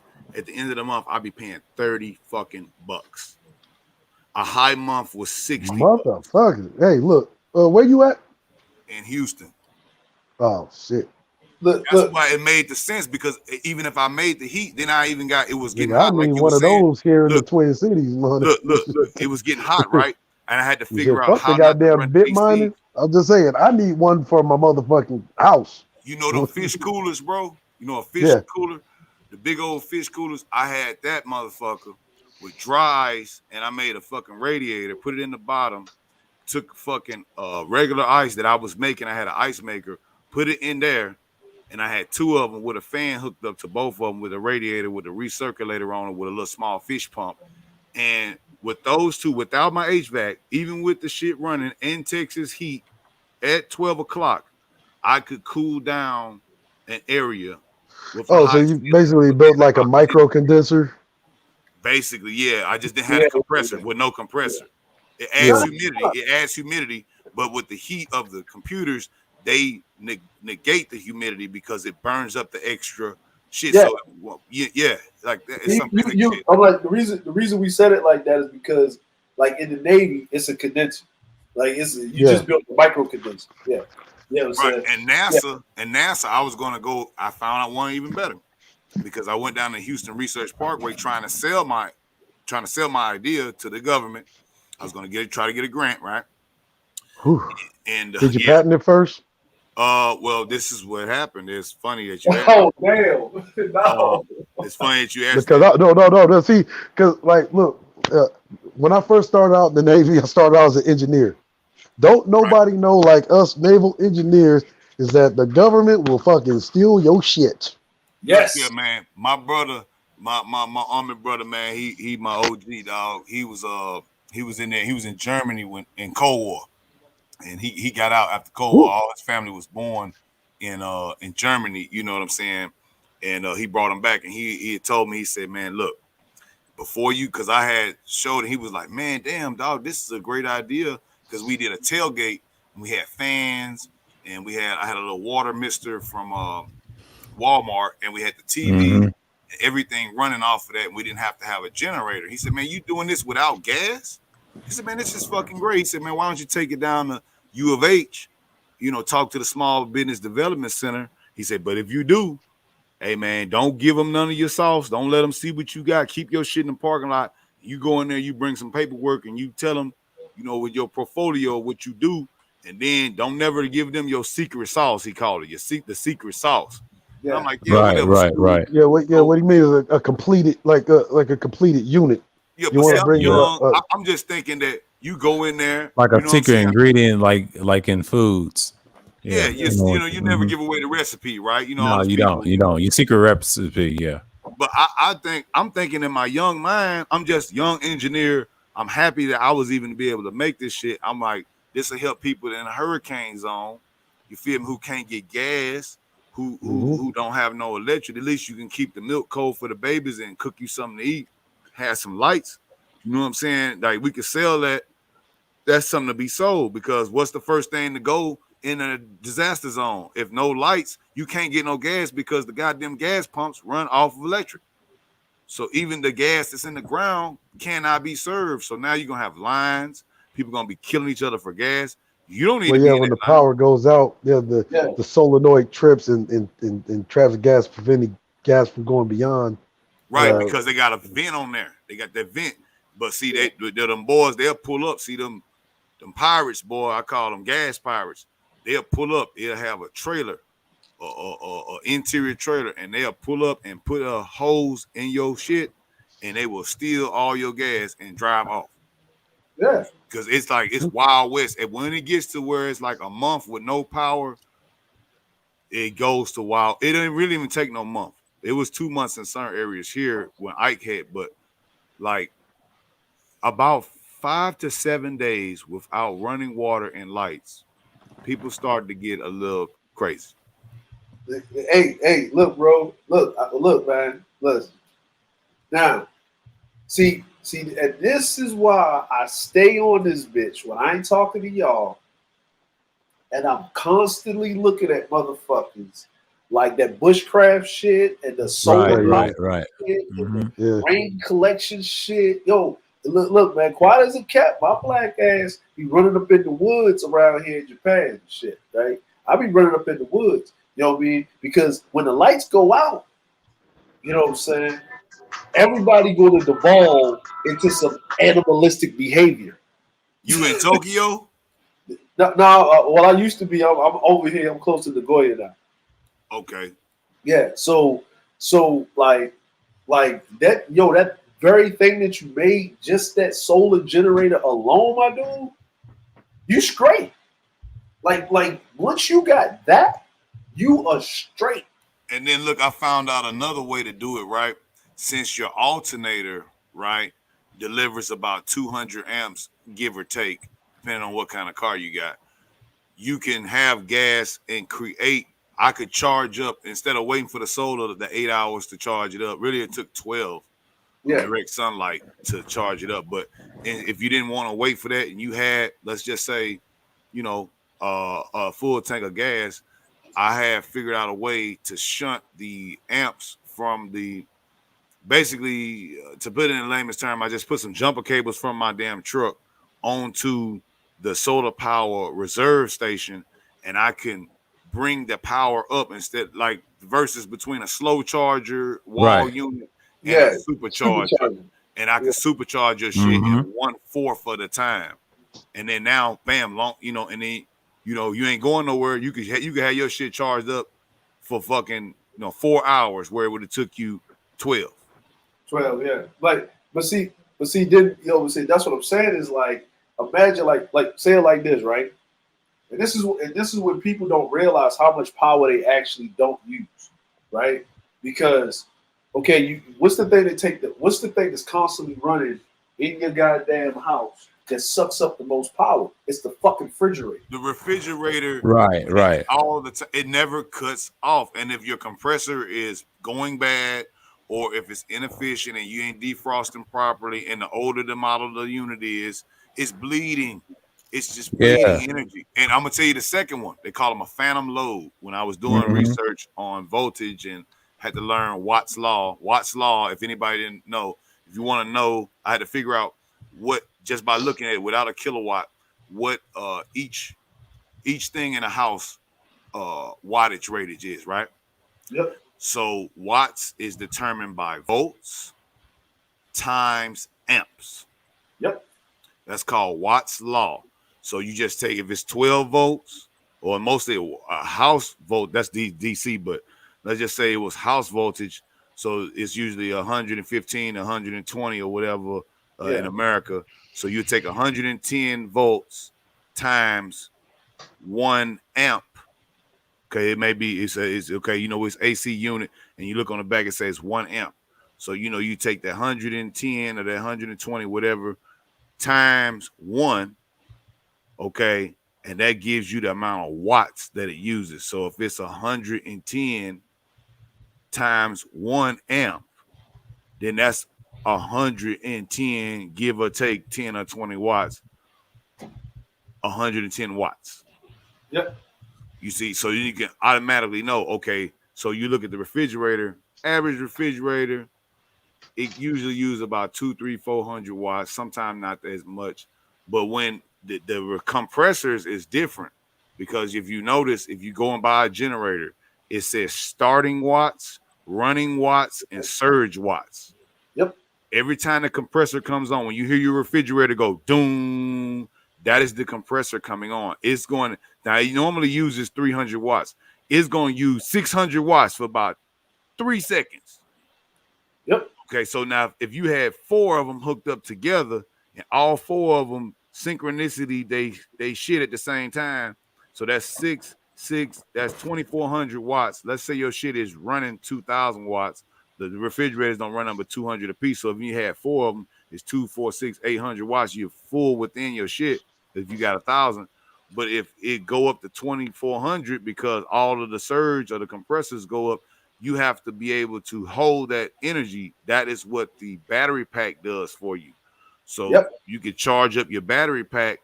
You can serve all your loads. So you just make sure that you get a better refrigerator. Instead of getting a bigger refrigerator, you get the right one that can run on the solar. And then, and exactly like you said, you get what they call an energy efficient refrigerator. But here's another thing that people don't understand. If you look in your refrigerator, the thing that you keep in your refrigerator the longest amount of time is meat. Yeah, meat. It's not vegetables. Usually vegetables don't last more than a week. Unless they're frozen. And that's usually let's say frozen I'm gonna keep it all the way 100 with you. The longest thing to stay in my refrigerator is motherfucking styrofoam containers. Yeah. Yeah, that too. I agree. Them old takeout Johns. But that's what I'm saying is if that's that's what stays in your refrigerator. So you know what I started doing, right? I started looking at. I was watching this dude named Giga Foods, big fucking. I know him. He do the sous vide and all. Yeah. That dude, right? But that dry age shit, I started looking into dry age shit, right? Because he put it in the refrigerator. So I was like, okay, he puts it in the refrigerator. So I started looking up dry aged beef and shit, right? So I went to this restaurant, man. This steak restaurant. Everything's dry age. Everything's dry age, right? And then I asked the guy, like, because I was interested in the dry age process. So he takes me in the back. I walk into that dry age refrigerator, right? The shit felt like a spring day. It didn't feel like what it was thinking? cold. What were you thinking about 50 degrees or 72? No, 72? No, it was 60. It was 60 in that motherfucker. Easy 60. That's cool. That's in the shade with a good breeze. With a good breeze. It was 60 in it. And the reason he had the breeze in it so the humidity wouldn't lock in, right? So he had that flow. He had less bacteria. The less the water, the moisture would bring the bacteria. That's why you get the jerky. That's how they make that jerky. I had a guy, my grandfather used to have a smokehouse back in the days. I imagine that's the same kind of process they use, less the smoke. So in Japan, like when he did that thing with that certain the certain thing that they get from Japan where they'll dry it. Right. Mm-hmm. So it's a fungus that they put on the meat, right, to make it dry age faster. Oh no, shit! It's some Japanese mushrooms. They powder up these special mushrooms that they got in Japan. Fungus. Okay, I got you. That is, that they, that they put over it. You're only supposed to put a little bit on it, right? So you put it on there, and the regular dry age process would take about. Sometimes he does it for like 2 weeks, a month, or something. If you put that shit on there, it'll take something that you're supposed to dry age for a month, and it will dry age this shit in like a week. Like that's enzymic. That's like enzymes. Yeah, I seen one when he did that pineapple shit. Yeah, pineapple steak, and I was thinking the other steaks they had one with like Jack Daniels. He had did one where he did a dry rub and a dry age, and then he put that pineapple on it, just straight pineapple, no other seasonings. And then he came and hit it with his regular SPG or whatever. And man, him and this dude, they taste all the food. They was like, dude, this is the best. Yeah. Now see, so when I was looking at this dry age shit, and I went in there, and I was saw the process, and I saw how the meat shrunk. Right, I saw how, but when the dude cut off that black shit from around it, and he actually got to the meat itself. And he cut a slice of the meat. He put it in a pan. He ain't do nothing to it, man. He threw it in the pan. He threw some salt, some pepper on that motherfucker, some sea salt, pepper. And I ate that motherfucker. I didn't want to eat no other type of steak, nothing. I was like, dude, what the fuck is we doing, right? And then it's my brain. I was like, wait a minute. I said, wait a minute. If shit hit the fan, refrigerators will go obsolete. So how you gonna preserve meat, right? And then I was like, nigga, you're gonna preserve meat long as you get it in a dry place, and that's why they say worth is weight in salt. because salt was your fucking preservative, right? And that's why they had salt as a fucking, that was a commodity. It was currency. You could pull out salt like you had money. So now you think about it like this, right? You think about it like this. I started thinking about it, I was like, man, this is crazy. So then I started getting into smoking meat, right? Understanding oh, it's tofu, my bad. Yeah, it's tofu. It's tofu. Yeah, it's a special tofu, my bad. Right. So I mean, you know what I'm saying? So when I'm sitting up here, I'm thinking, and I'm saying, what the fuck is tofu, man? I don't even know what soybean. It is. It's soybean. It's good. I've ate it in a Thailand restaurant in Atlanta. You know, listen, I call it. You know what tofu is, man? I call it styrofoam. Right? It's styrofoam. It does taste styrofoamy. Yeah. It's no taste. Is that like them tofurkeys and all that stupid shit? Yeah. I've had the actual tofu in a Thai restaurant. Listen, you know what? I'm gonna tell you what tofu is. You've been eating your whole life. If you ate a McDonald's hamburger, that's tofu. That's tofu. That's what McDonald's. Yeah, I used to have quarter pounders before I quit back in 2010. But I'll tell you this: he's right. It does have that taste. Yeah, like whatever. It tastes no different. Yeah. Yeah, whatever you put it with, it's going to taste like that. Like what you put it with, it's going to taste exactly like whatever you put it with. It's just you know what it is. Yeah, fuck that tofu shit. That's that fish. Remember that shit? They had nothing but erasers. Y'all might not have seen that shit. Erasers says tofu. Yeah, you right. That's what I said. Tofurkey. That shit sounds fucking fucked up. I couldn't eat nothing that says tofurkey.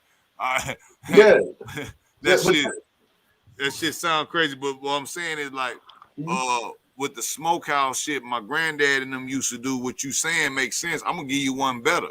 Yeah, I was coming up with the second gen of not having to use lead acid batteries, right? Right. Oh, yeah. Okay, so now you got gel pack, right? You got lithium, right? But problem with lithium is if it gets underneath freezing, the battery doesn't work anymore. Also, if you have any damage to the battery, it could catch a fire and go straight nuclear on your shit, and that's a problem. And then it's toxic as hell. I was figuring out fuel cell technology, right? Yeah. Right. Yeah. So like with hydrogen, and with the ozone basically effect with the hydrogen and the water, so like you can separate the oxygen and the hydrogen. You mean like electrolysis? Matter of fact, submarines have that to make fresh air and store hydrogen and all that. So they use that with NASA, right? You know, they got NASA down here, and they have the NASA plant down here, the Johnson Space Center, and then Building 4, and then they have like subsidiaries around the city with Houston Research Parkway. So when I went down there to sell my shit, I brought the portfolio. I'm thinking, and like it's funny that, man, synchronicity is a motherfucker. We talking about like these immigrant and these visas, right? That how it affects us, right? Oh yeah. Okay, so I'm thinking in my mind, like OG, like I told you from Cold War, my army bro, he was Signal. He was Signal Corps. Yeah. Hoorah. Yeah, man, for sure, man. Hoorah, man. This nigga here, he told me straight up. He said, look, if you go up in there, they're going to try to steal your shit. So don't give them your secret sauce. So I'm going in there. This is the second time after HBCU. I mean, not HBCU, SD is Small Business Development Center, SBDC. University of Houston, SBDC. So he gives me the full access to the library. Now, I'm not a student, okay? It's just through the Small Business Development Center. He gives me full access to the library. I go back and tell, funny enough, this motherfucker, I don't know who he's with, but he was able to put a appointment on my Google to where it rung my phone and told me that you have an appointment with him, and I never put it in there. I don't know if that means anything, but I went down there. I told Sarge, and he was like, man, just don't tell him your secret sauce. So he said, look, you get your LLC. He did tell me that. Like, when it was about the patent shit. He said, you get your LLC. You go talk to these people. He gave me a card. Dude named Devin down at Houston Research Parkway. He said, you go talk to him, and you get your LLC, and you go down there. So I'm like, okay, this must be where all the young Asian, Indian, you name it, foreigner, smarty pants, European, Icelandic, Greenland, Right. you know what I'm saying? You just Norway, whatever, you just name them. They, they come in there because NASA hires them, right? So I'm like, who is the guys that's getting the grants? I said, I bet you when I pull up, I'm gonna see these young Chinese dudes and shit like that, and young Indians and shit. So I pulled down there. I'm about 5-10 minutes late because I couldn't figure out where the fuck to park because it's like downtown and they'll tow you for any fucking thing if you don't have validation. Right. So I'm looking like Porsche, Lambo, Lotus, Land Rover, Range Rover. I'm like, oh shit, Benzes. I'm like, oh, this is the place. I'm driving the Chevy, a fucking truck and shit with my shit on the back. You feel? I'm like, okay, I'm probably the only nigga gonna be up in here. I get in there thinking I'm finna see like the UN of people. Guess who it is? Niggas. Nope. Guess who was driving them cars? Who that? You know the only minorities that was there? Who's that? Out of them damn 7 cars, it was me and the dude Devin, who was the one who accepts the people into the damn Houston Research Parkway grant situation. Wow. So it was only, and the other people was old white men. Yep. That's it. No young Indians, no young Mexicans, no young East Asians, no young no one but old white. I'm the only minority, and I'm a brother. It fucked them up when they seen me. No. I'm gonna say this. I'm gonna say this to you before you finish, right? Let me say this. You were shocked because you saw the lie of the propaganda machine. Do you know? You named some Chinese motherfuckers. China, Japan, Korea. Well, not Korea, but China, Japan, and India haven't invented shit since goddamn gunpowder. Facts. And that's up for debate too. Right? Now the Japanese, I can say they have because them motherfucking vending machines they had over there. Well, you can play PlayStation while getting your goddamn hamburger. That's a joke. No. Listen, even the fucking vending machines, right? Even the motherfucking vending machines in Japan are a replica of the vending machines in the 50s and the 60s in America. Right. Yeah. Did not know that. Yeah. You know what I'm saying? Like they had it. Remember Coca-Cola? Yep, Coca-Cola. They all love that Coke over there. They love that Coca-Cola. But that's what I'm saying, right? So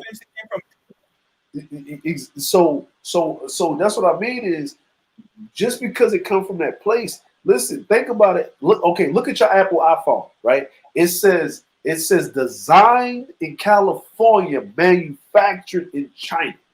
Right. They don't, and that's Foxconn. That's Foxconn. Okay, so what I'm basically telling you is when Cerulli was bringing up, when we was talking about earlier with Mike V on the panel, what you was talking about with the Indians and shit coming over and all that extra shit, America does the brain drain after Reconstruction, World War II. Right. We talked about that over. There's a whole like there's really a whole ethos around it, right? Yeah. Like they try to keep they try to keep the wool over people's eyes, right? Especially with like the conservative shit. They tell you, oh, this meritocracy. They tell you that these people just worked hard and all sorts of goofy shit. They're using them as useful opposition now. There you go. Right. Now I want you to peep. You remember how they had that running trope talking about how black folk didn't have any excuse for falling below the poverty line. Pull your bootstraps up. Right, and then they would go on to say, utter nonsense about the reason why black folk are amongst the poorest Americans. Right, like if you look at the wage and wealth distribution, not only do we have the poorest working poor, we have the poorest middle class, the poorest upper middle class, and the fucking poorest millionaires and billionaires. Right now, Pete. They sat there and told you that the group with the highest earnings or income potential was the Asians. That they make most of this and this and that. They even make more than the white man. But hold up, the white man is giving the Asians motherfucking straight up welfare fucking citizenship. Ain't that a money bitch? And the generational wealth is being shared through them. So you're tied to them. So there's no way that they can be making more money than you because you already know intrinsically we're gonna tie to them. That's why they brought a lot of them over here in them coups. But see, that's why I called it a. That's why I called it a Marshall type plan for immigrants, because like if you look at it, the military, like in the military, when you join the military, you might get paid. Let's see, start off at what an E1, but like $1,200 a month, right? Yeah. Yep. But see, more than that now, 2,500. There you go. Oh, E1 is 2,500. Yeah, with inflation. Inflation. Oh, okay. So 2,500, right? Which really still ain't a lot, right? It's like working full time at Walmart or something, right? Yeah. Now, you not like they don't even count in all of the hidden costs, like say room and board, food, right? All of these other things, like which would be paying your own rent. They'll take say $800 to $900 a month off of that, right? You have to pay for your own food. You look at $200 to $300 a month off of that, and then you would be left with. You're supposed to get per diem for that too. You're supposed to get that per diem because that's what the corporations do. The oil boys and the damn contractors, they was per diem. I them $500 a day. They per diem was damn near matching they fucking check. Now, mind you, with that H1B joint, like you're talking about a group of people that come over here, get a welfare citizenship. We just mentioned earlier. Yeah. They literally get relocation assistance. Yep. And a motherfucking monthly stipend until they begin earning money at that, federally guaranteed job that they're going to be working at. This is why you can't say that they're out competing us. They're not out competing anything. They're literally given a handout. Yeah. You see? Now, I want you to keep in mind, they tried to use the IQ fallacy on the great American Negro, right? Yeah, I don't like when they do that because I heard some people say that shit and they was like standing on it like, oh yeah, black people got automatically less IQ than a Chinese person. I'm like, who told you that? Like, that's now, Pete, we're gonna kill the illusion right here. Pete, they said that the Asians, they have the highest IQ. That's why they're so smart. Right.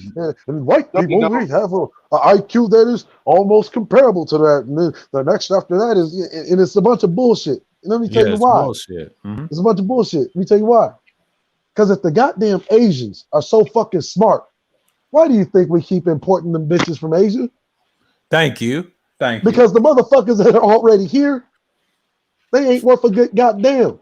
Thank you. In America, in order to stay competitive in the geopolitical thing, because this is about geopolitical competition, America can't afford to keep a smart motherfucker over in Asia, over in East India.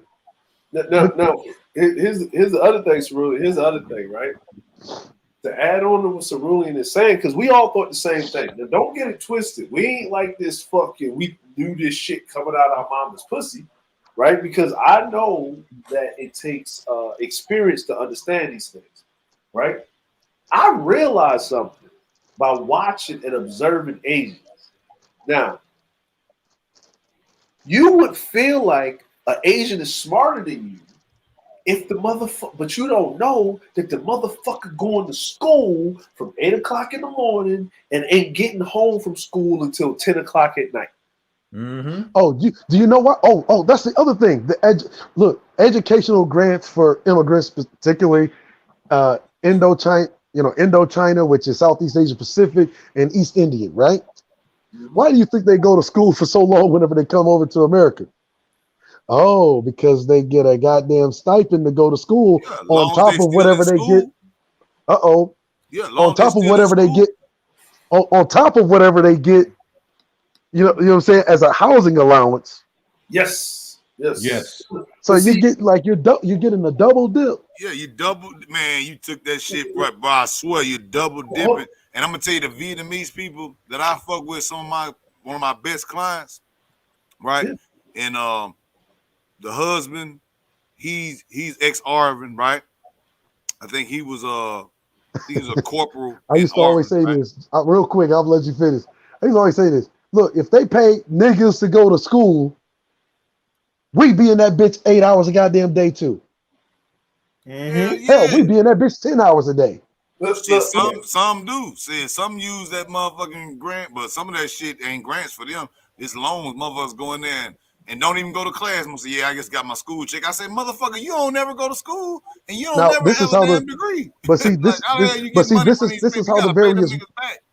But see, this is how the various wealth gaps actually end up happening, because while you got the great American Negro going to have to go there and pay out of the fucking pocket or take a goddamn loan to pay for that same fucking class. That shit literally goes on to pay for some fucking immigrant who is getting paid to go to the damn same school that you have to pay to go to. That ain't even double dipping at that point. That's 4 times at least. Because you got to pay for your child to go to school. You got to make a certain amount of money to qualify for a certain amount of scholarship money, loan, grant, whatever. And then let's just say they earn a bachelor's degree in an American school that they really got paid to go to. The corporation gives them preferential hiring. Like literally, don't you know immigrants are a bigger preferential hire than a goddamn veteran in a specialized field? You're right. Listen, matter of fact, immigrants are more preferential hire than a white woman. Because and the whole reason why is because they paid these motherfuckers to go to school, all that shit. They love socialism, right? They went to school on our dime, right? And whenever they get their bachelor's degree, they go to work that fucking job for that $14, $15 an hour for a job that they would have to pay a goddamn natural born American $20 to $30 fucking dollars an hour for. Yeah, I mean, starting off at least 20. You know what I'm saying? At least 20. The average, the wage of the plumbers union level 1 apprentice first year is $17.50 uninflation adjusted. When I was at Local 68, a felon could go into Local 68, get free school, and get $17.50 off the muscle, and then $4 automatically go into your pension and all your shit off the muscle. You get off at 3:30. I don't give a fuck what they doing. If it ain't overtime approved by a union, you getting paid everything. I mean, now you get them. What they do now? They got even here, but we on the border, so it's different. When I was working for them, we had 2 separate meetings that we had to sit through.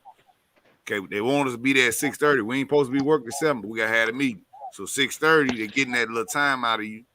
And then what do they do? Well, it's gonna be the 7:30. You know why? Hey, but here's gotta have the extra workforce. Got to have the Spanish foreman explain to them what they gonna. Here's the kicker. Here's the kicker. Like, hold up, nigga, goddamn. Can I just go and go to work, or do I? Can I just wait until y'all put our shit at the end and let the Spanish people talk in the front, and I can still be at work at 7 o'clock? They nah, you gotta come. So now it's preferential treatment. If we was in them people country and we was American, especially black, and they wouldn't give us no separate, they would require us to learn Spanish. You better know damn Spanish. You up in that motherfucking country. See now that right there. Now think about this for a second. Right? Think about this for a second. Now I'm in Japan, mind you, right? Japan in the 80s when they did in the 70s all the way up until about like 2011 when the earthquake hit, right? Japan had a major South American influence, right? Okay. Now people thinking the Japanese was just sitting up there. They put that propaganda up. They just sitting up there, just manufacturing goddamn Toyotas and all that shit, Lexuses, they put the little hey Dre, they put the little Japanese actor with the hard hat on with the fucking long right. Check this out. I live in Aichi Prefecture, right?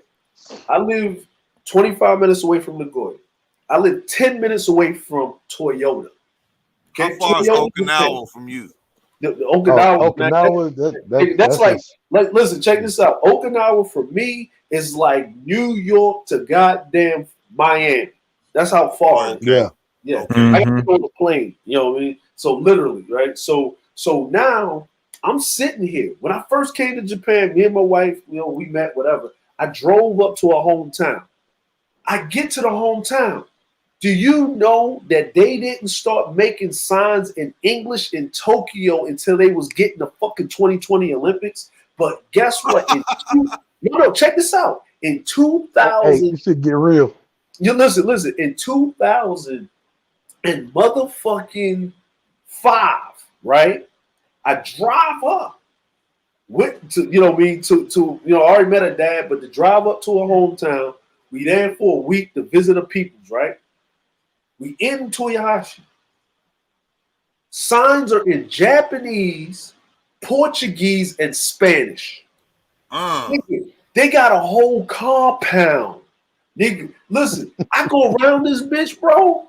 Hey, but it's Brazilians over there. Look, them Portuguese was a motherfucker though, because even the South American islands, not South American islands, South Asian islands, and up there in Japan, them Portuguese, they ships like the Spanish Armada. Them niggas was out there with them damn Japs. They was moving them ships. Listen, bro, you don't get it. The Portuguese are from Brazil. They're not from Portugal. What I'm basically trying to say. That's what I'm saying. Yeah, that's what the Mexicans. They from Brazil. No, they speak different. No. The Mexicans speak a different language, right? The Portuguese, South American. What I'm saying is, back in the 80s, Peru had a prime minister. The prime minister was half Peruvian, half Japanese. That's where them people come from, bro. I be swearing. I be thinking it's a Japanese person, but they South American. I'm like, they got some in their blood, because I'm like, bitch, you look just like that bitch off that Japanese movie with Wesley Snipes. That was the damn crazy Japanese bitch. Did you know the Yakuza? Look, did you know that the Yakuza always went to Brazil to deal with their money, or I wouldn't say drug money, but they gambling shit. Like they have in the movies too. Like they be in Brazil a lot. Sometimes Venezuela. Let me ask you this, right? Let me ask you this real quick, right? Go ahead. Real quick, right? Why do you think you can go to certain places in Brazil, like say a gambling hall, and see a goddamn pachinko machine? Right. There you go. Listen, out of nowhere. It's gone, Sheila. Out of nowhere. And see, here's the funny part, right? So, what's up, Sheila? Shout out to the sis. Now, here's the funny part. He did a deal. So, because they was going through an economic turmoil. Remember, they had the energy crisis down in the 70s and 80s down there in Brazil and all that other shit, right? The CIA was running them ops, the war on fucking drugs, all this extra shit, right? So then he co-opted a deal between Argentina, right, Colombia, Brazil, right, the Peruvian president, the prime minister. He get a deal done where he himself get all these South Americans to fly over to Japan, right, to work in these factories. So you apply for the visa. You pay your 6,000 yen, $60 for a work visa for 3 years. You and your family fly over. You live in this apartment. You go to work. The company owns the fucking apartment. They own where you live at. You pay rent to the apartment where you work at. Think about this for a second, right? Right? Then you get the money. Right? You live in Japan, but it's better infrastructure than your fucking country. But what do? You send money back, you build your businesses, and guess what? The country where you from, they give you a tax break. The Japanese government give you a tax break, but you're comfortable. So guess what you don't want to do? You don't want to leave. You don't want to go back. So guess what? Right. You bring more people over. And then You get people to say, you know what, I'm getting old, I don't want to work no more. I got this big ass compound back in Colombia and Argentina, so I'm gonna go back. So they send the elderly motherfucker back, but then you get generations of motherfuckers that intermingled into the system or whatever. Yep. Now Japan keeps their motherfucking immigrant status down to 5%. 5%. They do not go over 5%, right? They keep it down to 5%.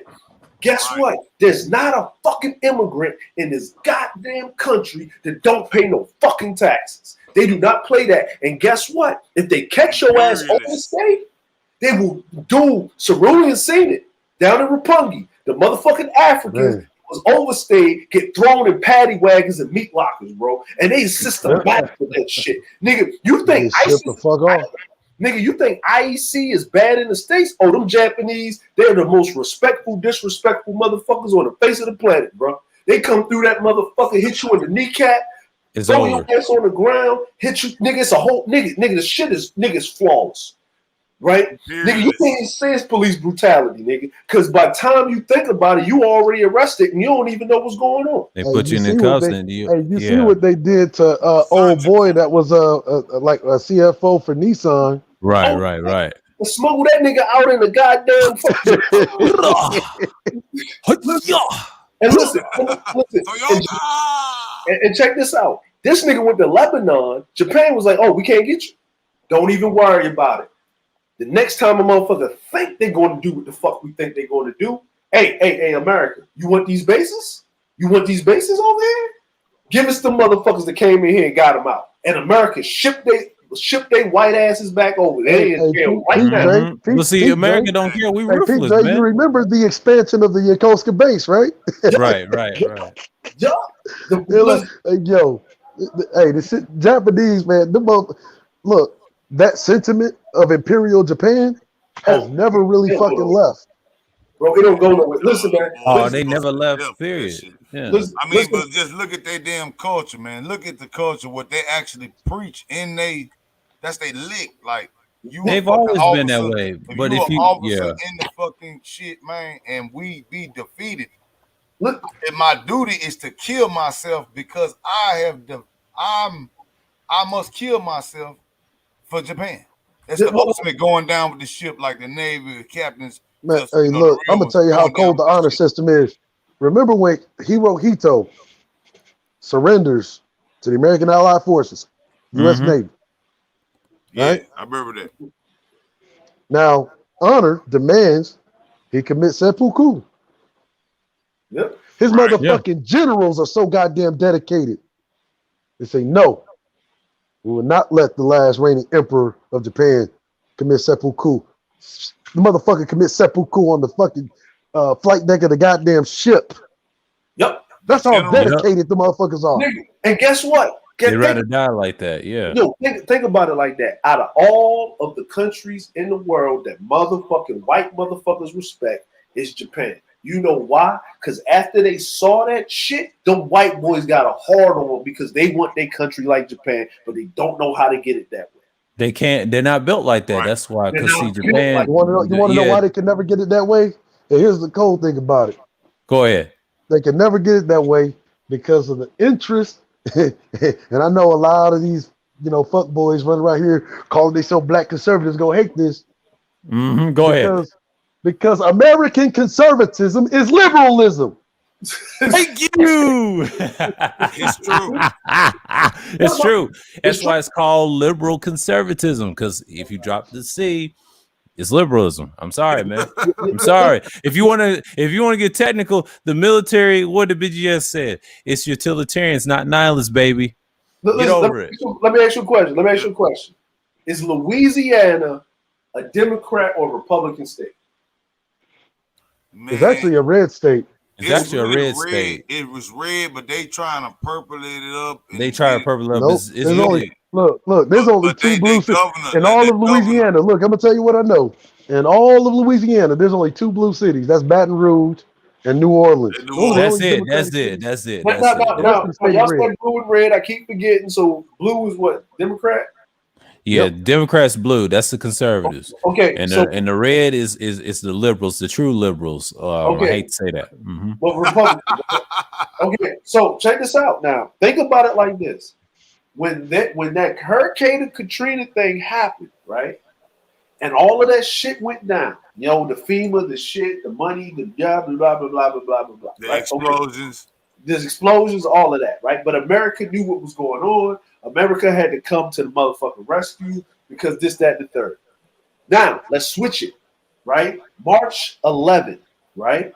March, we say 03/11. That's the Fukushima earthquake, right? The tsunami that happened in Fukushima that caused a nuclear fallout in motherfucking Fukushima, Japan.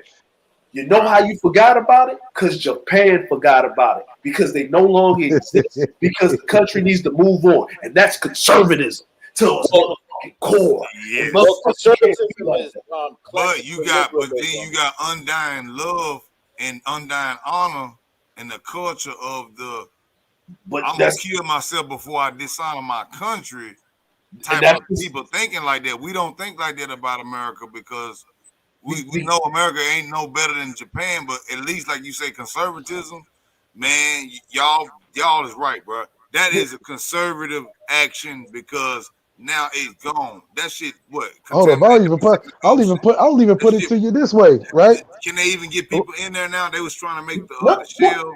Listen, hey, peep this, right? I'm gonna even give it to you this way, right? Go ahead. Japan is a cold motherfucker. The nicest, the coldest motherfucking killers on the face of the goddamn planet. Okay? Always have been. Always have been. Look, you had an incursion of LGBTQ, right? Right. Specifically, the T's. Yep. Hey, I shit you not. This really happened, right? Because we used to always joke about this shit if it happened in America about all of the gender swapping shit. Right. But Japan came down, the Prime Minister of Japan came down with a motherfucking unilateral policy. Saying you want to fucking change your goddamn gender, you're completely welcome to under one condition. What's that? Motherfucking nip tuck, nigga. Yes. No. Yes. No, in Japan, no, check this out. There ain't no LGBTQ like that, right? They can call themselves that, but they ain't it, right? If you want to be, if you identify as a female, you need to cut that shit off. Exactly. Matter of fact, they got like literally even the entire mantra, because how they get them, they say, well, if you really want to identify as a trans or as a woman, you have to get it cut off. Yeah, you right? have to get it. Now, yeah, if they refuse to get it cut off, now they consider you mentally ill. Yes, mental illness. They're mentally ill. They did the right thing. I try to tell you, they old school natural, man. That gave us the samurai. You know, they on some cold blooded. Y'all ever seen that movie, The Last Samurai? Yeah. But that's about black dude. Actually, it's actually supposed to be about black people. So we ain't gonna talk about it. We ain't gonna talk about that, but but Japan, no, Japan. That movie doesn't exist. Yeah, like that's a true story. Yeah, that's a true story, but it's supposed to be about that movie does not exist. And it's supposed to be about Oda Nobunaga. So basically, what Tom Cruise was playing was a black dude that was Sasuke. Sasuke. Yasuke or Sasuke. Right now. It's Yasuke. Yeah, and what they did was the guy that he was with that did the last stand, the guy that played the samurai, he was wearing the Oda Nobunaga crest. But they couldn't say it exactly like that because Japan knows about that, right? And they've been knowing about that. Here's the problem. He was black. Here's the problem. That guy that played in The Last Samurai, when he came back to Japan after he was in that movie, right? He got so much flack that I keep seeing Tom Cruise ass in Japan for 6 years straight because he had to basically Tom Cruise came and he didn't know, right? So Tom Cruise, Mr. Scientology, was up there, knees bent, forehead to the floor, apologizing multiple times because he didn't know. And you know what they said? He knew the history. So it's his fault. You're a foreigner. You don't know any better. It's his fault. right? Because they actually reverenced Sasuke because Oda Nobunaga was the last warlord before Japan got unified. And at the end of the movie, when Tom Cruise is sitting there telling how Oda Nobunaga lived, that was the end of that was actually Hideyoshi talking to Sasuke, trying to get him to be his damn retainer because he was actually about to run his next campaign to take over the world, which take over China, the Ming Dynasty. But the Korean naval officer, damn Doc, stopped him in his tracks. And then you got the rest of the shit. You know what I'm saying? And the reason why I know this shit, like to that T, because I live like about 5 minutes away from where Oda Nobunaga got fucking ambushed and shit. No shit. Yeah. Damn, man, you got the fucking whole history of that, bro. Yeah. I never know that, bro. Yeah, I'm close to the Hideyoshi, not the Hideyoshi, the Tokugawa castle and shit. Like I got like 3 vlogs on my channel where I went over to the castle and ran around that bitch showing niggas history. But niggas say they travel. They didn't want to watch it. They only watched the one where I got the thumbnail of the chick titties in the goddamn. That's what they got distracted on. They didn't learn a damn thing. That was the whole point. They didn't ask to learn anything. They need distraction. That's how they keep these niggas' attention. I don't know. Look, I got tired of watching Gray's videos. Here's the funny part, right? Niggas sitting up there fucking all that Japanese fucking food, perfectly fried damn chicken sticks. I was like, nah, man. Listen, here's the funny part, right? I do vlogs, right, of the whole like Japan and shit, right? Here's the funny part. I showed a castle, multiple castles, but I showed this one. I actually show how big a fucking spear these motherfuckers had. The shit is damn near almost 2 stories high when they had a fucking spear. Combos, nigga. You know what I'm saying? Combos. Like they javelin men. No. They would hold the spear, like hold the line. Like niggas don't know that. You see that comment? Like, see, like if you really understand the history, right? Like the Last Samurai.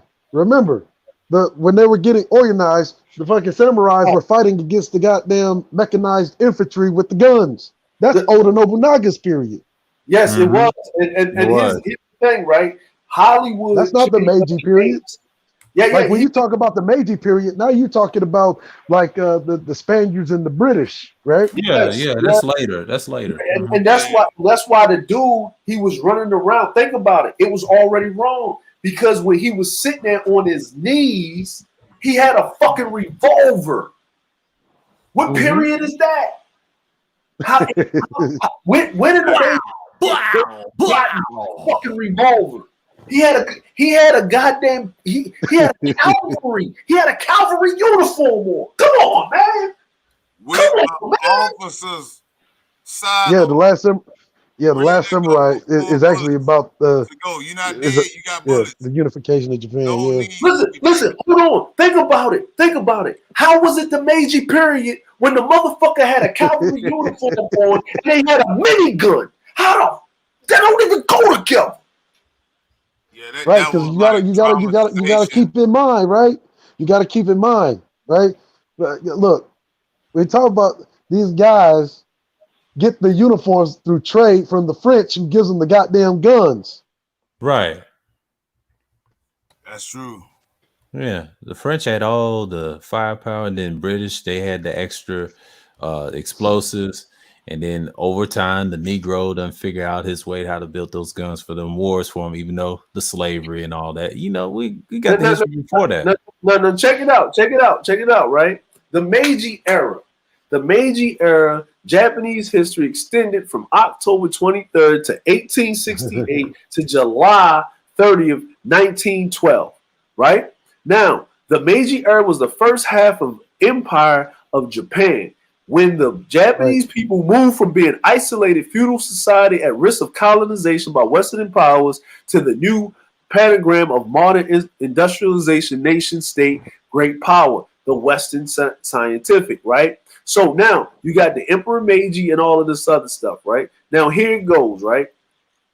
This Meiji period was ushered in because of what? Because it was against the The Russia and Japan was beefing hard as fuck. They was beefing because of Hokkaido. See, this is the thing As a that matter you of fact, it was as a matter of fact, that's why you see so many, like a mix of Korean culture there, because the Koreans actually helped them push the goddamn Russians out. Right. Exactly. Koreans are vicious. They're the second most vicious Asians there is. I mean, besides Japan, it's Japan and Korea because they dangerous. Now check this out. Check this out. In 1854, remember this, Saruian, after the U.S. Navy Commodore Matthew C. Perry, remember that park outside of Yokosuka, Perry Park, right there, forced the signing of the Treaty of Kanagawa. Japanese elites took the position that they need to modernize the state military capacities or risk further coercion from the Western powers. Right? Yeah, this really becomes the rise of the House of Hirohito.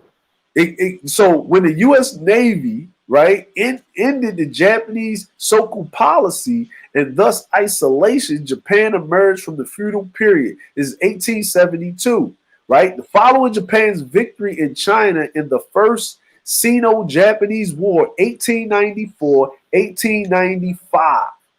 Right, so during this time in Japan, there was no revolvers, there was no motherfucking miniguns. These motherfuckers were still using goddamn muskets. Yes. And that period, 18th century shit, story.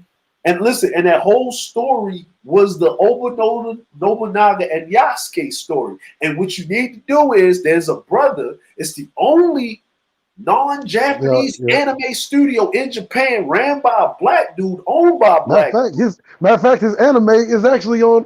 I think it's still on Netflix. Not sure.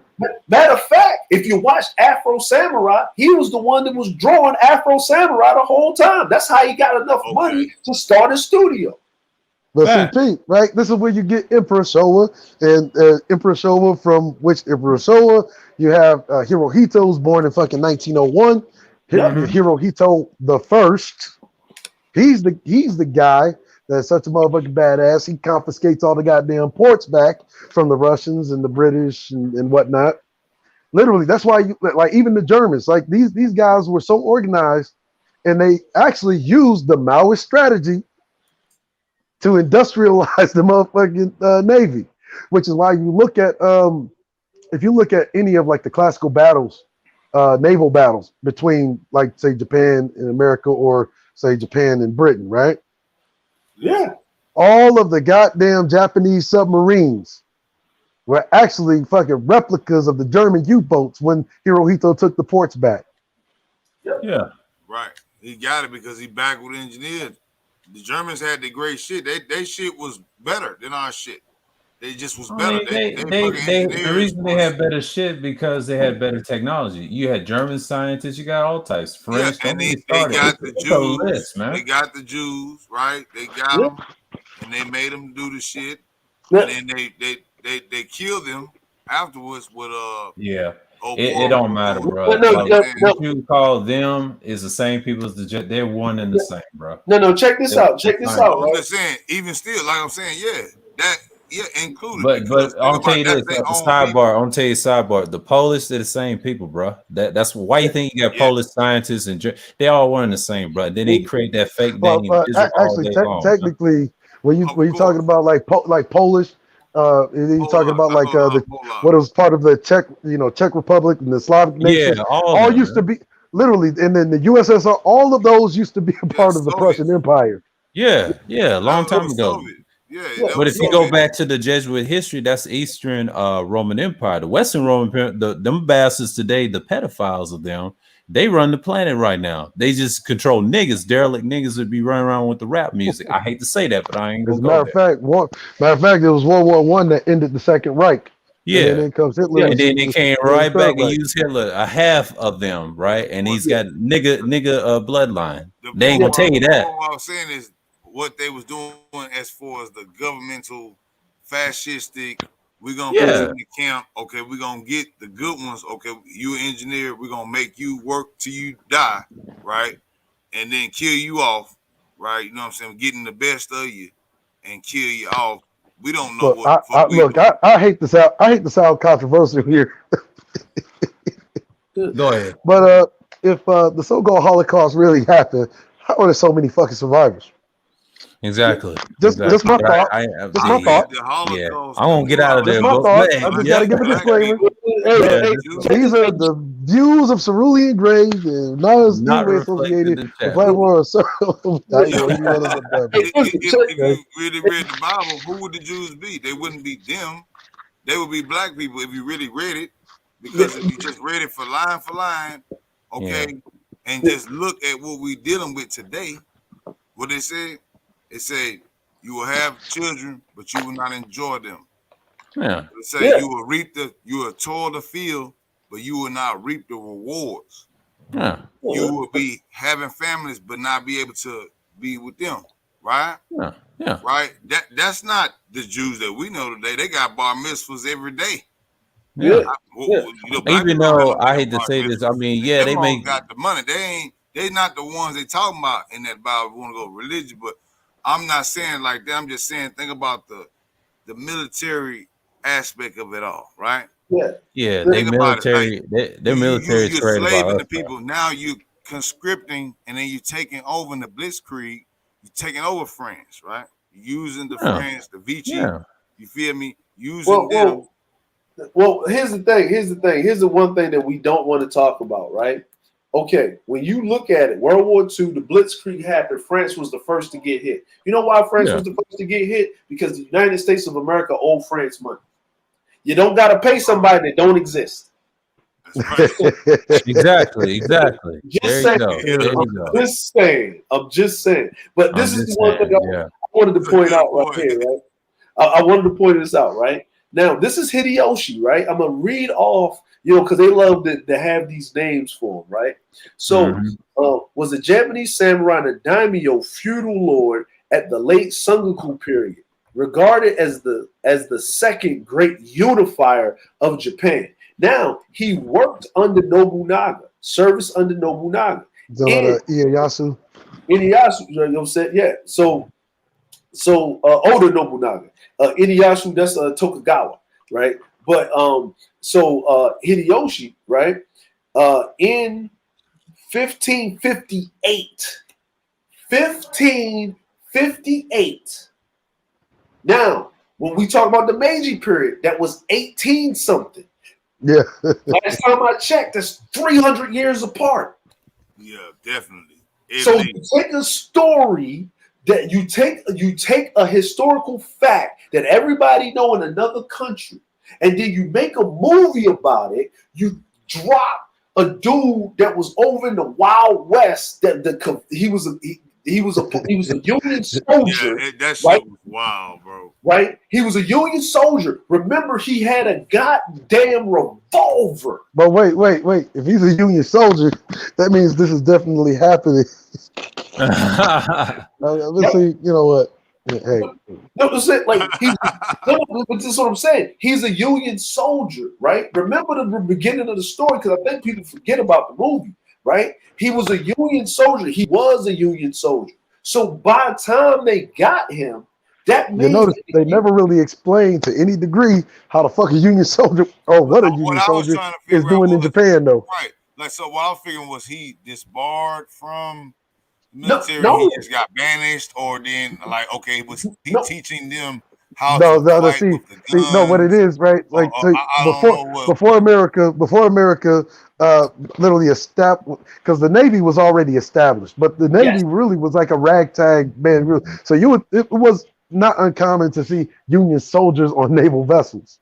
It wasn't, but here's the thing, right? When Brad Pitt, think about it. Not Brad Pitt, Tom Cruise.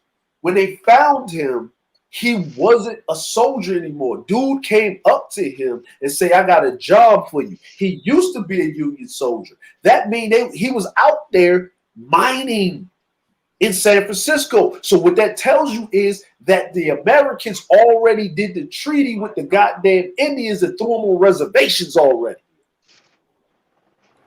So take that time period in the case, right? He has a Colt revolver, right? That's, you know what I'm saying? So if he's got a Union uniform on, right, then his bullets should have been cartridge. It should have been those paper kind of cartridges almost. Yeah. And it should have been a special type of breech. It should have been a breech-loaded revolver, not a regular revolver. If we go on his hey, that's one of those. I see. You know, I think that was one of those like kind of movie goofs. Yeah. That's why I call it dramatization, because but the movie goof. The reason why I'm saying that is because the army they fighting against got motherfucking, you know, top-loaded fucking muskets. You know what I'm saying? But that, exactly, right? So he's over there with a goddamn motherfucking revolver, right? He's got a revolver. So guess what? If you're in the West and there's a revolver and it's not a cartridge and it's not breech loaded, it's side loaded, basically comes out and spins, right? Then that means you should have a what? A repeater fucking rifle. You should have a fucking repeater rifle. Your right? regular's gonna have a repeater, because why we breech load when we can have this? That's stupid. That's stupid, right? So now here's the next thing with that, right? When he kills the samurai, he pulls out. I think he hit him with he killed him with if I remember correctly, he either stabbed him or whatever. But he had a cutlass on him. He had a cutlass on him. Yeah. Right. That means he was an officer. He was on his horse, basically telling them how to stand and fight. Right now. When the samurais ran up on him and the guys was up there loading their muskets, they ran off. That wouldn't have happened. You know why it wouldn't have happened? Because Japanese still kept their fucking swords on them. Oh, yeah. So they were pulling the samurai with the fucking... Exactly, right? So now... That's an inaccurate statement, because we understand that that's a movie goof. He's trying to build a story, whatever, right? He's sitting there by his motherfucking self and he kills a well-trained hand-to-hand combat samurai that's been used to using a fucking sword his whole life since the day he was born. And he kills this motherfucker on a fucking sneak attack out of nowhere, right? You know what I'm saying? And then he gets corralled and then took into the village and allowed how to fucking learn the language and speak. He gets his ass beat. Now think about it. The whole movie, he gets his ass beat until he learns the language, until he learns how to fight, right? But you killed the whole samurai, though. You killed the whole samurai, though, in armor. He was in armor. Armor. See, this is yeah. He was wearing armor. Yeah, plot armor. That's why Tom Cruise went over there. He had to bow out to them people and apologize for that shit, because they already know that shit was fully inaccurate by hundreds of years. That shit was so. Listen, that shit was so egregious. You know how egregious it was. It was like the kings of Egypt were not a nigga on the goddamn video. Mm-hmm. That's how. Well, actually. The gods of Egypt actually did have one nigga. He was the most insignificant fucking god of Egypt. Look at there. Was that movie? I think that might have been the name of it, man. And I was looking at it and I was like, where are the black people? We talking about like Kemet and the pyramids and the gods and this and that. And no black people? None. No black people. No. Actually, there was one. Chadwick Boseman. He played Thor. Chadwick Boseman, yeah. Yeah, he was Wakanda-ism. Wakanda-ism. But I'm gonna say this, right? That's why the movie was wrong. Because, and that's why that movie doesn't exist. That's why it doesn't exist. You know exactly. what I mean? It doesn't make it's 300 years inaccurate. Like, not even from the story standpoint, but if you break down the time frame and what's going on and how he was over there, then you take the times that I just told you about Admiral Perry being over there and what was going on, right? America was over there because they was dragged over there because of the British dragged them over there and the French. Like, it wasn't all of that. They were just trying to break it up. And every time that the Western powers tried to run up in Japan and break some shit up, Japan was like, okay, it's all cool. You taught us this, though. Get the fuck out, bitch. That's how they would roll. That's how they would roll. I'm like, and people don't even know. You know why they bombed Hiroshima and Nagasaki? Because that was the only place they allowed foreigners to be until the Meiji period. Right. You couldn't go past southern Japan. You had to stay down that part of Japan. You wouldn't listen. If you look at history, well, not only that, but you remember Mitsubishi, the one that made the Zero fighter engines. Exactly. Yeah. Mitsubishi, yeah. There you go. All of these Kawasaki. And where is Mitsubishi? And where was Mitsubishi at before it moved? Nagasaki. No, Nagasaki. Yeah, exactly. And see, this is a crazy part about it. Is like, you know, when we get these inaccuracies during movies, and it's okay to point it out. And I'm not, you know what I'm saying, I'm glad the brother brought it up, so I'm not getting at him. I'm just talking and just. Oh, you talking about Zeb? Yeah, Zeb be on. Yeah, Zeb's fine. Yeah, he's fine. Bro. Yeah, like, I'm not talking about that. Like, ain't not. I'm not going at you directly, not like that. But a lot of times we don't understand that the propaganda through movies and television and the inaccuracies during Hollywood. I'm just curious though, man. Who is this 4chan dude in the chat, man? What's up? I don't know, man. Who is it? You know, because you know that Pepe the Frog shit is like a race, like kind of like a racist thing. You know, he's I will say he came from Kudas, but I don't know if he's a troll. Cool. Like, he's cool, but he roasted Jessica X. He's the guy. Me and Jessica ran off. I guess he couldn't be that bad. I mean, look. Yeah. But there's a female Pepe, but she was on the panel one time acting friend. Her name is Beth, and I said, oh, okay. Yeah. She's wild. No, man. Absolutely. That's what I'm saying. Been looking at the chat. He cool. Like Pepe's cool. He cool. He got rid of JX. He got rid of JX. Hey man, look, I'll tell you this, man. I was literally the first nigga in the entire motherfucking nigga YouTube that fucking literally. Yeah, listen, Pepe said there was a ninjas versus samurai scene. Man, that shit, listen, and I agree with this comment right here. Yes, I agree with that. Yeah. Listen, man. Look, man. Look, this whole misnomer. Look, okay. All right. See, here we go. Right. People don't understand certain things, like how things run in Japan. Right. Like, okay. People think ninjas is running around with the fucking and all this. No, man. Actually, ninjas were under the shogunate. They were the lower caste of the shogunate, like their hitmen and shit. Yeah, right. It was number hitmen, bro. Yeah, assassins, man. Trained assassin with diplomatic immunity.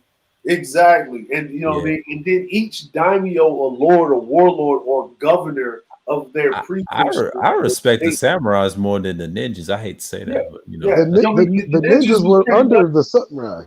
I know, that's what I'm saying. I respect the samurai more than the ninja. Listen, man. Listen. Motherfuckers in America complaining about police brutality. Being in feudal Japan, the samurai, nigga, that's not police brutality, nigga. That's life. Brutality, nigga. That's life. Nigga, catch a samurai on a bad day. He'll chop you to pieces. Why you think the Yakuza was born out of that? That's their ancestry. I'm trying to tell you. Listen, and the only motherfuckers that would keep them in check was the fucking Yakuza motherfuckers. Yeah. It was the Branch family. Like, yo, shit, listen, motherfucker. Listen, y'all thinking that a motherfucker walking around, listen, they thinking everybody rolling around, samurai just walking in the wind with the little hat on, with the fucking. Here you go, Cerulean. Oh, no. See, I wasn't worried they was going to troll me, right? But, because. Look, I used to be a motherfucking troll back in the day, nigga. Yeah. Same here. That 4chan shit, like that 4chan shit. Look, I used to troll motherfuckers in 4chan with that icon shit, because that's where it's from. Mm-hmm. Yeah. Them white boys getting their motherfucking feelings. Hey, you know the hilarity shit is. Here's the hilarity shit: is that when you dig into history, man, and I used to watch it, like niggas want to do, like motherfuckers, remember this shit? Motherfuckers want to learn karate and shit. Right. Listen, here's the funny part, right? The reason why karate existed is because the Okinawans was getting brutalized, police brutality back in them days. Because they couldn't carry a weapon and defend themselves. And we're talking about pre-Reconstruction, where a motherfucker had to go out there and hunt and be in the fields and shucking rice and had to wait on the harvest and hope and work a whole goddamn day a month, and you get $5 to feed your whole family and all this extra shit. And then you get $5 went a hell of a lot further back then. Yeah, and then you get this dude that's walking and shit, and he minding his business, right? And then you walk in front of him. You don't show proper etiquette. You don't make way for the nigga with the 2 swords because you was drunk with your homeboy, whining and crying about your bitch. And you know what this nigga did? He looked at you and like, ready? And you was like, oh, see my shit. Too late, motherfucker. Oh, what you had? Yeah. Yep. Nigga gave you a split second to motherfucking unfuck yourself and autocorrect. And Nigga, if you didn't, your head coming off. And if you didn't get down on your knees and put your forehead to the floor, motherfuckers watch some Japanese anime where the motherfuckers grabbing a nigga head and pushing his head. Hey, bro, you know who I liken, since you had said that earlier about that, and I agree with you. I would say a good depiction, in my opinion, was the Predators movie. Yeah, the Remember that Predators. movie? Yeah. What? Larry Fishburne. Get to the chopper. Yeah, that dude there, that Yakuza samurai, that's how I would see a samurai operate in modern. He never noticed he didn't have no million guns. He had that one little, like a 45, but it was clean though. It was clean. Yeah, he clean with the suit on and shit. He didn't talk at all. He never talked. And when he talked, it meant something. When the Predator sensed him, he hit him last, right? Yeah. And then he was like, "Y'all go on ahead. I smell this motherfucker behind us, even though he invisible." Yeah. And then that's when he took his shirt off and grabbed that fucking sword, and that motherfucker just came out that bitch and he decloaked. He was like, "Yeah, I want to fight you because like you the hardest one. I like you. I know you got that sword on. You on some sword play right now." No, well, the thing about it, right? Even in that movie, right? Remember when Danny Glover like got to the Predator ship and they gave him a gift, like a trophy. You'll see a samurai sword over there on the corner, right? If you go back and you look at the Easter egg, right? And they had the alien head up there too back then, right? That when Danny Glover went up in there. I know. I've seen the first two. Yeah, the first one was a classic, but the second one, oh my god. Yeah. Now, Danny Glover and Gary Busey, I say that right there over Alien versus Predator. Once they start doing that dumbass shit, yeah, Alien versus Predator, that was just fuck the whole thing. Now the first one, I've seen Alien. Don't get me wrong, it's all right. Was a good thing. She got it from the Predator. Like he had started working with her. She had killed the alien. So the Predator didn't kill her. Remember? Oh, Predator was my favorite. They liked it, the motherfuckers that could fight. Man, the Predator gutted that motherfucker's head. That dude took all the damn blood out. Fucking gave that shit as a shield, nigga. And she took that bitch. I'm like, hold up, man. Bitch out there getting it in. Like she done killed the alien. It was going good. And then when they took that shit to High School Musical, what I liken it to, it just destroyed the whole series. Listen, and ain't even the same. Hey, man, listen, man. Like, I don't know, man. Like, it's you know what? We used to do this on Cerulean channel, right? We used to do movie reviews, right? On his Twitch channel, right? And we used to sit up there, man. The shit would be like 6 hours, right? We do one fucking movie would be 6 hours because we'll pause that shit and be interjected, right? So we did the whole like action 80s shit. We did like The Last Dragon. We did the Golden Child. Nigga, Big Trouble in Little Chinatown was so fucking egregious that we really didn't finish the shit, man. Like it was like, oh, this shit's nigga. What was we thinking when we was watching this bitch? Mystery Science, right? Like we was in there rolling, man. It was like we definitely had to be some dumbass kids to think this was a good ass movie. Yeah. And you know what's the funny part about it is, right? Then when we watch Real Science and shit when they made a bitch. Oh yeah. Like you know what I'm saying? Yeah. And we made jokes, man. We was like, yo, this is actually the Manosphere 2.0. They want to make a bitch do the computer and shit. You know what I'm saying? Right. Niggas is giving that weird science. Matter of fact, if you want to see the fucking phenomenon that turns all these niggas into red pill ragers, all you got to do is watch The Last American Virgin. Yeah, I've seen that. Or another good one is Fast Times at Ridgemont High. Yeah. Yep. Or the Breakfast Club, nigga. The Breakfast Club. That shit. The Breakfast Club. Oh, you know a funny thing about Breakfast Club? Did you know that shit foreshadowed the Columbine shooting? Yep. Yeah. Yeah, they said I saw that shit on. Yo, hold on. Wait a minute. Hold on. We got to stop for a second, right? Oh, so you're getting our 10-4 hey, out. Hey, Mannequin, you got Kevin Smith. Shout out to the CIAs and the FBIs. The FBI. Yeah. Like if you want to be with a high value man, you got to look like Mannequin right here. You know what I'm saying? Like, because if you think about Mannequin, the dude was a fashion designer, right? And he was like ain't shit.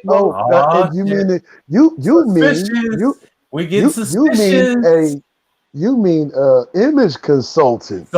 Suspicious one. Yeah. In corporate sales. Yeah. In corporate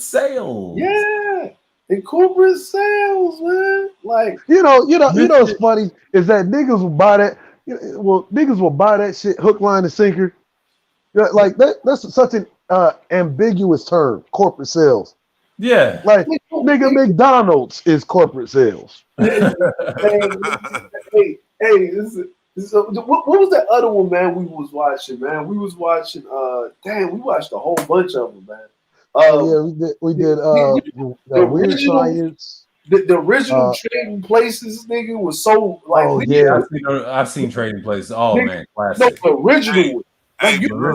Hey, Sir play that one that I had in the back chat, man. That's what I'm telling you about with the casino, with the stock market. I seen it. Like, man, it ain't nothing. See how he did that shit where he was. It ain't nothing special.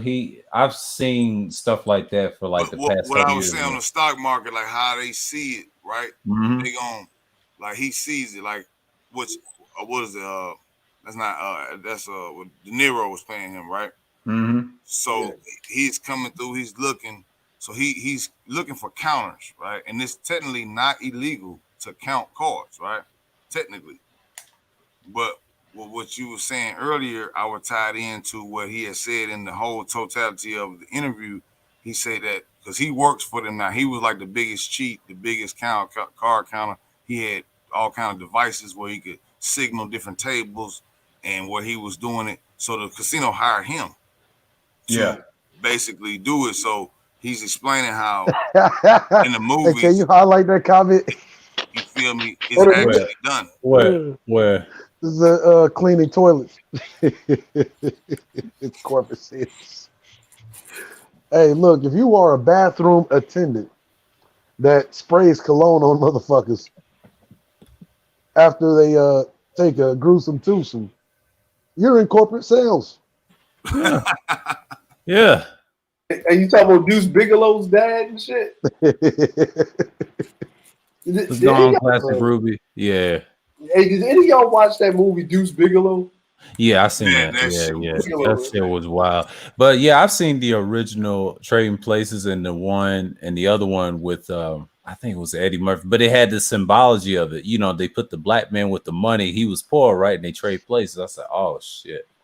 Classic, man. Oh, see, I always like those kind of movies. Like, I do too. I think the genius of Eddie Murphy is kind of like too far ahead of its time, where it was like lost on a generation, right? Mm-hmm. Like, remember in the beginning of that Trading Places, right?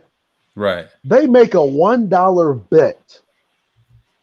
Yeah. On nature versus nurture. Mm-hmm. Yep.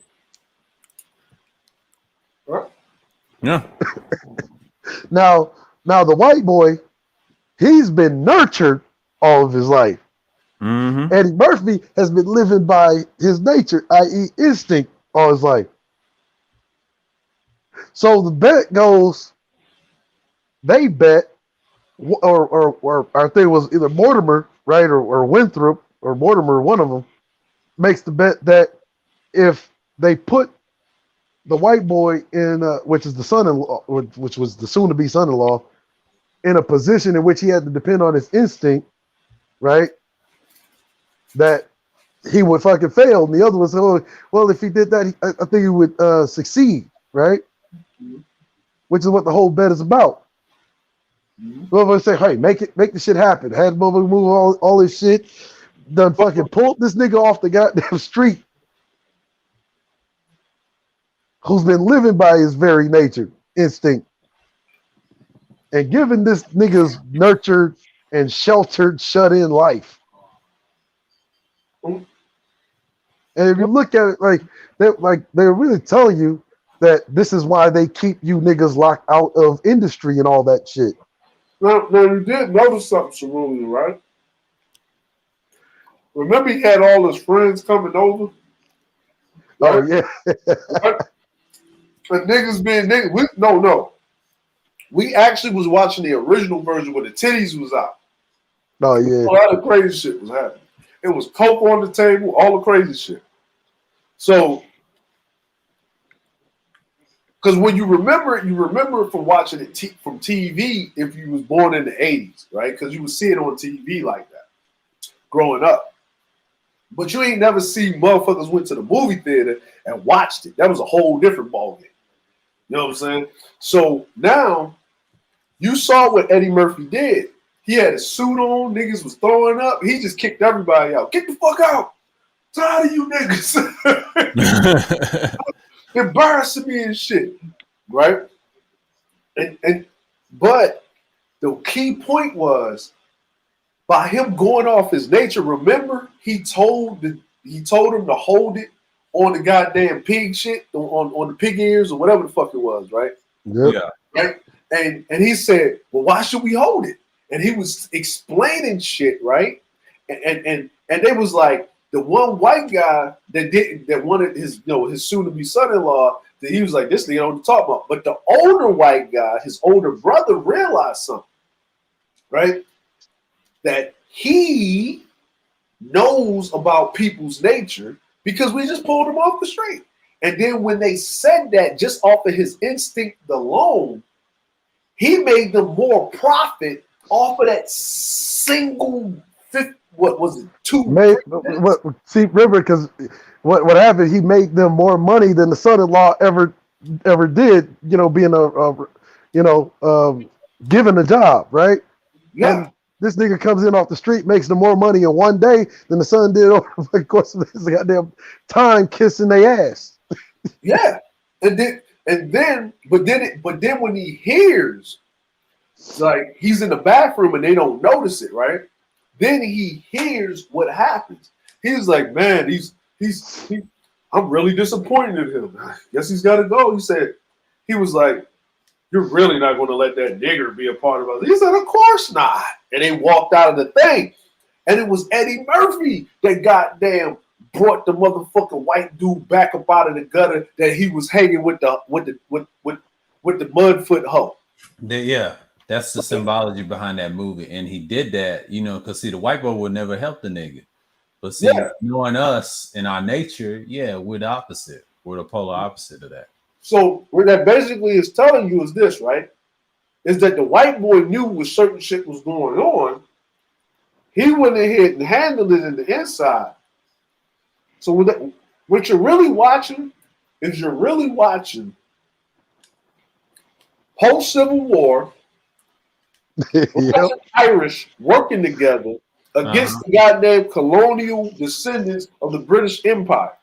Facts. That's what you're really watching. You're really actually all over again. Yeah. Why you think, I hate to say in Boston, why you think certain Irish people trust certain niggas, man? Because it's not the dereliction of it, but it's part of the culture. If you really want to get technical, that was like that stems, like, that literally stems from pre-World War II, just before World War II. Yeah. The Irish, right? See, the Irish, they don't get to be white.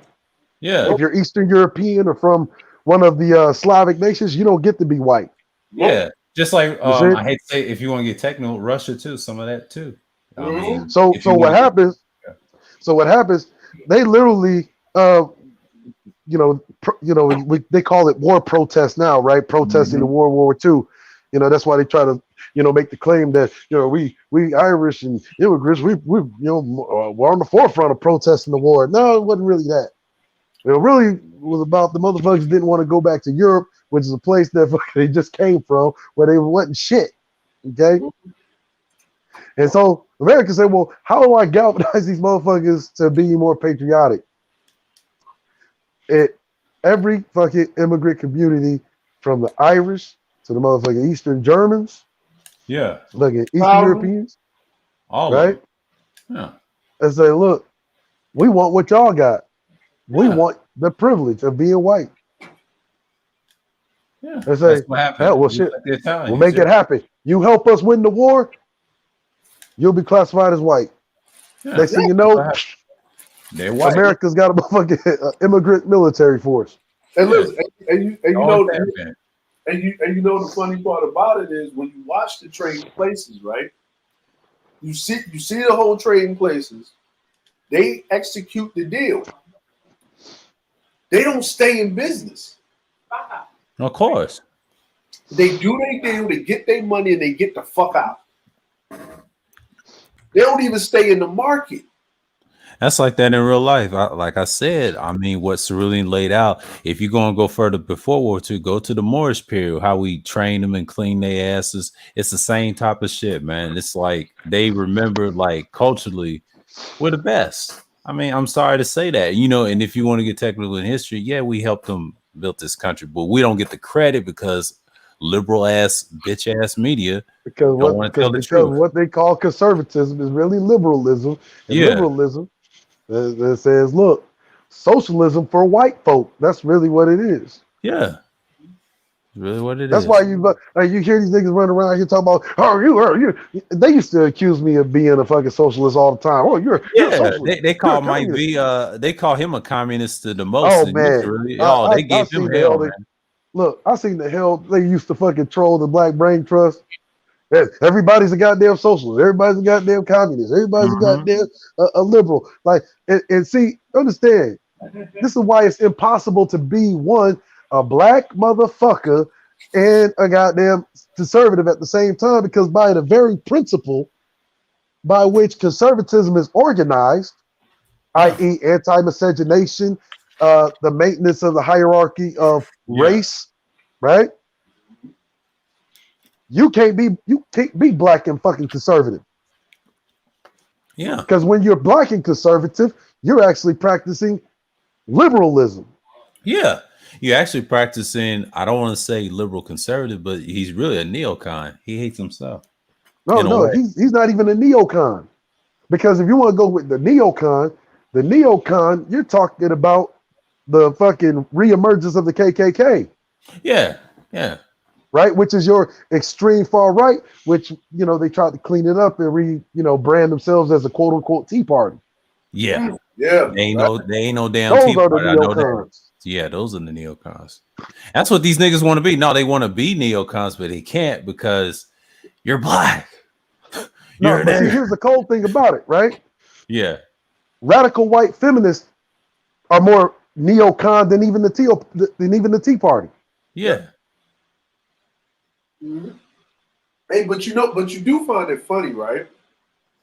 That the leaders that galvanize the troops of the neocons, right? Of the neocons after Bush was actually women. Sarah Palin. Yeah. Right? Matter of fact, fine example, fucking Speaker of the House. Yep. Nancy Pelosi, right? Fucking hardcore neocon. Oh yeah. Yeah. They don't even think one of the worst. She's one of the fucking worst. Yeah. But see, here's the thing. They don't even think that because they get caught up on the distraction. See, they think she's liberal, but she's always been a neocon. Yeah. But see, that's the technology of it, right? They have confused, like literally, they have confused the mass populace to believe that conservatism is synonymous with being a Republican, and liberalism is synonymous with being a Democrat. And that's where you get like these dumb niggas like fucking what's the old boy name? Conservative. I mean, fucking I don't know what he calls himself. Conservative, conservative. Yeah. Who's conservative? Yeah. He stole that from Ty City, by the way. He stole that from him. What's that? Conservative? Like, yeah, the whole doctrine. And that's why Ty City had to cut that shit loose. And he called them Pookies. That's all he did. Him and Trey. He said, we're conservatives. And Mike V asked him a question. What makes you conservative? That same question that Cerulean gives them. Them niggas didn't want to give them a straight answer. Even what you call 3 syllables asking that question. Now, peep this. I remember asking Obsidian on a goddamn live stream on BGS. BGS, I don't know if he still has the shit up or not, right? He does. I said, look, what has the quote unquote Republican Party done for your supporting constituency? This nigga says nothing. He said nothing. I said, what is your constituency demanding in exchange for your support of the Republican Party? It's like, we're not demanding nothing. See, because it's a mindset.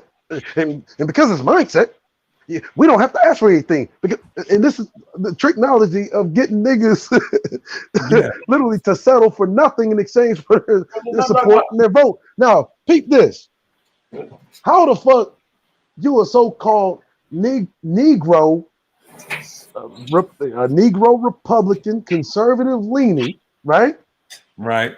And you are literally, not only are you not demanding anything from your party or your ideological thought leaders who create the fucking philosophy that undergirds the party, right? You're not asking for nothing, but you go and criticize black people who federally vote for Democrats. And you literally cite, this is what they literally cite. It's like, and the Democrats, they don't do anything for black folk. But the Democrats don't care nothing about the black folk. Hold up, you a goddamn so-called conservative. Why the fuck should you care whether or not the Democrats do anything for black folk or not? Because you say yourself that you don't demand anything from your party or your constituency. So you're actually doing the same thing, but even to a worse degree, because you're trying to criticize the Democrats or really black folk who support Democrats for having done nothing for black folk. This is why you keep hearing that bullshit about these democratically controlled cities. But you notice that's the technology. Democratically controlled cities. Motherfucking Chicago got a goddamn Republican goddamn governor. Right. And when we look at these things, right? No, like down in Baltimore, that Democratic Republic City, we got a Republican governor, dumbass. So what are you talking about? We had just like in Atlanta, they had a Republican governor too, and about to be ousted right now. Yeah, we had a Republican governor in Maryland for damn near 40 fucking years. Yeah. But see, the governor's cabinet, right? Whenever say, let's just take Maryland for instance, right? Maryland governor, conservative leaning, Republican. Yep. Been that way for damn near 50 fucking years. Oh, wait a minute. This is the same, think about it. This is the same Republican governor that was trying to send help to the Capitol, but he couldn't. He couldn't. See, like, and understand something. The Maryland governor, whenever Maryland receives federal funding for, say, whatever it is, education, law enforcement, hell, fuck it, just about anything, right? For the local SBA, whatever it be, the governor's office determines where those federal funds are distributed. And do you know what's also been happening for the last 50 motherfucking years in Maryland? Which is why they think Baltimore is a shithole city. You know, these democratically controlled cities.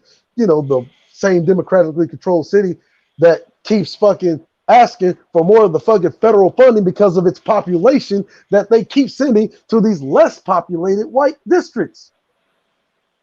And then complain, right, about all those black folk in Baltimore because they don't understand how society is working or the inner workings of you know, state government.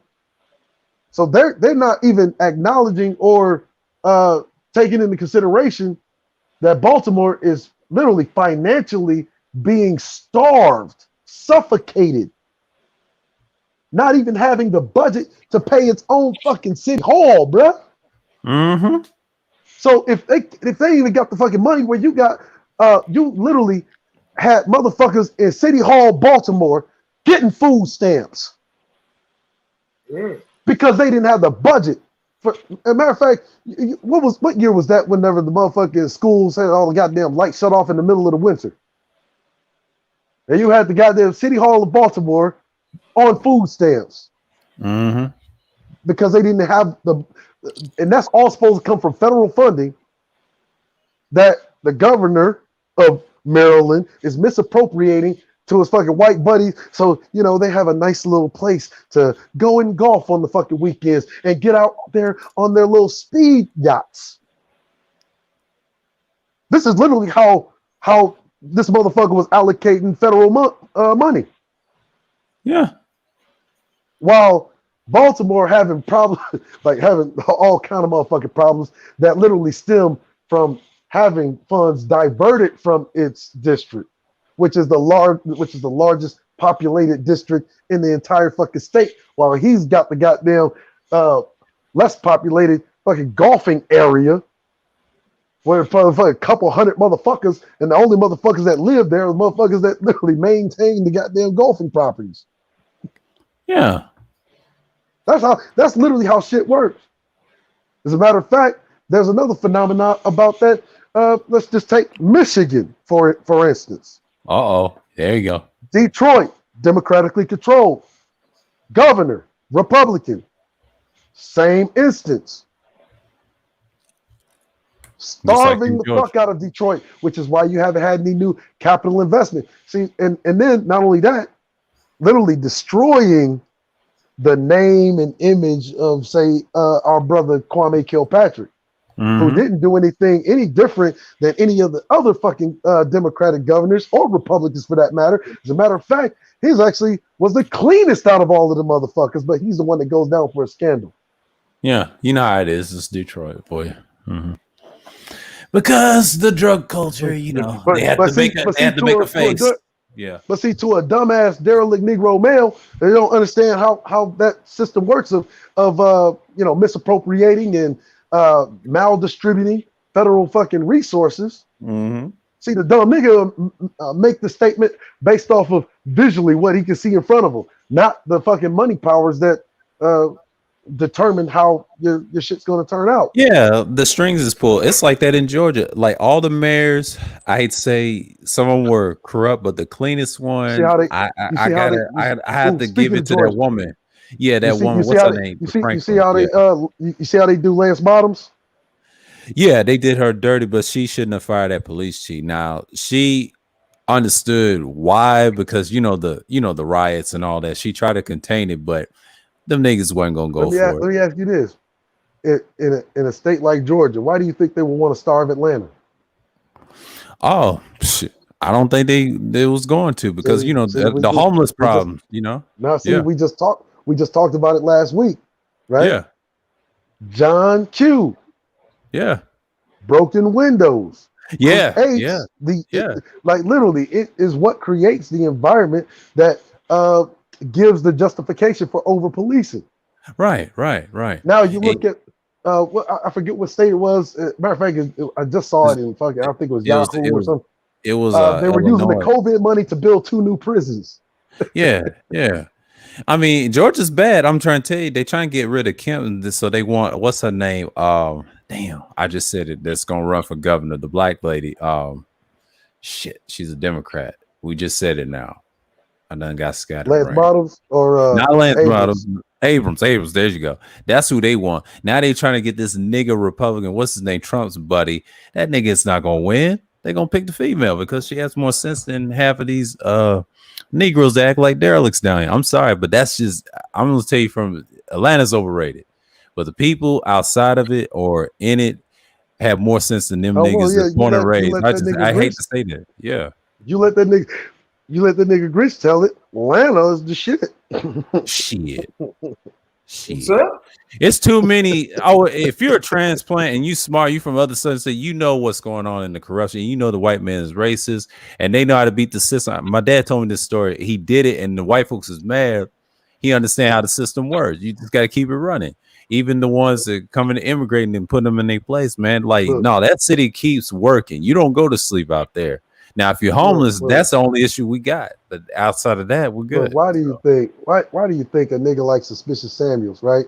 Yeah, living out there, man. Would want to go to a place, right? Like he's understand. You got to think of the pathology of a motherfucker. See, let's just get rid of all of the illusions and disillusions. Right. Let's go ahead with that.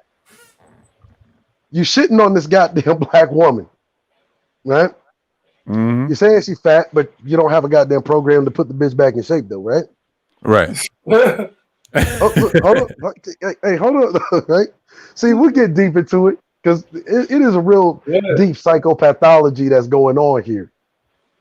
You're living around women that you don't fucking like, that don't meet your fucking narrow criteria, right? Oh, Pete, now you in Atlanta. Oh, and really, let's just be real. Only a handful of bitches in Atlanta will even meet that fucking ridiculous standard, though, right?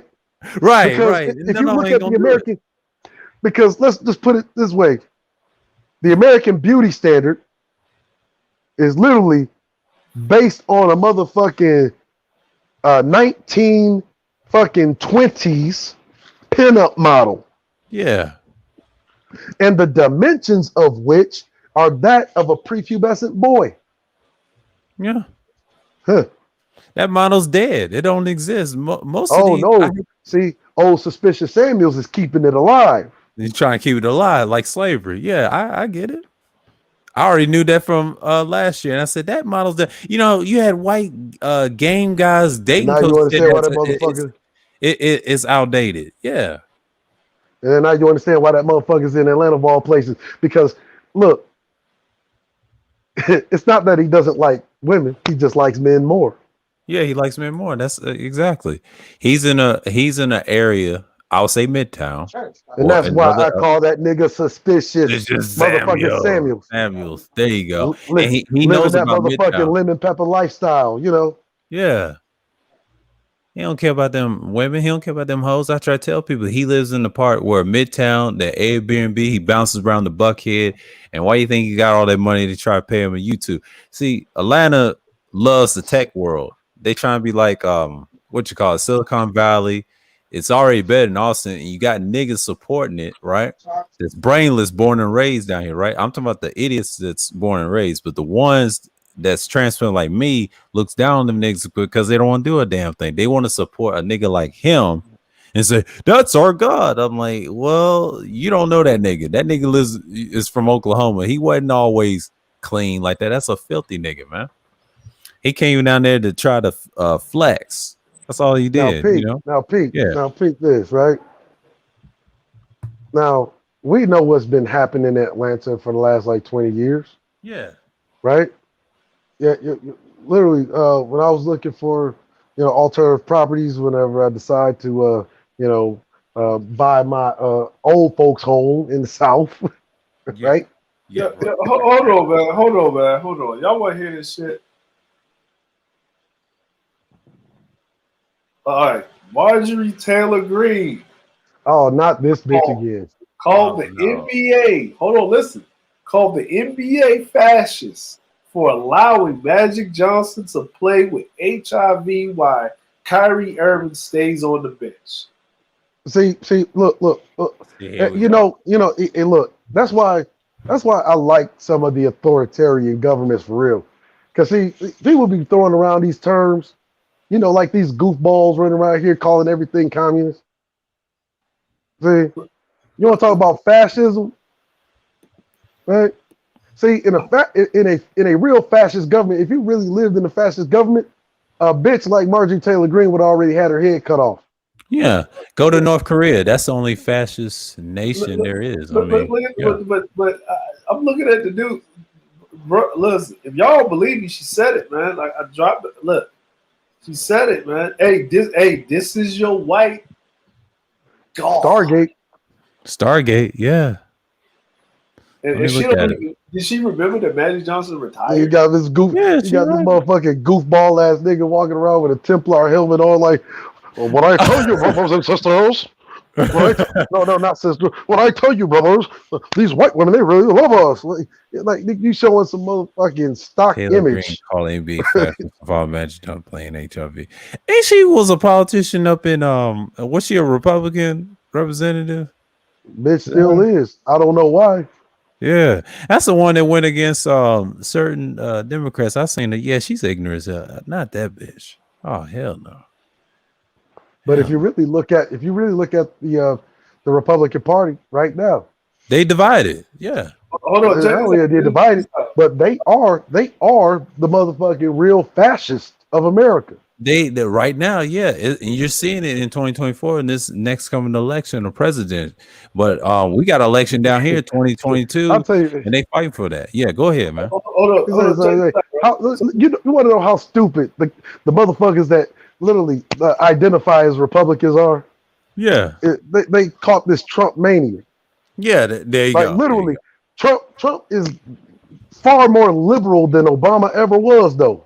Yeah, he's super liberal. He was cool with the Clintons, giggling at motherfuckers. Mike Tyson, he got niggas that they don't even fuck with him like that. Like, hold on, man. Here's the thing. This is what happens when you don't enter the white man's military. Right. I just talked about it early in the stream. Yeah, white man's military. That's the topic. White man's military. We talked about physical conservatism and then the high dereliction mode of the Negro. But then you look, then you look at it. You got the most conservative president you've ever had since motherfucking Ronald Reagan, which was the original neoconservatives god, nigga, and the fucking so-called conservative leading Republicans hate this nigga. Yeah. Yeah. They hate it. Understand something, right? Because that's one thing. That's one thing that I'll say about the antagonist, right? Or what's the name? The arsonist, right? Yeah. Like he run around here calling motherfuckers fake. Oh, they're fake conservatives. They're fake conservatives. He's a goddamn fake conservative, nigga. Because you should love Biden. If you were a real conservative, you should love Biden, nigga. Yeah, you should party love aside. Biden. I mean, yeah. And I'm sorry that I picked him, but it was a necessary evil. The reason I picked him because it makes sense because hell, he was under Obama. Like him running around calling motherfuckers fake conservatives. It's like a fat bitch calling other fat bitches fat. Yeah, like yo. So check this out, right? A black Army officer said she was profiled when she was denied entry to Louisiana casino after an employee discredited her military ID. So she said, "This is what it is. I don't think this is you. I'm gonna call the NOPD and you can explain to them. I showed them 2 forms of ID, even my Army pay stub. They're coming with some jewels. They should discriminate. Oh man, how you got a bitch like Marjorie Taylor Greene, like literally coming out against her ideological thought leaders, going against motherfucking Biden? Oh, Biden's a white like bitch, like look. So all of them, like the whole goddamn party, every one of these motherfuckers that's claiming conservative is a fake motherfucking conservative. Because if you really want to go tried and true to the fucking name, Biden is the only motherfucking true conservative that I've seen, and the last blue dog at that. Yeah. Understand the Dixiecrats, right? They're the conservatives. Right. No, matter of fact, let's go. We were talking about this. Go all the way back. Civil War. Yeah. The conservatives want to maintain the racial hierarchy. They don't want any motherfucking niggas a part of the goddamn government. The Republicans are the liberals because they're the ones where the so-called Party of Lincoln, who was known as a staunch liberal. Yeah, Lincoln was always a staunch liberal. Yeah, yeah, true. Right? As a matter of fact, they still blame Lincoln for letting you niggas in. Yeah, they still blame Lincoln. Yeah, but he was trying to tell, hey, nigga, you want to live in Central America, which is fact because at the time, but them field niggas said, fuck you, Lincoln. We ain't leaving that house, Negro. And to this day, and we stay right here. You know why? Because it'd be foolish to leave a country that we built, even through slavery, man. Like a lot of people don't understand. They literally succeeded from the Union. Yeah. Right. Which begins the fucking conservative movement in America, the succession. Right. Under states' rights. Yeah. Right. And then that's how you got Barry Goldwater's ass. He still exists, like his son, but his father. All the conservatives, because all the original conservatives are all Democrats. They're all Democrats. What they used to call Dixiecrats. Dixiecrats. That's just another name for them. And then they said, how did Barry Goldwater become a conservative and Republican? Well, he came from that Dixiecratic model. He was different. He talked down on them damn liberals. He talked down on them moderates. Watch his speeches. And I was trying to say that earlier in the stream, and that was the whole topic. That was the second piece of the topic because you got these dudes don't even mention Barry Goldwater. Like that was the whole impetus behind them literally integrating into the Republican Party. Yeah, him to lock the Negro out. Yeah, and that's what Barry was doing. I was trying to tell them niggas that claim conservative, right? Why you don't mention Barry Goldwater? You mentioned Lyndon Johnson, but you got to mention him. I had 2 streams on that. The first Lyndon Johnson's another one. Yeah, right? yeah. Lyndon Johnson.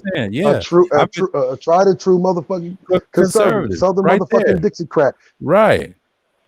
And I mentioned that in the first conservative stream with Mike V and SKC's ass. But isn't it funny? There's a dude, Jason Riley, right? Right. Jason Riley is a piece of shit nigga that fucking works for the goddamn Manhattan Institute, right? A de-radicalized coon ass nigga, right? You know, and it's so funny. Your boy Thomas Sowell, so-called conservative leaning, right? Was really neoliberalism. Yep, neoliberalism, right? Correct. See, that's why you don't see any, other American intellectuals of note writing books in their 90s, right? Right. While he's still writing books, they pull this old nigga out of the goddamn mothball closet to talk about why you niggas don't deserve nothing. Why you niggas don't deserve nothing? He worse than Larry Elder. Yeah. And niggas don't even understand what they listening to. Like, as a matter of fact, that motherfucking engendered man, or excuse me, mild-mannered man, right? Right. That nigga ain't know shit about it. Matter of fact, I used to antagonize the fuck out of Obsidian. He kept fucking quoting Thomas Sowell. Like, I'll tell it, like real shit. Thomas Sowell has sucked the dick in his life. If I ever seen the nigga in person, I'd probably punch him in the gut. I don't give a fuck if he's 90 or not. Fucking cool ass nigga, you had this coming this coming for the last 60 years. You've been running your motherfucking mouth, man. Hey, sir. Yeah. Yo, so remember that thing you was doing with the dark history, my nigga? Remember the thing you was doing with the dark history thing? Argument. You was doing. Yeah. With So there was an article I put there in the chat there. You know what I'm saying? And it says a viral image shared on Facebook claims and reveals the Japanese earliest settlers. At about 35,000 BC, a group of African Nubian Chinese, later known as the Jomon, took this route and entered Japan. Oh, you mean the Okinawans? No. Yeah. The post says this group became the first humans to inhabit Japan islands and were later followed by another group called the Innu. right? Indigenous ethnic group living in Hokkaido region, north of Japan, right? So accompany the post is a black and white image of a group of seated women with hair piled high on top of their heads. The post received 40,000 interactions. The image, the Tibetan nuns, the image from Tibet, the image can be linked back. Hey man, look, check this out. Why do you think you see? Why do you think you're seeing this article come out now? Now, man, look, see, America doesn't have too many bargaining chips anymore. Look, they're trying to clean it up, right?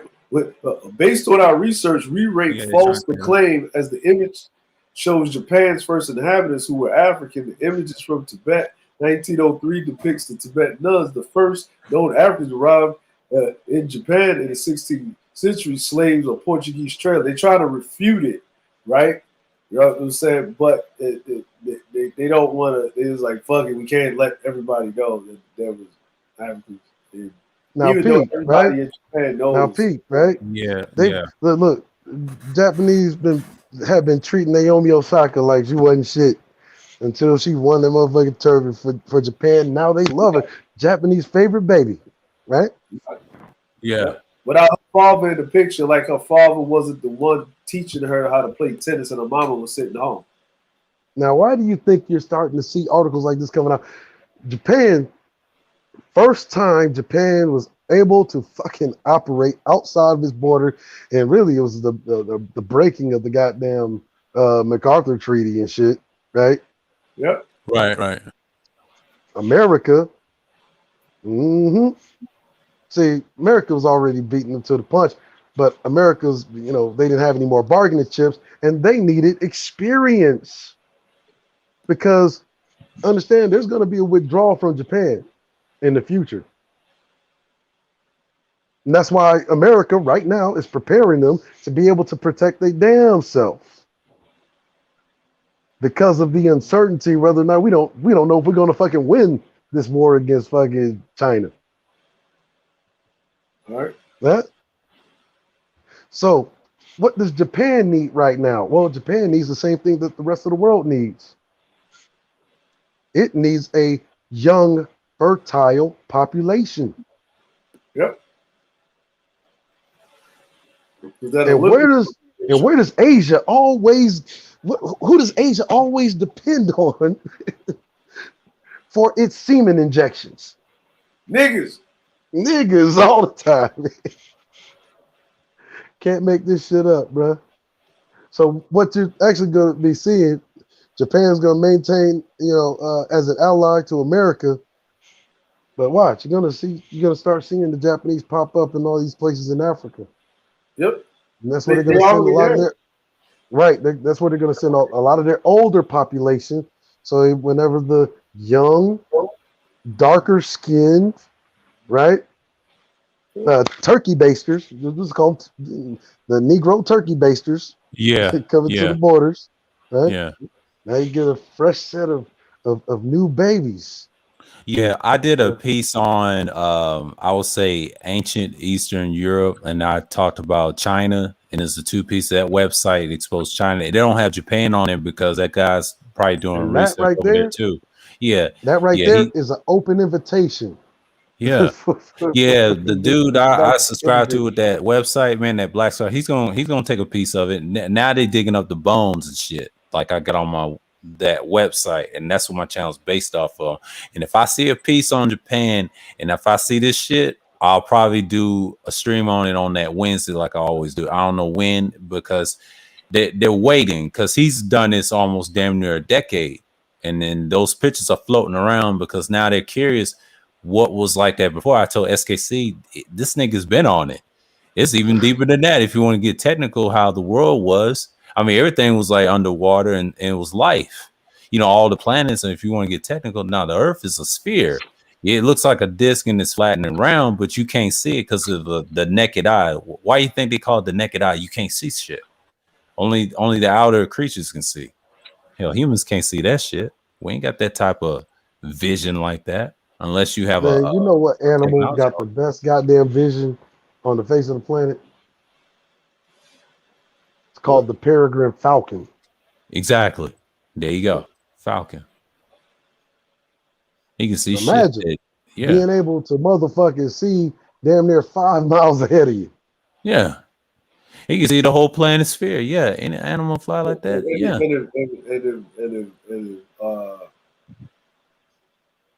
And if that was one of these niggas in the manosphere, you know what he'd be looking at? These bitches. Like, what do you see? I see dereliction on the horizon. Dereliction mode is full effect. There you go. Yeah, man. It's like, Marty, we gotta go. And where are we going? Back to the future. The incels are breaking out of Arkham. So, you know what I mean? Like, these motherfuckers, man, yo. Oh, man. And don't let me get me started on. It is so funny that, you know, we're all getting the last laugh, you know, of all this fallout of niggas. Yeah. Like I've been seeing it for months. You got Jordy LaForge, right? Jordy LaForge, right? Jordy LaForge. Becoming ever and ever increasingly more depraved and self-degrading in order to stay cool with some niggas. Yeah. Right? Only to find out what a motherfucker really think about you. Which is why, like, look, I was like, hey, I put it out there, shit. I was under no motherfucking illusion that when I'm seeing motherfucking Jay Shine leave and, you know, Ruby's like, I don't want to fuck with motherfuckers, like, shit, it's only a matter of time. Yeah. But I want it to be on my own fucking terms, though. That's how I am. Yeah, I'm the same way. That Fallout. I know something about that. Yeah. You see? You know, like that motherfucking David Johnson, the pocket pussy. You sitting there, you a snake, you a traitor. Like, you're a traitor. You're a traitor to Rudy. Yeah, you're a traitor to Rudy. And you try to tell me you ain't got nothing for me. Look, I gotta give it to my wife, man. She found some fucking footage of that same dumb motherfucker quoting yours truly on Auntie's panel. Talking about even Cerulli is saying whenever they be in these other countries, they acquiesce. They literally get to the women first. You know, they make the women come. They incentivize the women first because he don't apparently still don't fucking get it right. Like, that's why I be talking to these bitches. It's like you still don't get it. Because if you understand the military as a fucking outfit, we are a motherfucking organized group of men whenever we're doing these things. That's right. You don't see. That's why, like, understand. Look, like this is how cold the war is, and when I explain it, you'll understand why the global war on terror lasted this long. Because whenever people become so degraded, and they feel that they're out of options, the more and more radical you turn in them. Yeah. See, in the early period of the global war on terror, I'm just going to take the pacification of Yemen, for instance.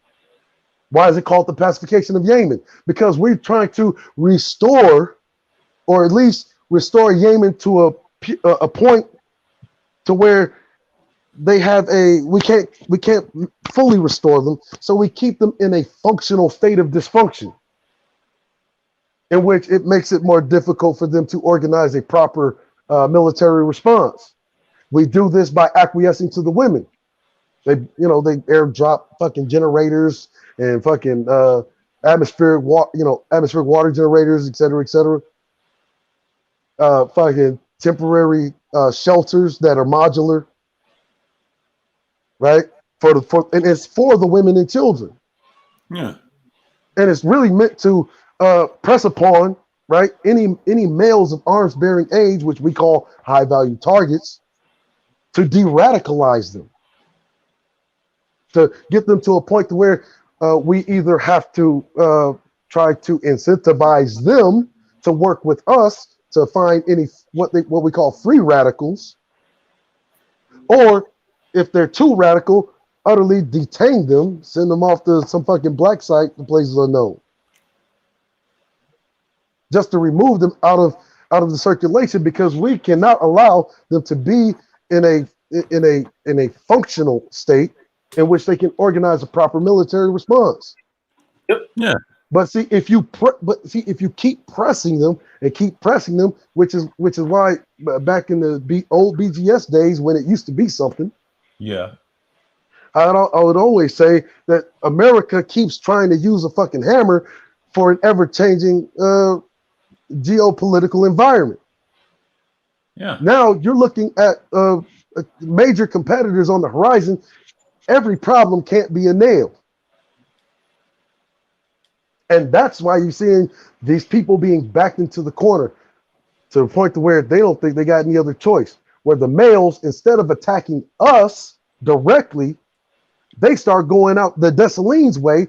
They go upside their bitch head to the point to where they'll even kill the motherfucking woman's children, nigga, to try to get that bitch in line. That bitch will still be disobedient to the point of death.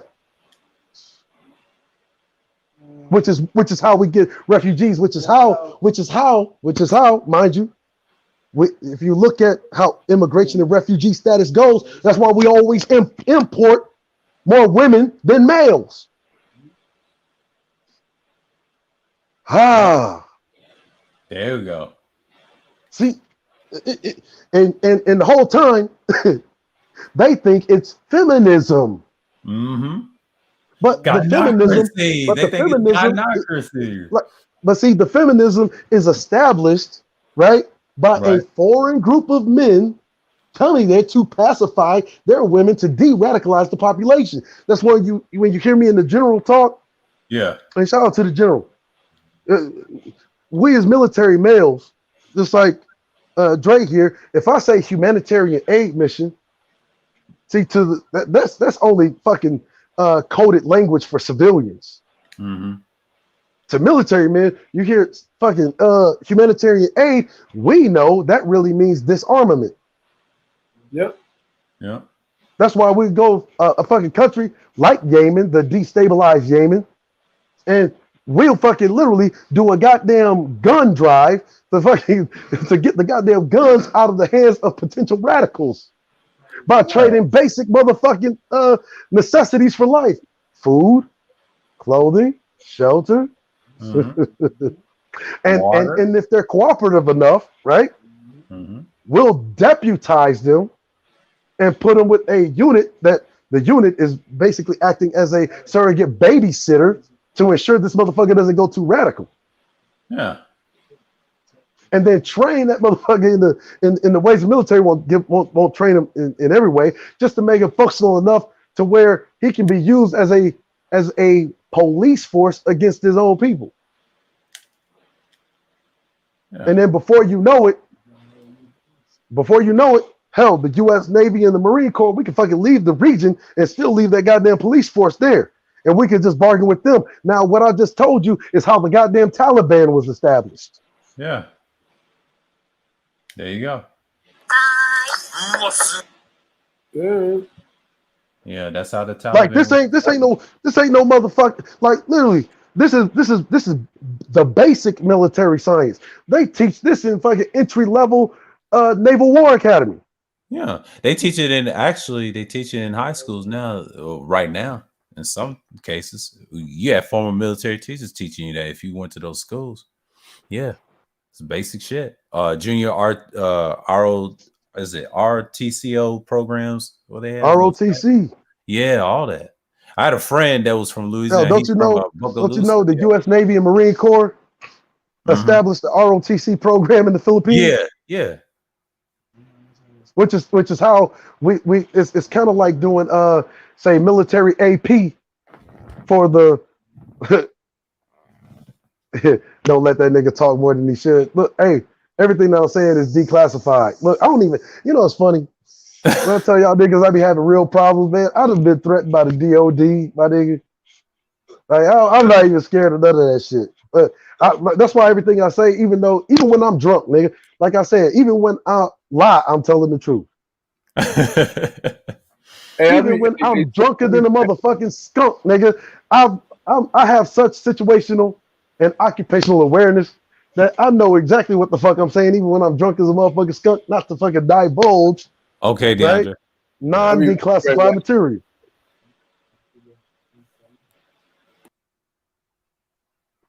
That's how responsible I am, and this is why you look at all of the motherfucking competitors. This is why they fucking hate your boy. Right.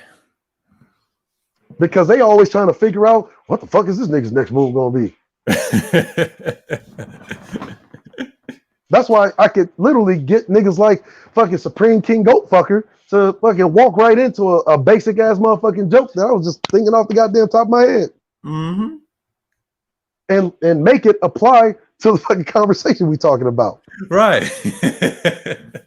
But because SKC, I'm the only one that's really thinking that whenever that nigga says, I'm nobody, I'm the dumbest one on the panel. Like, see, I'm the only nigga that was on the panel that believed the shit. Yeah. And that's why ain't none of them niggas got a goddamn thing for me, man. They don't. And I keep trying to tell them, like, what you really want to say is that you love me, bruh. That's what you really want to say, is that you got some kind of weird fucking homoerotic bromance going on inside your fucking head about your man. And instead of just saying, look, man, we love you, we want to fucking learn from you, because really, that's why they be, man, you won't say that shit to Cynthia G. What the real translation is, how come these bitches listen to you but not to me? That's exactly what it is. They ain't got nothing to do with Cynthia. She ain't involved nobody. You know what I'm saying? Like, nigga want me to be his motherfucking. Like, that's why even on Sheila's panel, that's why I was talking about. Nigga, you bringing up the motherfucking Bible, you ask me, well, I don't say Cynthia G. Like, nigga, I don't answer to Cynthia G.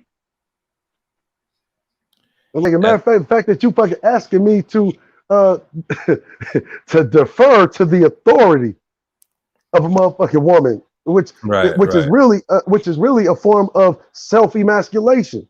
Mm-hmm. Because if you look at why Cynthia G run off at the fucking mouth the way that she does, is because you niggas ain't showed no proper leadership. Yeah. She says it all the time, but I don't watch her stuff. But hey, I mean, she has some points. Them niggas is a bunch of derelicts. Now, Dusty. Now, yeah. I ain't tripping off that word. I ain't tripping off that word. If you really want, you really want to know what's hurting their soul, is the fact that you got, a lot of the women in the space, they didn't have any kind of ammunition for the longest period of time. They're just fucking accepting the goddamn abuse that was coming out of the fucking manosphere, even whenever we were trying to keep the goddamn incel infestation on the fringe. Yeah, and now they didn't have a motherfucking. They did not have a proper. See, most of these guys, they pretend to be like these protectors of women. Look, I make no illusion that I am this motherfucking protector of women. Right? I'm going to establish, as a leader, I have to establish what's right. But if you notice, and this is why we had the conversation about the Matrix, and said they're actually operating from a blue pill state. Right, and they don't even realize it. Not even realizing. The blinders are off. You see how women really are, and I'm telling them the real shit, in which all of that shit that about a woman should be submissive. No, that's all that fucking neo-Christian or neo-Catholic bullshit that you learn from the fucking late Victorian age that made the cult of domesticity. That said, this is what a woman role is. You don't be in the kitchen, can't you? This is why you hear these niggas. What does a woman bring to the table, nigga? That's up to you. That's dictated by you as a goddamn man, nigga. Man. Right. So you asking a bitch what she brings to the motherfucking table? Another form of self-emasculation, because you don't want to show leadership. Oh, as a matter of fact, what that question implies is that you don't know how to be a leader. That's why you asking that bitch what she needs to bring to the table, instead of dictating to her what she needs to bring to the. But see, in order to do that, you have to fucking engage her. You can't sit from the motherfucking sideline off the sideline. Oh, bitch, hey, these bitches. See, you're operating from fear. Right. And see, even in the language that they use, oh, you white knighting. What is a motherfucking white knight, nigga? See, understand what a motherfucking knight is in general, a protector of the fucking realm. Oh, you caping. Yeah, heroes often do wear capes. Villains don't. Villains don't need to wear capes. But see, I'm not even wearing a cape. The whole time, I'm actually playing the role of the anti-hero. Nigga, I'm Batman. All you niggas is jokers. Yeah. See, and what I'm really actually showing them is the Bruce Wayne side, the more refined. I don't need to be out here fucking sitting there coming at these women all sideways. First of all, I don't even know these bras. I don't know them either. Yeah. I don't have regular talks with them like I have with my own crew that you know what I'm saying, that I regularly talk to. I don't lay down with like my wife. So I don't have to need to go there as a bitch. Oh, you just a bitch. Oh, you just a bitch. Oh, you're sorry, bitch.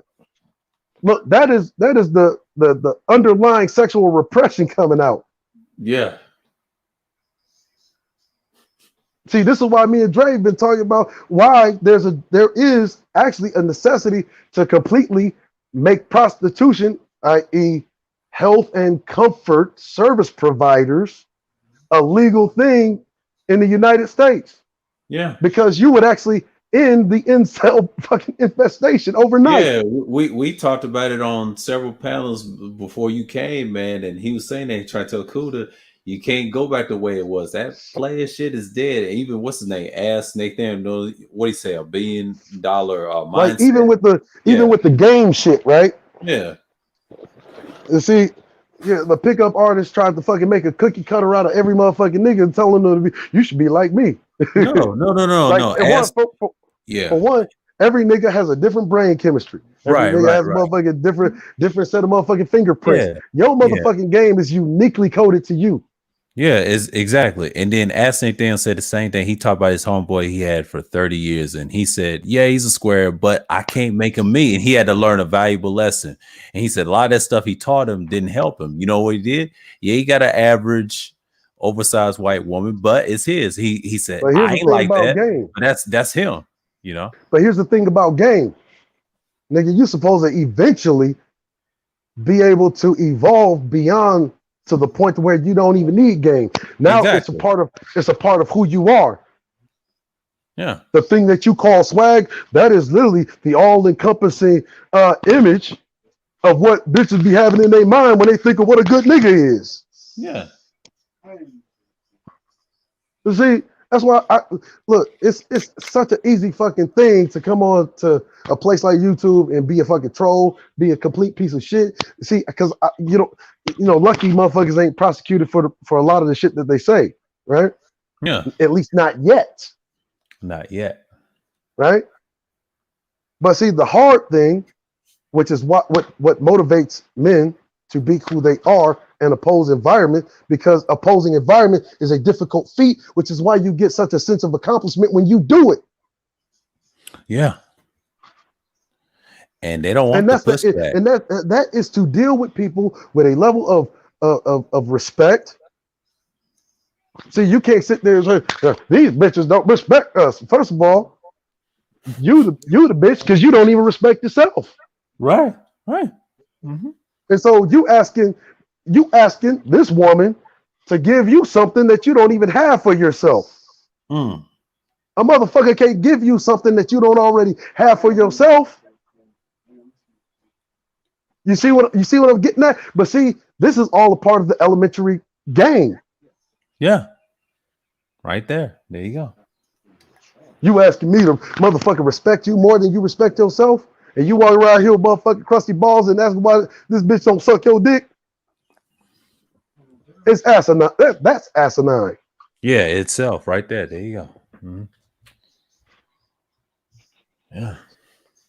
I didn't get caught up with that stuff. I said, look, if she respect me, that's it. You know, I go on my way. But it has to be on my terms, but I ain't gonna try to force her. You know what I mean? You Right. can't control every woman. I try to tell these dudes, look.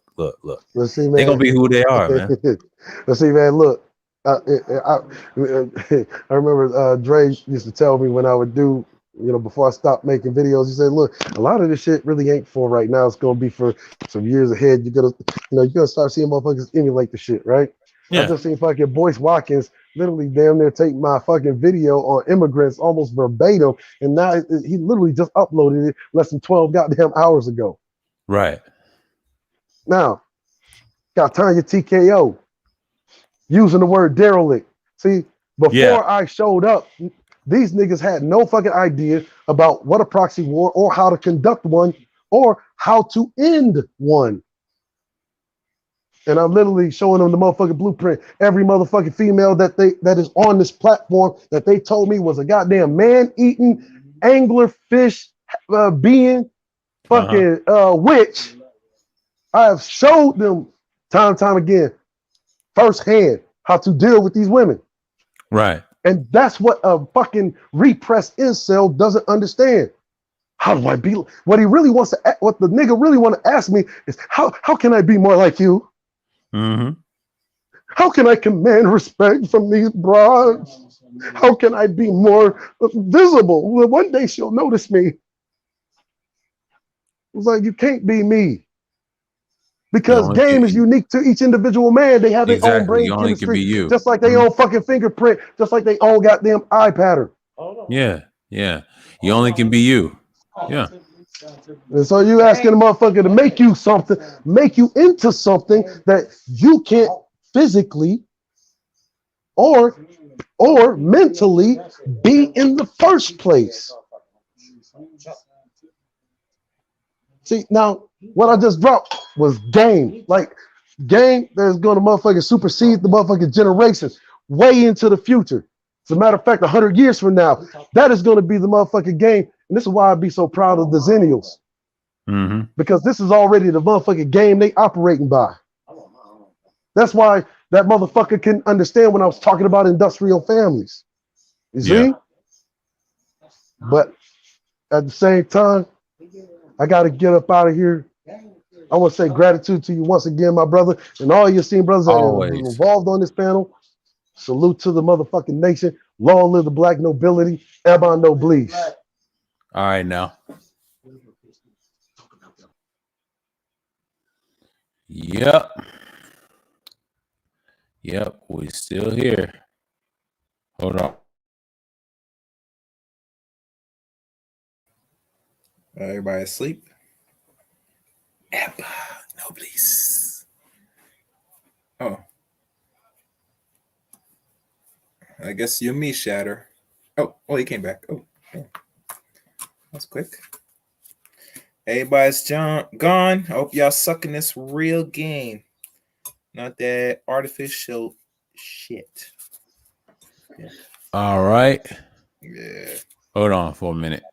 Okay.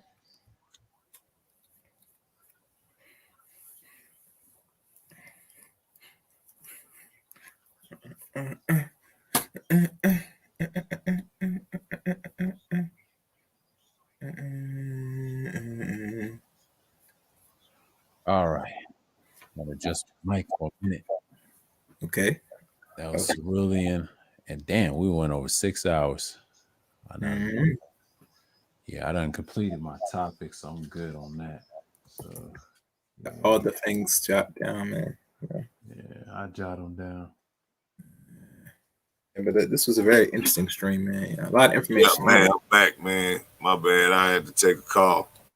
Yeah, you cool. Yeah, DeAndre had to go somewhere.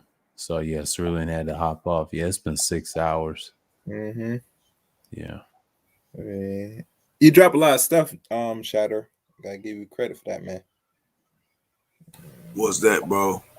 A lot of stuff, a lot of information, tech, the mining, Bitcoin mining, all that. Oh, yeah, bro. I'm trying to cash out some right now. I'm like, that coin price actually went up. Since this they're doing this like the debt inflation rate or whatever. They trying to get signed up or whatever. Well, December It's coming. Winter is coming, right? Winter. And look. No, you're not saying it right. You gotta say, winter's coming. Winter's coming. You know what I'm saying? It is. And in December, when they got to re-sign that damn legislation with the fake conservatives, I'm sure they will go ahead and sign because they're liberals, like Sir was talking about. Yeah, it's really me said the same thing. I've been saying it like the beginning of the stream. It's been like that last year, man. But yeah. I think after that, it will go to 70,000. That's why I was talking about with the Bitcoin earlier. It's by weight. So the reason I could get paid in ETH, right? Yeah. Okay, so let's say ETH is worth $3,500 right now, right? Or I could get paid in Bitcoin, which is worth about $57,000 right now, right? Mm-hmm. So let's just say ETH came up 30%. Yeah. So 30% of 3,500 is less than 30% of 60,000. So by weight, mining is more safe for me to get paid in that coin because now I don't have to sell when it's that time or make a move because I'm scared with my coins. I can just wait till that coin gets to the price I want it to be and then sell it so that I never lose. And as they call alpha trading, when you're trading alpha, but like you can do it, but when you're mining it, you never bought it. So it just minuses your electrical rate. So if you get that electrical rate down enough, then you can start to receive profit like on a big scale. Mm-hmm. Yeah. Yeah. Yeah, I'm about to shut this down. It's been a long show. I ain't gonna go way over. Okay. So, any last words for you fellas? No, it's good stream. Thank you. All right, appreciate you. Yeah, man, this shit. Appreciate you for having me up, bro. Oh, not a problem, man. I do these a lot with the open discussions, but next week I'm gonna probably do a Friday special madness stream, like similar to this, but yeah, I'll do a Friday stream on that. But but I got this Sunday, it ain't much. So, yeah. Already, man. Shit. Peace and blessing, brother. All right, peace to you, bro. Yeah. Good night. All right. And thank everybody for today's stream.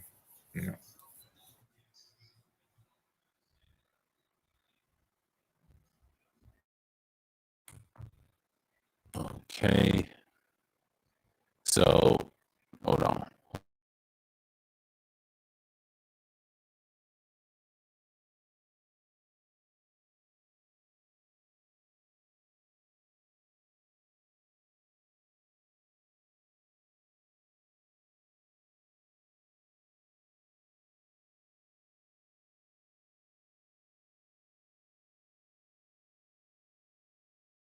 Shouts out to Cerulean and just DeAndre in the panel and everybody else. Chaos Reigns, Ab, Shatter Games. Who else came through?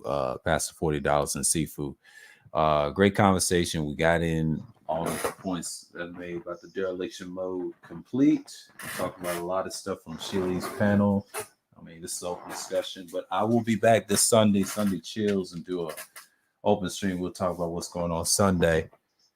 And then next week, I will do the Friday special madness, and that'll be another stream on Friday. But the Wednesday, I will do the prehistoric of America and things like that. I'll talk about that stream and just break it down. That's a Wednesday stream I will do. It's probably going to be 2 to 3 hours or 4 or whatever, right? So, yeah, appreciate that everybody came through. Shouts out to everybody from Ruby, Skyfall. Who else came through? Kali Jane. Yeah, everybody in the chat. Appreciate you. Vonda, Wanji's Thriller. Who else came through? Yeah, everybody. Sock Passe. Yeah, it's a lot of people came through the chat. Shouts out to y'all, man. Yeah, that's it. So with that, I want to say peace and shalom.